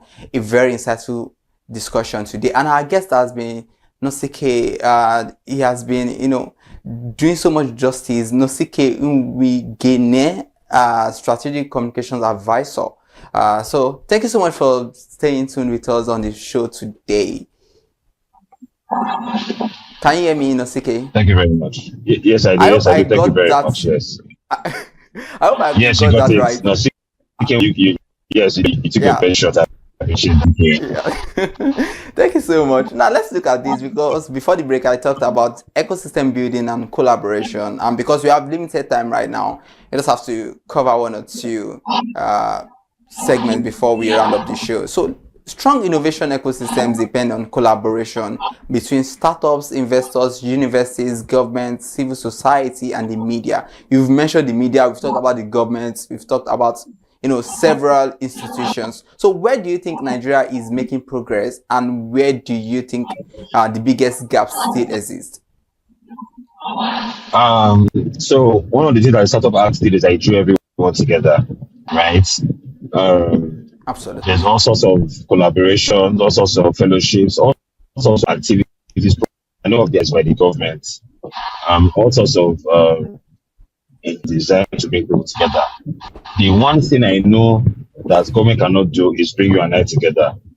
So one thing I would advise startup founders is speak to other people in your field, people about they learn, engage, grow as a community, and 50 people can and do more momentum and more impact and more person would take hands. But you can always pick up uses and fill gaps from relationships. I also want our entire ecosystem to not shy away from collaborating, always deal with this space, because there's something that everyone has to learn from someone.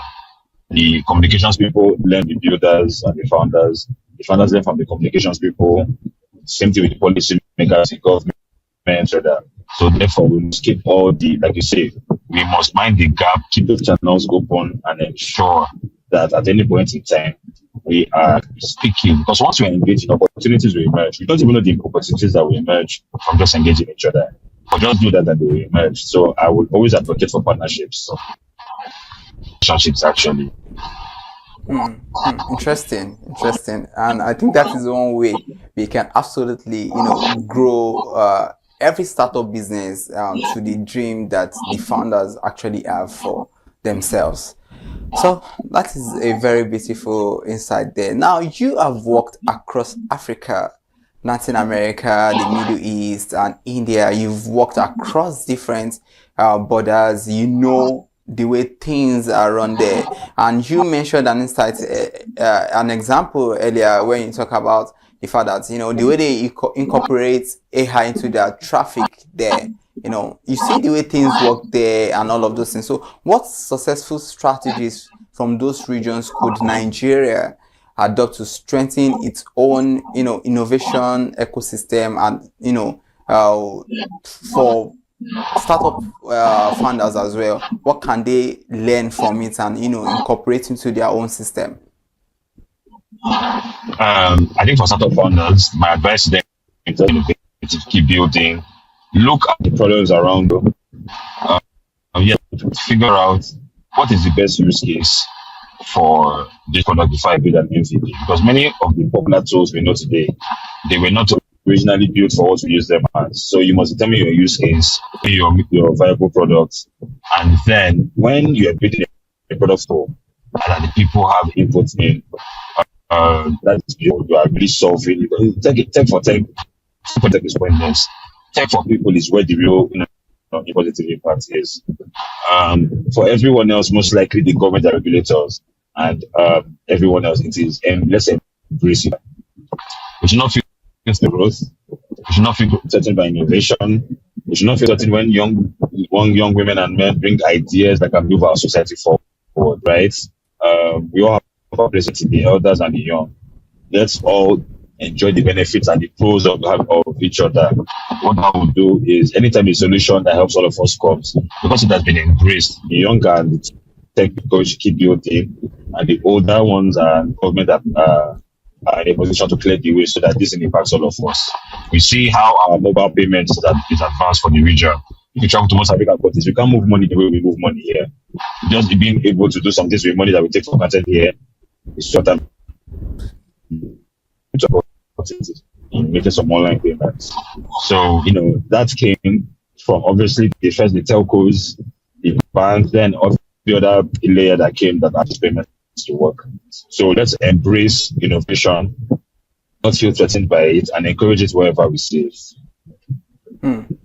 Absolutely right. So, looking at the fact that, we've talked about policy, strategic communication, and now let us look at this briefly. How can startup founders maximally use innovation to build trust among their customers? There's always the issue of trust. Can I trust this brand? Can I ensure that, yes, even if I buy from them, I'll come back, again and again and again? So how can they ensure that, yes, the issue of trust is something that is earned in such a reputable way?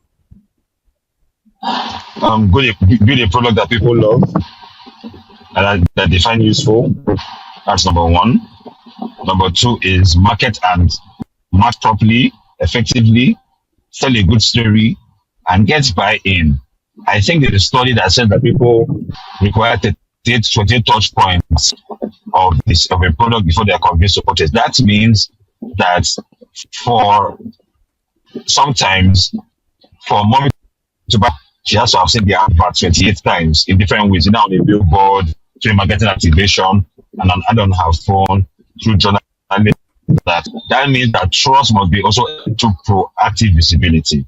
So first, you must have a good product, and then you must sell the product to the right people, and then have them see it. And then, times it's not a sprint, it's a marathon. So even if you're not catching traction, keep creating strategies and engagement strategies that get people to keep appreciating it. Once when you're not in the room, someone else can say that, this product is good though. we've won. The rest is just solution. So, like I said, build a product that people love and make it easy for them to find the products. Market well, tell a good story, be repetitive about it so that people believe and trust it. And once you secure that trust, you're good to go. All right, Nosike, finally, I promise you after this, I'm not asking you anything again. Trust me. So finally, if I allow you go. All right, so if after this conversation today, we know that governments, agencies, different institutions, they will do the rightful thing. So if we were having this conversation 5 years from now, what developments would convince you that Africa has successfully bridged the gap between innovation, regulation, and public trust? In just a minute. Oh, the first thing is yes, of course. I want to see more African tech products used by months for Africa. On small $1 billion and above companies that are for Africa by Africa. And I want to see Africa Tech create jobs. You know, sometimes we don't see the impact of tech. I want Africa Tech to create jobs adjacent and direct that help POS agents that come from tech. If there was no tech, you would not have more POS agents, right? I want that impact spread across board, so everybody feels that okay, this for us and about. It's not just for people that are building for 500 people. People that are employing our children. The products are for us. They are owned by us. They are adding value. They are building buildings. There's the infrastructure. So, you know, Africa Tech can be for Africans. And that's what I want for. You know, in about a minute. Valuable companies doing well, owned by Africans, building products for Africans, hiring Africans. Oh, thank you so much. Can you hear me? Yeah, sure thing. Yes, I hear you very well. I hear you very well. Thank you. This has been an insightful discussion this afternoon, and trust me, I wonder who else could have done justice to this discussion, if not Nosike Nwigene.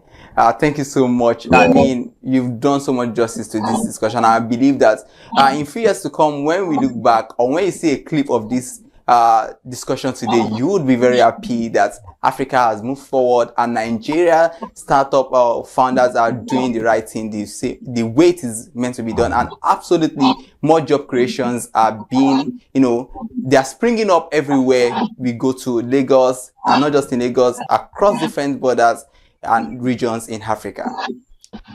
Definitely, that's my hope, that's our prayer. A better Africa for giving my not just tech but other things as well, but of course tech also should be one of our wins as a society. Thank you so much, Nosike, for joining us on the conversation this afternoon. It has been a beautiful moment. Thank you. All right. I enjoyed the rest of your day. Yeah, it's a pleasure. Thank you. Yeah, right. So innovation is not driven by technology alone. It also depends on policies that encourage growth, regulations that inspire confidence, communication that builds trust, and partnerships that connect ideas with opportunities. As Africa's digital economy continues to evolve, bridging these gaps will determine the future of entrepreneurship, investment, and the continent's global competitiveness. Our sincere appreciation to Nosike Nwigene for sharing valuable insights on strengthening African startup ecosystem through better policy, strategic communication, and responsible innovation. He's a strategic communication advisor, and thank you so much for being on the show today, Nosike. And thank you so much, our dear viewers, for watching Mind the Gap today. Without you, there wouldn't have been Mind the Gap. But you know one thing you can do to encourage us more? Please subscribe across all our social media platforms on X, TikTok, you know, everywhere you find ConsumerHallaTV. Just click on that subscription button and you will always get notified when we have amazing content for you. I am Miremofeye Koforola. Join us again next time as we identify another critical gap, explore why it exists, and discuss practical solutions to bridge it. Until then, keep asking the important questions, keep driving meaningful conversations, and always mind the gap. Bye for now.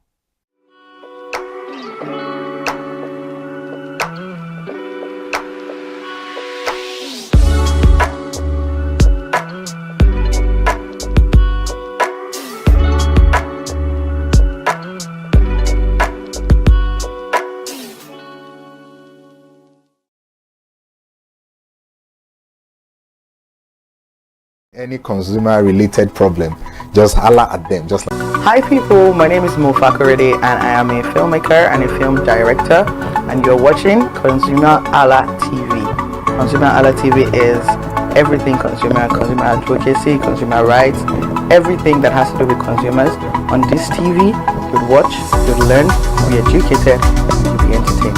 Keep watching ConsumerHalla TV. My name is Olubukola Ozone, a photographer and a social media enthusiast. You're watching ConsumerHalla TV. It's a consumer advocacy TV. If you have a problem, any consumer related problem, just holla at them, just like their name implies, and they're going to get it sorted for you. Keep watching, stay tuned. Thank you very much. Hi guys, my name is Joba Jalabi. I'm a marketing communications professional. I currently lead marketing at Flash Change, a fintech startup. Keep watching ConsumerHalla TV, a consumer advocacy channel. Hello, my name is Sharon Rotimi. I'm an actor and I am on ConsumerHalla TV. Now, ConsumerHalla TV is a consumer advocacy channel. So if you have any issues, consumer-related issues with brands and services, you can reach out to them and they will be sure to handle it or to cater to you. Thank you so much. Hi guys, my name is Iyebiye Adeton. I'm a film poster designer and illustrator. This is ConsumerHalla TV. It's a consumer advocacy channel. We show content on consumers-based news, entertainment, and all of that. So I urge you guys to stay tuned to ConsumerHalla TV. My name is Anoluwapo Alao, a sales consultant for Star Times Nigeria. This is a ConsumerHalla TV, where they discuss anything consumer needs, and you get knowledge about anything about consumer. So keep watching it. Hi, my name is Adebola Agushino. I'm a filmmaker and you're watching ConsumerHalla TV. Any consumer related issues, they've got you. Hi, my name is Stephen Olorunshisi. I'm a strategy and sales professional, currently working with Obey, and you're watching ConsumerHalla TV. I mean, this is one of the channels that you don't want to but stay on. Consumer advocacy, brand promotion, everything consumer, what you need to learn for your business to grow. This is a channel where you learn, where you experience entertainment too, yeah. But it's good for businesses, for brands, and for an entrepreneur. If you want to know more about businesses, want to know more about brands, please stay watching. Alright, thank you so much, ConsumerHalla TV. Keep watching. To watch ConsumerHalla TV because it is here to make things work better for you. It is on this note that I would like to say a big congratulations to the chairman and CEO of ConsumerHalla TV, Pastor Tunde Olufowora, and all the staffs of this great organization. Thank you for what you do. You are making things happen for us, and I pray that God bless you. Thank you. Hello, my name is Toyin Balogun. I'm here to give a shout out to ConsumerHalla TV, #1 platform helping you to shop smart, spend wisely, and live better. Anytime you have any kind of issues with your shopping, or you want to know a very honest review, please contact ConsumerHalla TV, here to help you. And please join the community where we can all make life easy and better for all of us. Hey there, do you know in the world today, everyone is a consumer. And as consumers, we all have the right to be heard. In Nigeria today, as a consumer, you have all right to product information, right to fair pricing, right to return goods, right to product labeling, right to fair dealings, and a lot more. Well then, have you heard about the new media channel? ConsumerHalla TV. ConsumerHalla TV. ConsumerHalla TV. At ConsumerHalla TV, our goal is to inform and educate consumers in Nigeria with insightful news alongside development within the fast-paced world of consumers through well-researched strategies.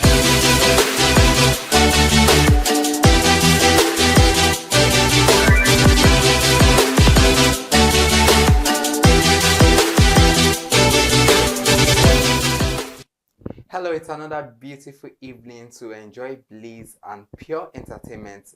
Welcome to Screen Time, the show where entertainment meets insights. I am Iremofe Koforola, and you always call me the man clothed in wealth and strength.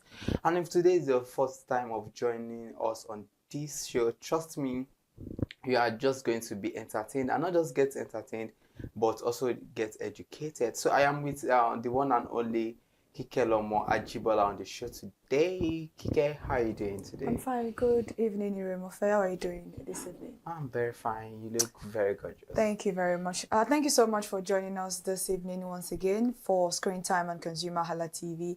I am Kike Lomo Ajibola, and if this is your first time seeing our faces, please subscribe to our YouTube channel, ConsumerHalla, and also head over to all our other social media accounts, ConsumerHalla, on Instagram, Facebook, X. On our TikTok, it is ConsumerHalla TV. Welcome to the studio this evening.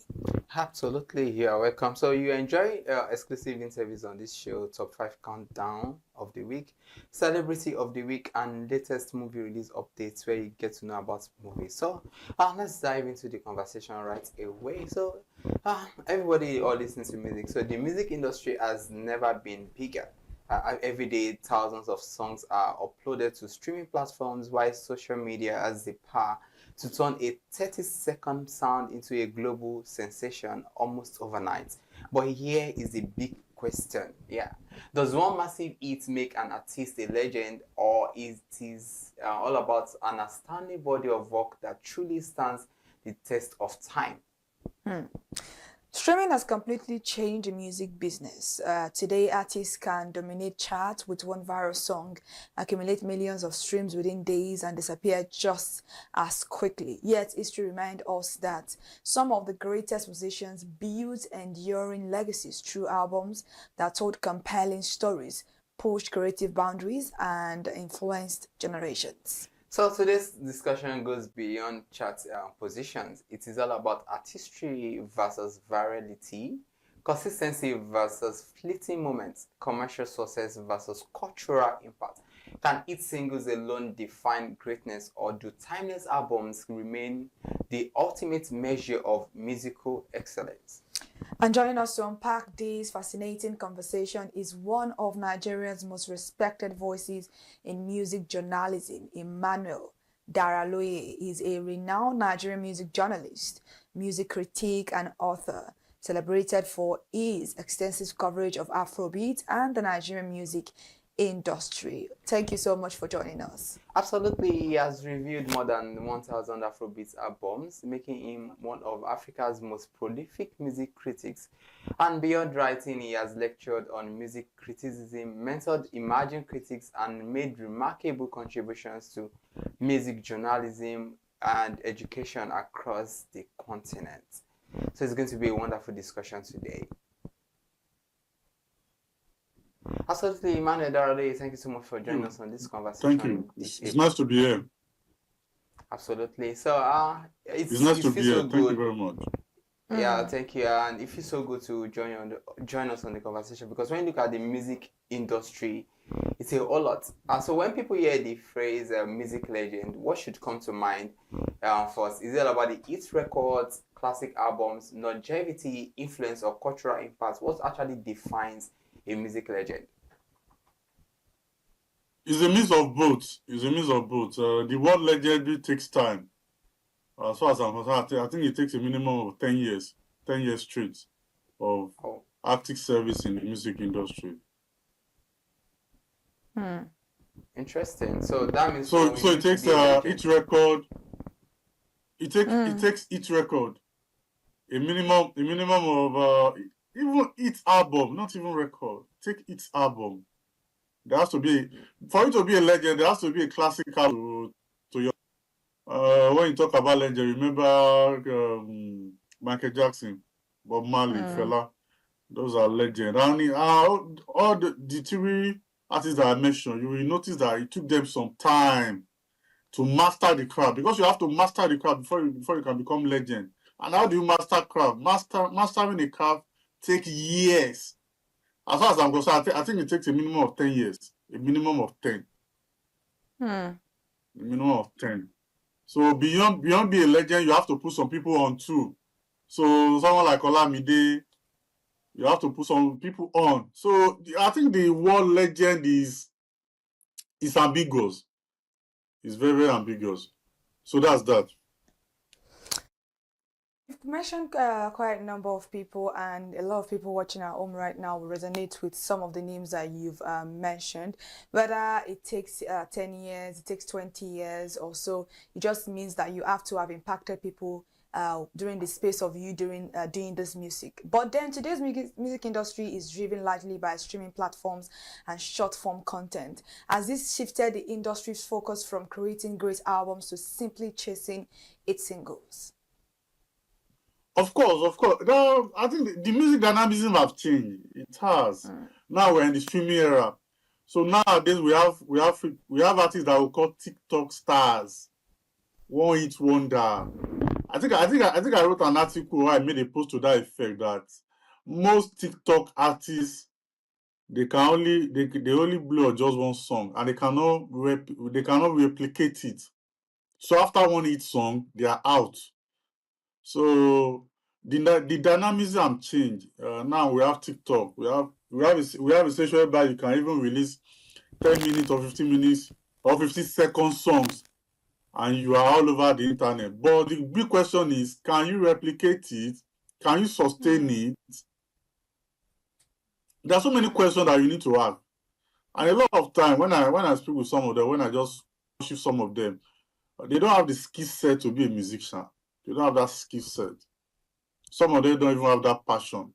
Some of them just add sheer luck or maybe grace, like the religious people always say. Maybe that was what they had. So they can't even maintain it. So I think it's just a sad. It's a sad song, and it's not also sad. I think it's the time frame. You move with time. That's what is obtainable now. Take for instance, 10 years ago, 20 years ago, this was not obtainable. 20 years ago, we have Alaba. 10 years ago, we had Not Just Okay. That was when the blogging era was popping. Not Just Okay, Najalo, Deto Exclusive. That was the blogging era. So now, we have the TikTok era. I can tell you for free, in the next 10, 20 years, there will be another era that might even be worse. So that's that. Interesting. So, I mean, you've laid a lot of premises to this discussion, and you mentioned the fact that it could get worse, and we see the way the trends have become and the changes we see in the music industry lately. And if you look at it, you mentioned that at least for an artist to be a legend, you must have at least some albums. But let's look at it let's flip it to another side. When you look at an artist, so can an artist truly become a music legend with a catalog dominated by successful singles but without a universally acclaimed album? You don't have an album, but we have some artists that they have several singles that you listen to them over and over again. Can you still classify them as music legends? Yeah, I thought it's contentious. It's contentious. Personally, I don't really, maybe because I'm a music journalist, personal fan of singles. I judge artists based on album. Your album. I judge artists on album. So even ask artists, if you are close to artists, ask them. They know, they are aware. They are aware. Do you judge King Sunny Ade with singles? You judge him with his album, with his LP, with his EP. Do you judge Bob Marley with singles? You judge Bob Marley with his albums, his LP, his EP, probably his movement. So I'm not a fan of singles because singles are very, very they are fast to make and quick to make. But album takes time. Album takes mastery. Album takes execution. Album takes energy. Album is a compilation of sound. So it's like a report card. Album is a report card. So ask people that are music conscious, people that are in the music industry. They judge artists based on albums, the number of albums you release, how viable. If you're a fan of music review, you will notice when they arrive you, there's what we call commercial universal acclaim, mixed reviews, mixed feeling, Some albums are commercially viable and critically they are not acclaimed. We have critically reclaimed albums. So I don't know. I'm not a fan of single. I'm not a fan. If you're an artist and you are sure of yourself, release an album. Let's hear that. That's why you notice a lot of them. A lot of them, when they release song, they can't release album. They are scared. So a pattern I noticed in recent time in the music industry is when they release album, off one song, they can make about 4 other songs off it. So if they have one hit song, of that hit song, they will make another 4, then include it in an album. Probably compile all sorts, just call it album and release it. So that's that. This album that we've been talking about, because you have reviewed over 1,000 Afrobeat album. In your own experience, what separates an exceptional album from a collection of unrelated stories? Because you quite mentioned something related to it in the previous answer you gave. What separates the album are very simple. Skill sets. Skill sets. The lot of Nigerians, they are not, I don't think they really have that passion or they have that skill set to be a musician. Maybe they are just motivated by the fame, the women, the money. A lot of them don't have that skill set to be a musician. Ask them, how many of them can play a musical instrument? Or maybe few. Might not be none. Few can play musical instrument. A lot of them don't really have that passion. A lot of them are not that skillful or they are that way talented. So sometimes when I listen to some of these artists, I just tell people that maybe we are expecting too much from them. Maybe they don't have that skill set to be a proper musician. Because being a proper musician takes rigorous training. It takes rigorous training, year of mastering. You need to read. You need to listen. So there's a lot they need to do. So that's that. Right, so let's talk about the Nigerian music listeners, because there's no way you talk about the music industry itself without you making reference to those who listen to these songs we talk about. So are Nigerian music listeners becoming less interested in complete albums because playlists and streaming algorithms favor individual tracks? Of course, you are right. Because of the attention span, so they are very slow. So I think that's the reason the artists are working more on the album than singles. So the attention span is the big factor. So I know with the economic situation now, that's why when fans online come on Twitter to make opinion albums, I really became serious, because I asked how many of them sit down 1 hour, 1.5 hours to listen an album from the beginning to the end. I'm a music critic. I do that. How many of you do that? So if you cannot listen to an album from the beginning to the end, how dare you make comment about albums? So I don't take them seriously. I don't. So because of this short attention span, a lot of them are married. A lot of them are dealing with economic situation. So they don't even have time. They don't even have time to the album. If they want to listen to the album, they'll be skipping. They'll play track 1, track 5, track 9. And they'll come on Twitter and be making that is far from the truth. So they are a big factor because they are the consumer. So I think it's something we have to deal with. So that. Well, Mr. Emmanuel, do you think record labels also pressure artists to release more singles because it generates quicker commercial returns than full-length album? Because a lot of consumers rarely listen to the full album. Do you think record labels also put pressures? Of course, they do. They do. It's a normal thing they do, because singles are more easier to promote. I've consulted for some of the record label, Universal and Sony and all of them. Singles are very, very easy to promote than album. Takes time and takes more. Take for instance, if you are promoting an album, you go on Jimmy Fallon and all these big late night shows. So it takes money. So sometimes the record label runs away from that. So what they do is they point to release single so that if the single blow, make more money. So maybe later they will now release album. So that's how it works. Interesting one there. So now still looking at it, because Afrobeats, when you talk about Afrobeats today, it has taken a lot of effort to create what we have today, and we have a lot of timeless and classic albums that we make reference to, from years and centuries ago. But looking at it now, when it comes to this generation, do you think we are producing enough classic albums that will be discussed 20 or 30 years from now? No, I doubt. This is July 2026. I can tell you for free. No classic album has been released so far.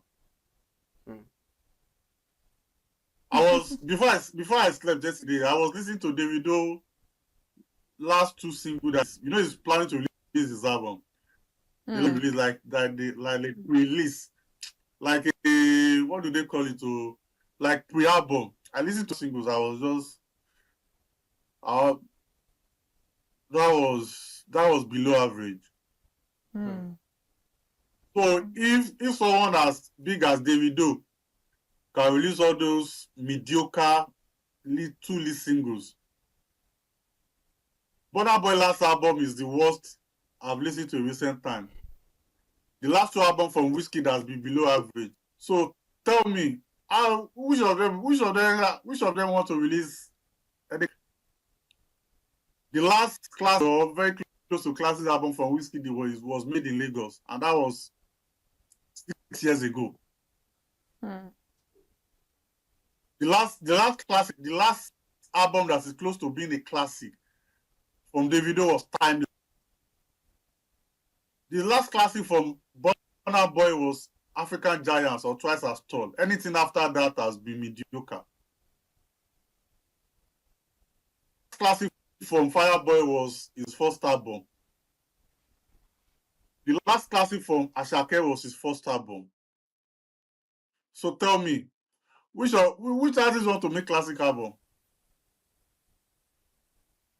Do they have enough time to sit down in the street album? Artists that they are always on tour, trying to make money for record label. They have debt to pay. They have any debt to pay. I'm not expecting much from Nigerian artists. I'm not. I wrote an article to that effect. I'm not expecting much from them. So sometimes I just listen to their song, listen to their album. I'm not expecting much. Maybe that's one of the reasons I'm not that disappointed when they release album. So I think we should not expect too much from them. One, they don't have that skill set to produce an album classic. Two, the energy is not there again. But now Davido, Wizkid, they've spent more than 10 years in the music industry. So the zeal that they had when they were in their formative year, they no longer have their relax. The zeal is no longer there. If you notice all these new school artists that I mentioned to you, they are forced to decline. No. That was when the energy is there. That was Ashake, Fireboy. Those two. They were their formative, they were young, they were hungry for success. My brother, now they are successful. When you are successful, my brother, there are so many things that you'll not be able to do. You will be lackadaisical, disease, your energy will go. Because you have money, you have the beautiful women around. Maybe you have a house in New York, you have 2 houses in London, you have like a girlfriend in Lagos. So expect. Don't expect too much from them. They don't have it. So that's that. Wow, you've mentioned so much factors that could contribute to, artists not making timeless albums like before. But what are the biggest mistakes you think emerging artists make when putting together their debut albums? We have a lot of emerging artists now and they're trying to make albums. But what mistakes do you think they make in the long run? The mistake they make is very simple. Most of them are chasing hit record. Some of them are creating. I call some of their songs TikTok song. Some of them are creating songs for TikTok challenge. So I don't really take them seriously. Why are you creating song for TikTok? My brother, see, if your song is good, TikTok it will also eventually transcend to TikTok.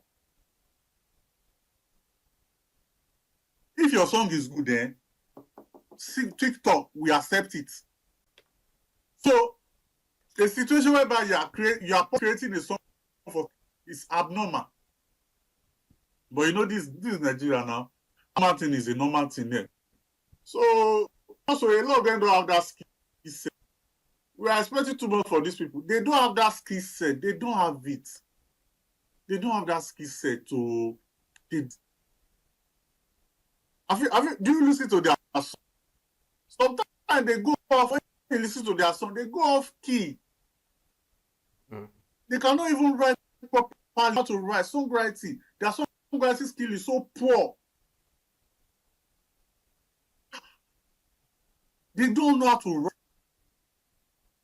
I'm telling you for free. A lot of them are there because of the women, because of the fame, because of the money.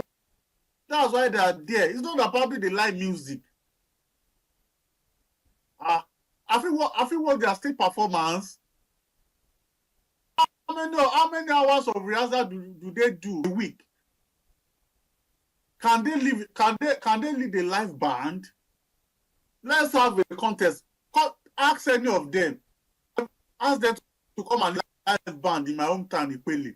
They cannot lead a live band. They cannot. So why expecting more from them? Why? I'm not expecting much from them. I think we just leave them. That's what they can offer. So maybe. So that's the. Well, Mr. Emmanuel, let's take a look at this because it's very, very important. As the world grows, so is its technology. And artificial intelligence is becoming a very, very huge deal where we have been able to trace some lyrics to artificial intelligence. Do you think artificial intelligence and technology continue to influence music production? And do you also think albums will remain as relevant as it is now as we want it to be in the near future? Artificial intelligence has come to stay. I think the smart artists should just find a way to work around it. And as regards album, I think right now the album will have to take a back seat. See, let me tell you, maybe you don't know. The reason most Nigerian artists are releasing album is because of the design. It's because of the contract they sign with all these record labels, sometimes foreign. That's why they're releasing album. Sure, you get.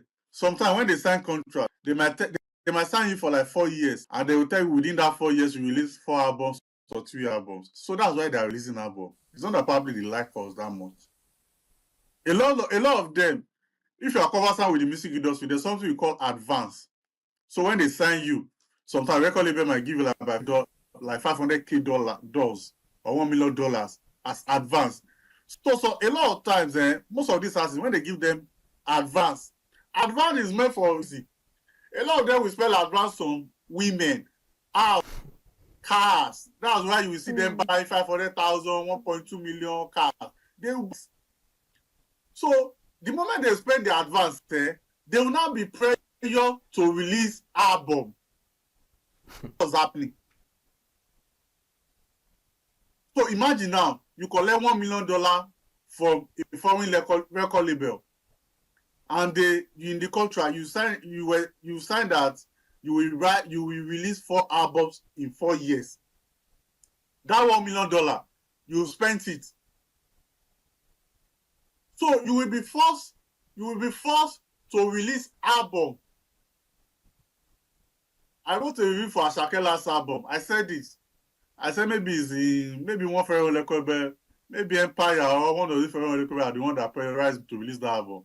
Because that's the album from Asake that I've listened to recent time. So they when they prioritize them, they will not be releasing album. That's not releasing album. They spend the volatiles. They will not be releasing mediocre. So they will not, what they do is very simple. They have a hard drive. They always have laptop. So laptop is where the laptop in the hard drive they have maybe number of songs they release. They will just compile the song, compile everything, put it in an album. They call it album. What they do. So there's no thought process. So the prayer alone, last song, is enough. So there a lot of them already signed slave contracts. They signed slave contracts. I heard that some of them have signed like 10 years, 20 years. So imagine now, someone that come from poverty background and it's 20 years, they gave him $1 million. Why do you think that he or she will not collect it? As his family member seen $1 million before? So I think we're expecting from these people. So that's that. All right, so it has been an insightful discussion, and I know the music industry over the years it has evolved, and we have timeless classic that we'll be still listening to. So finally, on this discussion today, what do you think is the future of the Nigerian music industry when it comes to we making timeless and classic music? What do you think is the future for us? First thing first, there's no music industry. There's no Nigerian music industry. That's another topic on its own. There's no industry. You said there's a Nigerian music industry. How many record labels do you have in Nigeria? Record label in Nigeria. How many of them have offices in Nigeria? How many of them have offices? The only 2 record labels I know in Nigeria are Mavis and Chocolate Music. I don't know the address of YBNL. I don't know the address. Do you know the address? I don't know the address. A lot of record labels in Nigeria have address. So how do you call out that? And there's no industry yet. And that they do, you can't even talk. You can't even make money off your record label, off your music. Because of the insecurity in Nigeria, the only way you can perform maybe is Abuja and Lagos. So you make money. So as far as I'm concerned, I don't really have any. That's the future of Nigerian music industry. I don't know if they have future. I won't lie to you. I don't know if they have future. That has to be on the pessimistic. On the optimistic, the future is bright. Maybe things can get better. But as far as I'm concerned, I don't see anything getting better in any time soon. I don't. There are so many things in the industry that in 2026, artists cannot release album and make and 36 stay top. They can't. Artists can't release record and money and eat. Why do you think Nigerian artists are going abroad for tour? Or it's because of the rates. They need money. A lot of them. Hunger won't finish them. Sakpa. Forget. I buy car. I buy house. A lot of them are lying. They don't make jack. They don't make jack from the industry. They don't. Ask them, okay, if they are lying, bring the spreadsheet. Bring the spreadsheet now. Let's see. How much are you making? 365 days. How much are you making from the music industry? You said you bought 500 million, 1.2. How much are you making? Artists, one of the greatest way of artists making money, performance. that money. How many of them are performing? The people making money in the Nigerian music audio industry, they are not up to 5. Except they are not telling you the truth. They are not up to 5. They are making real money in the music industry. Is that an industry? An industry, a music writer or a music journalist make money off his craft. It cannot even eat. You cannot even eat off your craft. So if artists cannot eat off their craft, what give you the analyst or music critic can eat? So that's that. I don't know. The future is not bright for them. They have a lot of work to do. I have so they are not even ready. They are not. So that's that. All right, thank you so much for your insight today, Kikelamo. It has been a lot, and yeah, it has been a whole lot, and it's quite interesting to listen to your angle, being somebody that is very conversant with the way of music and how it is being played out in real time. Thank you so much for joining us, Mr. Emmanuel Daraloye. You made quite a whole number of things that Nigerian artists, if they listen to this, or even their fans, really need to sit down and think of what is going on. Well, we know that Afrobeats is quite in the wave right now, so we hope that they take more cognizance to these mistakes. Thank you so much for joining us for the conversation this evening. All right, so that was a beautiful discussion, very fascinating, and I just believe the Nigerian music industry would get better. Imagine artists giving us talent album. I can't wait for us to have classics that we can groove to, dance, and make something beautiful. All right, so let's go to another session of the show right now. This show is in different segments. So that was an exclusive interview we just had with Emmanuel Daraloye. So Kike, what do you think next? Well, there is really nothing to talk about. It was like I said, it was a very beautiful insight from his perspective. I'm very sure that people listening to it will be like, okay, what's really going on in the music industry? Is there a question that needs to be raised? But regardless of time, each singles may capture attention, but lasting legacies are built on consistency, creativity, originality, and cultural relevance. And it is with our sincere appreciation to Emmanuel Daraloye for sharing his wealth of knowledge and unique perspective with us today. But before we go into the top 5 countdown of the week, let's go on a short break. And when we get back, we'll continue right straight into the program this evening.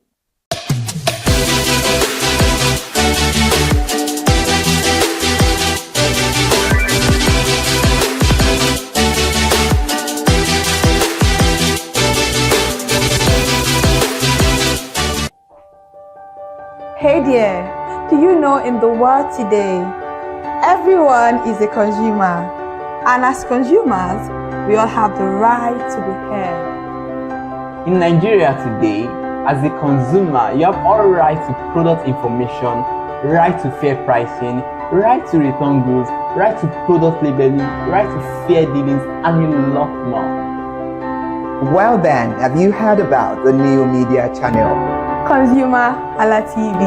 ConsumerHalla TV. ConsumerHalla TV.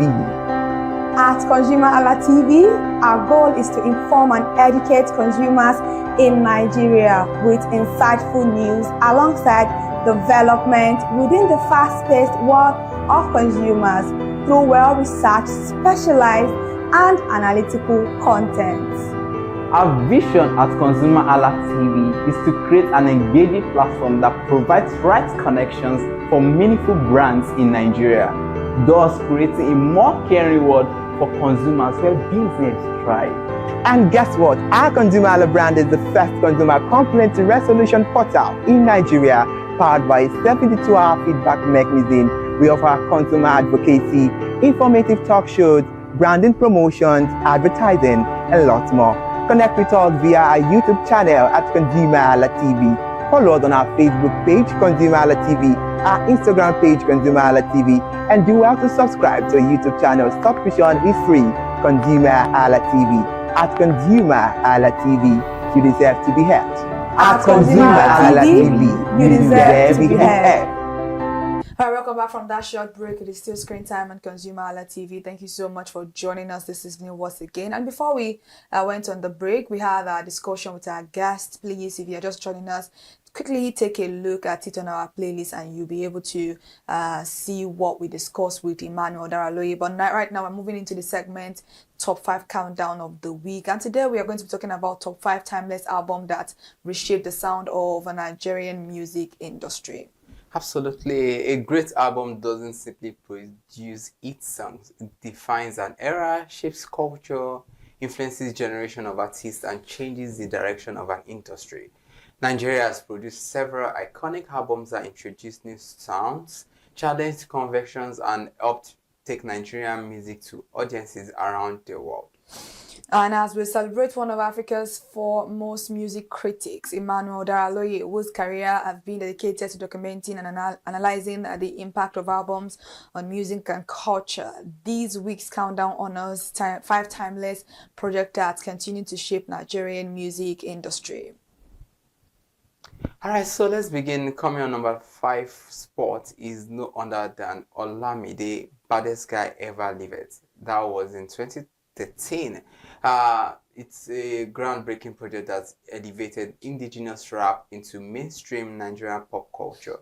Olamide fused Yoruba lyricism with commercial appeal, laying the foundation for today's street pop movement. And as number 4, we have Asha with Asha 2007, a remarkable debut album that challenged mainstream trends with soulful vocals, exceptional songwriting, and folk influences. Asha proved Nigerian music could earn global acclaim without sacrificing authenticity. Absolutely, Asha is an amazing songstress. Amazing. So coming on number 3 spot is no other than Burna Boy, African Giant. And I think Emmanuel mentioned that earlier. This was in 2013. An album that expanded... 2019. Thank you so much for that correction. Anyway, so an album that expanded the global reach of Nigerian music, blending Afrobeats, reggae, dancehall, and Afrofusion with socially conscious storytelling. Burna Boy strengthened Nigerians' presence on the international stage.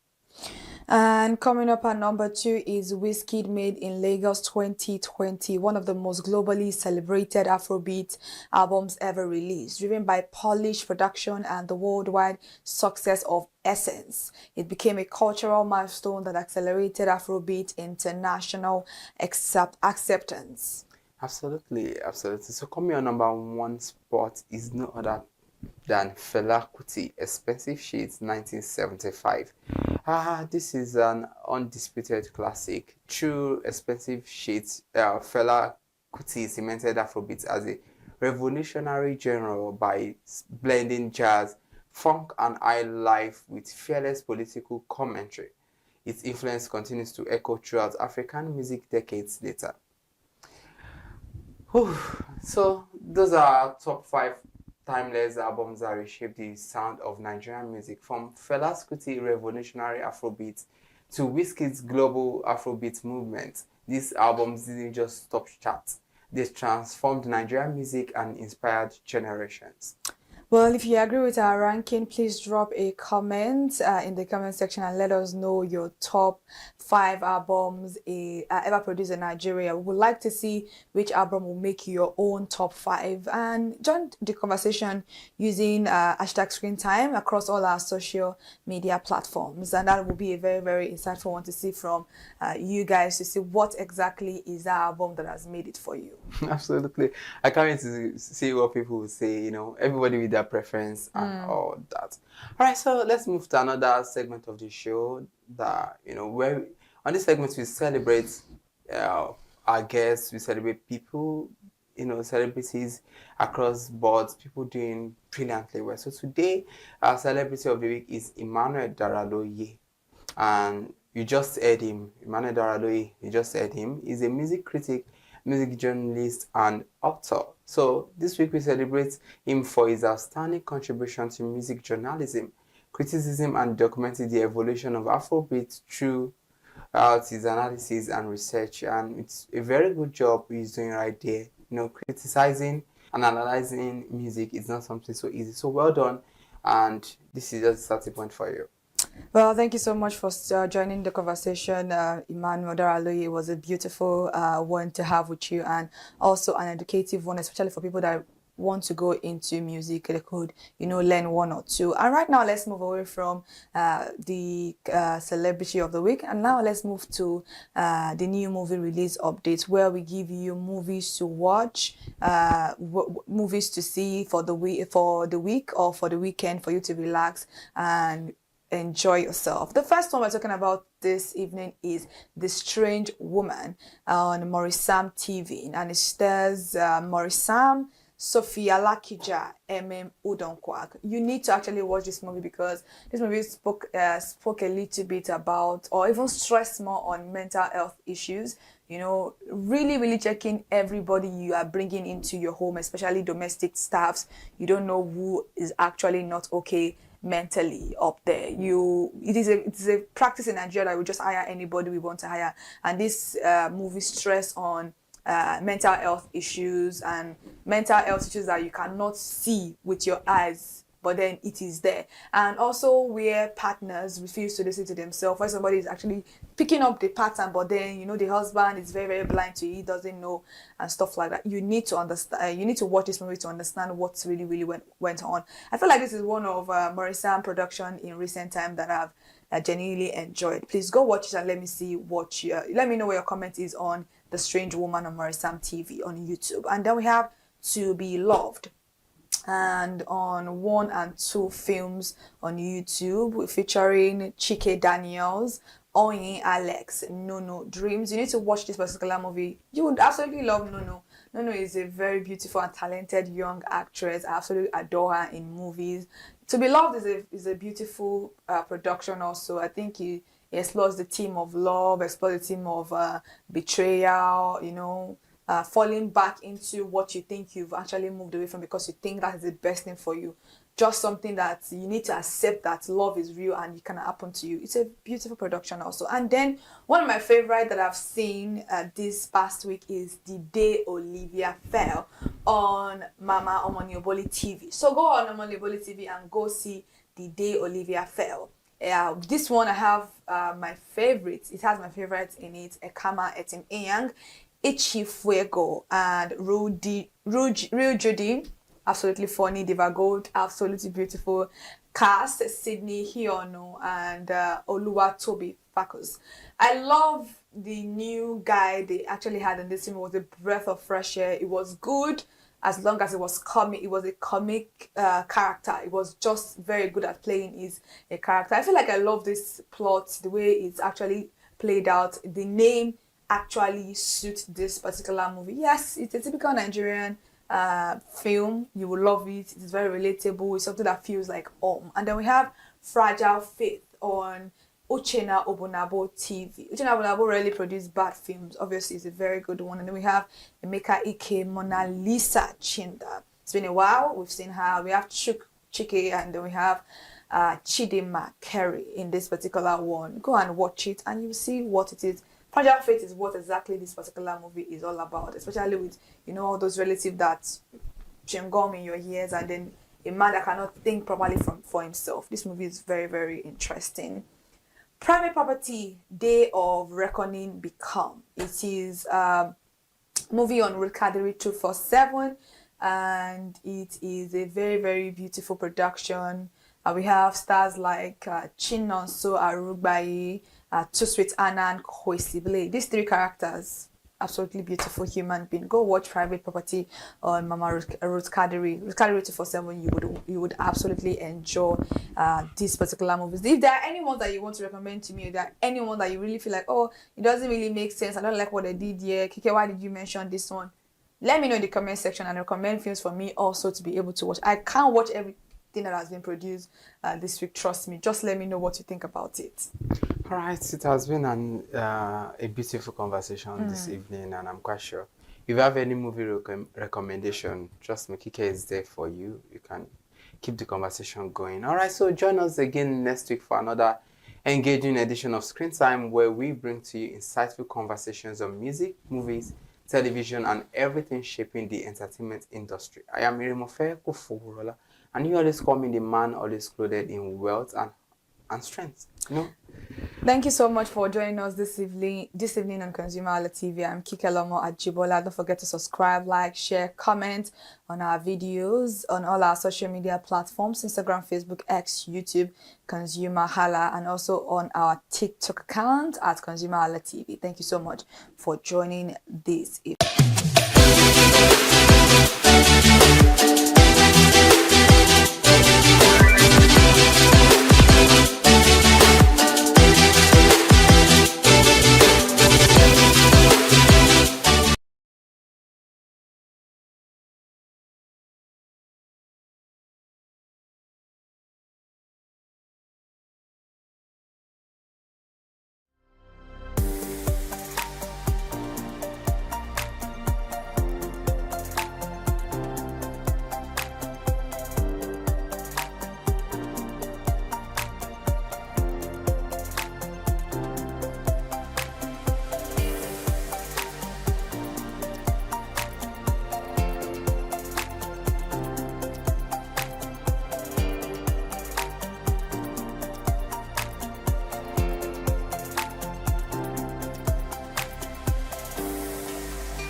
Hi people, my name is Fakorede and I am a filmmaker and a film director, and you're watching ConsumerHalla TV.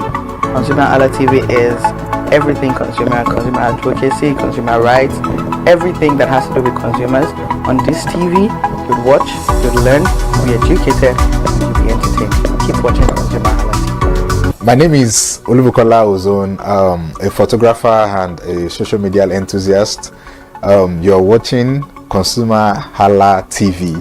It's a consumer advocacy TV If you have a problem, anything, any consumer related problem, just holla at them, just like their name implies, and they're going to get it sorted for you.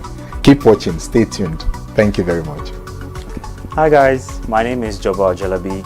I'm a marketing communications professional. I currently lead marketing at Flash Change, a fintech startup. Keep watching ConsumerHalla TV, a consumer advocacy channel. Hello, my name is Sharon Rotimi. I'm an actor and I am on ConsumerHalla TV. Now, ConsumerHalla TV is a consumer advocacy channel. So if you have any issues, consumer-related issues with brands and services, you can reach out to them and they will be sure to handle it or to cater to you. Thank you so much. Hi guys, my name is Advocacy. I'm a film poster designer and illustrator. This is ConsumerHalla TV. It's a consumer advocacy channel. We show content on consumers-based news, entertainment, and all of that. So I urge you guys to stay tuned to ConsumerHalla TV. My name is Advocacy, a sales consultant for Star Times Nigeria. This is a ConsumerHalla TV, where they discuss anything consumer needs and get knowledge about anything about consumer. So keep watching it. Hi, my name is Adebola Agushino. I'm a filmmaker and you're watching ConsumerHalla TV. Any consumer related issues, they've got you. Hi, my name is Stephen Olorunshisi. I'm a strategy and sales professional, currently working with Obey, and you're watching ConsumerHalla TV. I mean, this is one of the channels that you don't want to but stay on. Consumer advocacy, brand promotion, everything consumer, what you need to learn for your business to grow. This is a channel where you learn, where you experience entertainment too, yeah. But it's good for businesses, for brands, and for an entrepreneur. If you want to know more about businesses, want to know more about brands, please stay watching. Alright, thank you so much, ConsumerHalla TV. Keep watching. Hello, good day. My name is Tunde Balogun. I'm the lead pastor at the Kingsborough Church in London. And you're watching ConsumerHalla TV, which is a new initiation into the TV industry in Nigeria, the first of its kind in Nigeria. And I know that it's going to bring value and quality into the service industry. ConsumerHalla TV is here to offer value to service industry and to give a voice to consumers, bring awareness to the brand industry, and also bring education to what it is to have quality for what you paid for.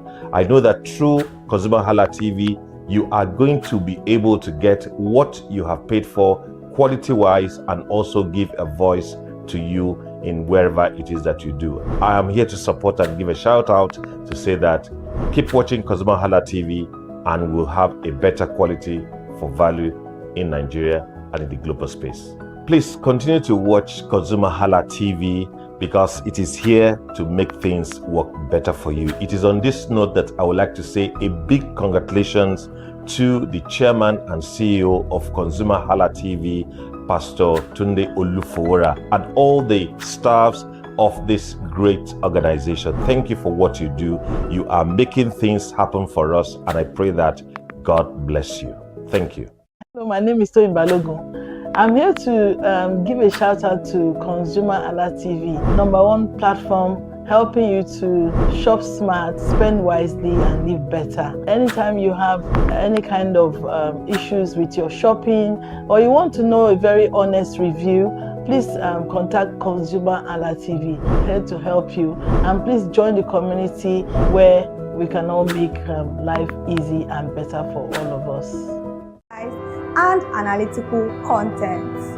Our vision at ConsumerHalla TV is to create an engaging platform that provides right connections for meaningful brands in Nigeria, thus creating a more caring world for consumers where business thrive.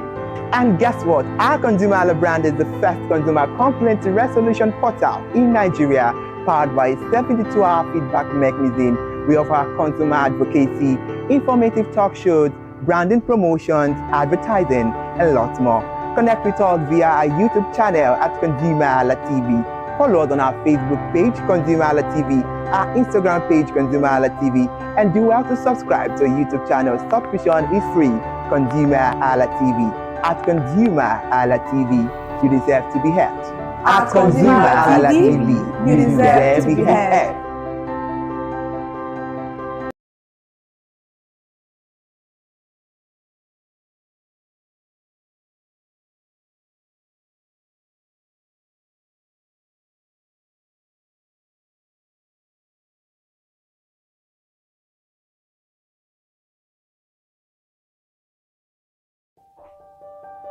Hey there, do you know in the world today, everyone is a consumer, and as consumers, we all have the right to be heard. In Nigeria today, as a consumer, you have all right to product information, right to fair pricing, right to return goods, right to product labeling, right to fair dealings, and a lot more.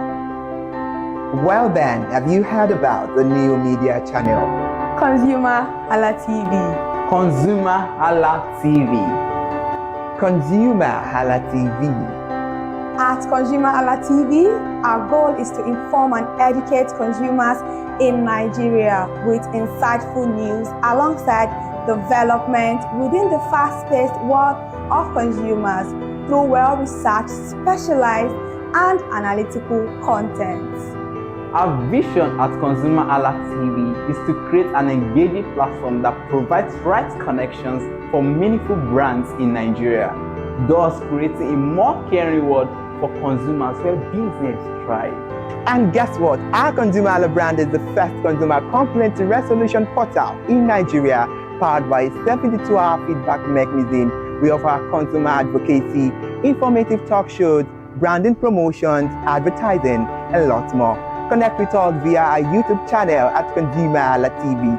Follow us on our Facebook page, ConsumerHallaTV, our Instagram page, ConsumerHallaTV, and do well to subscribe to our YouTube channel. Subscription is free. ConsumerHallaTV at ConsumerHallaTV.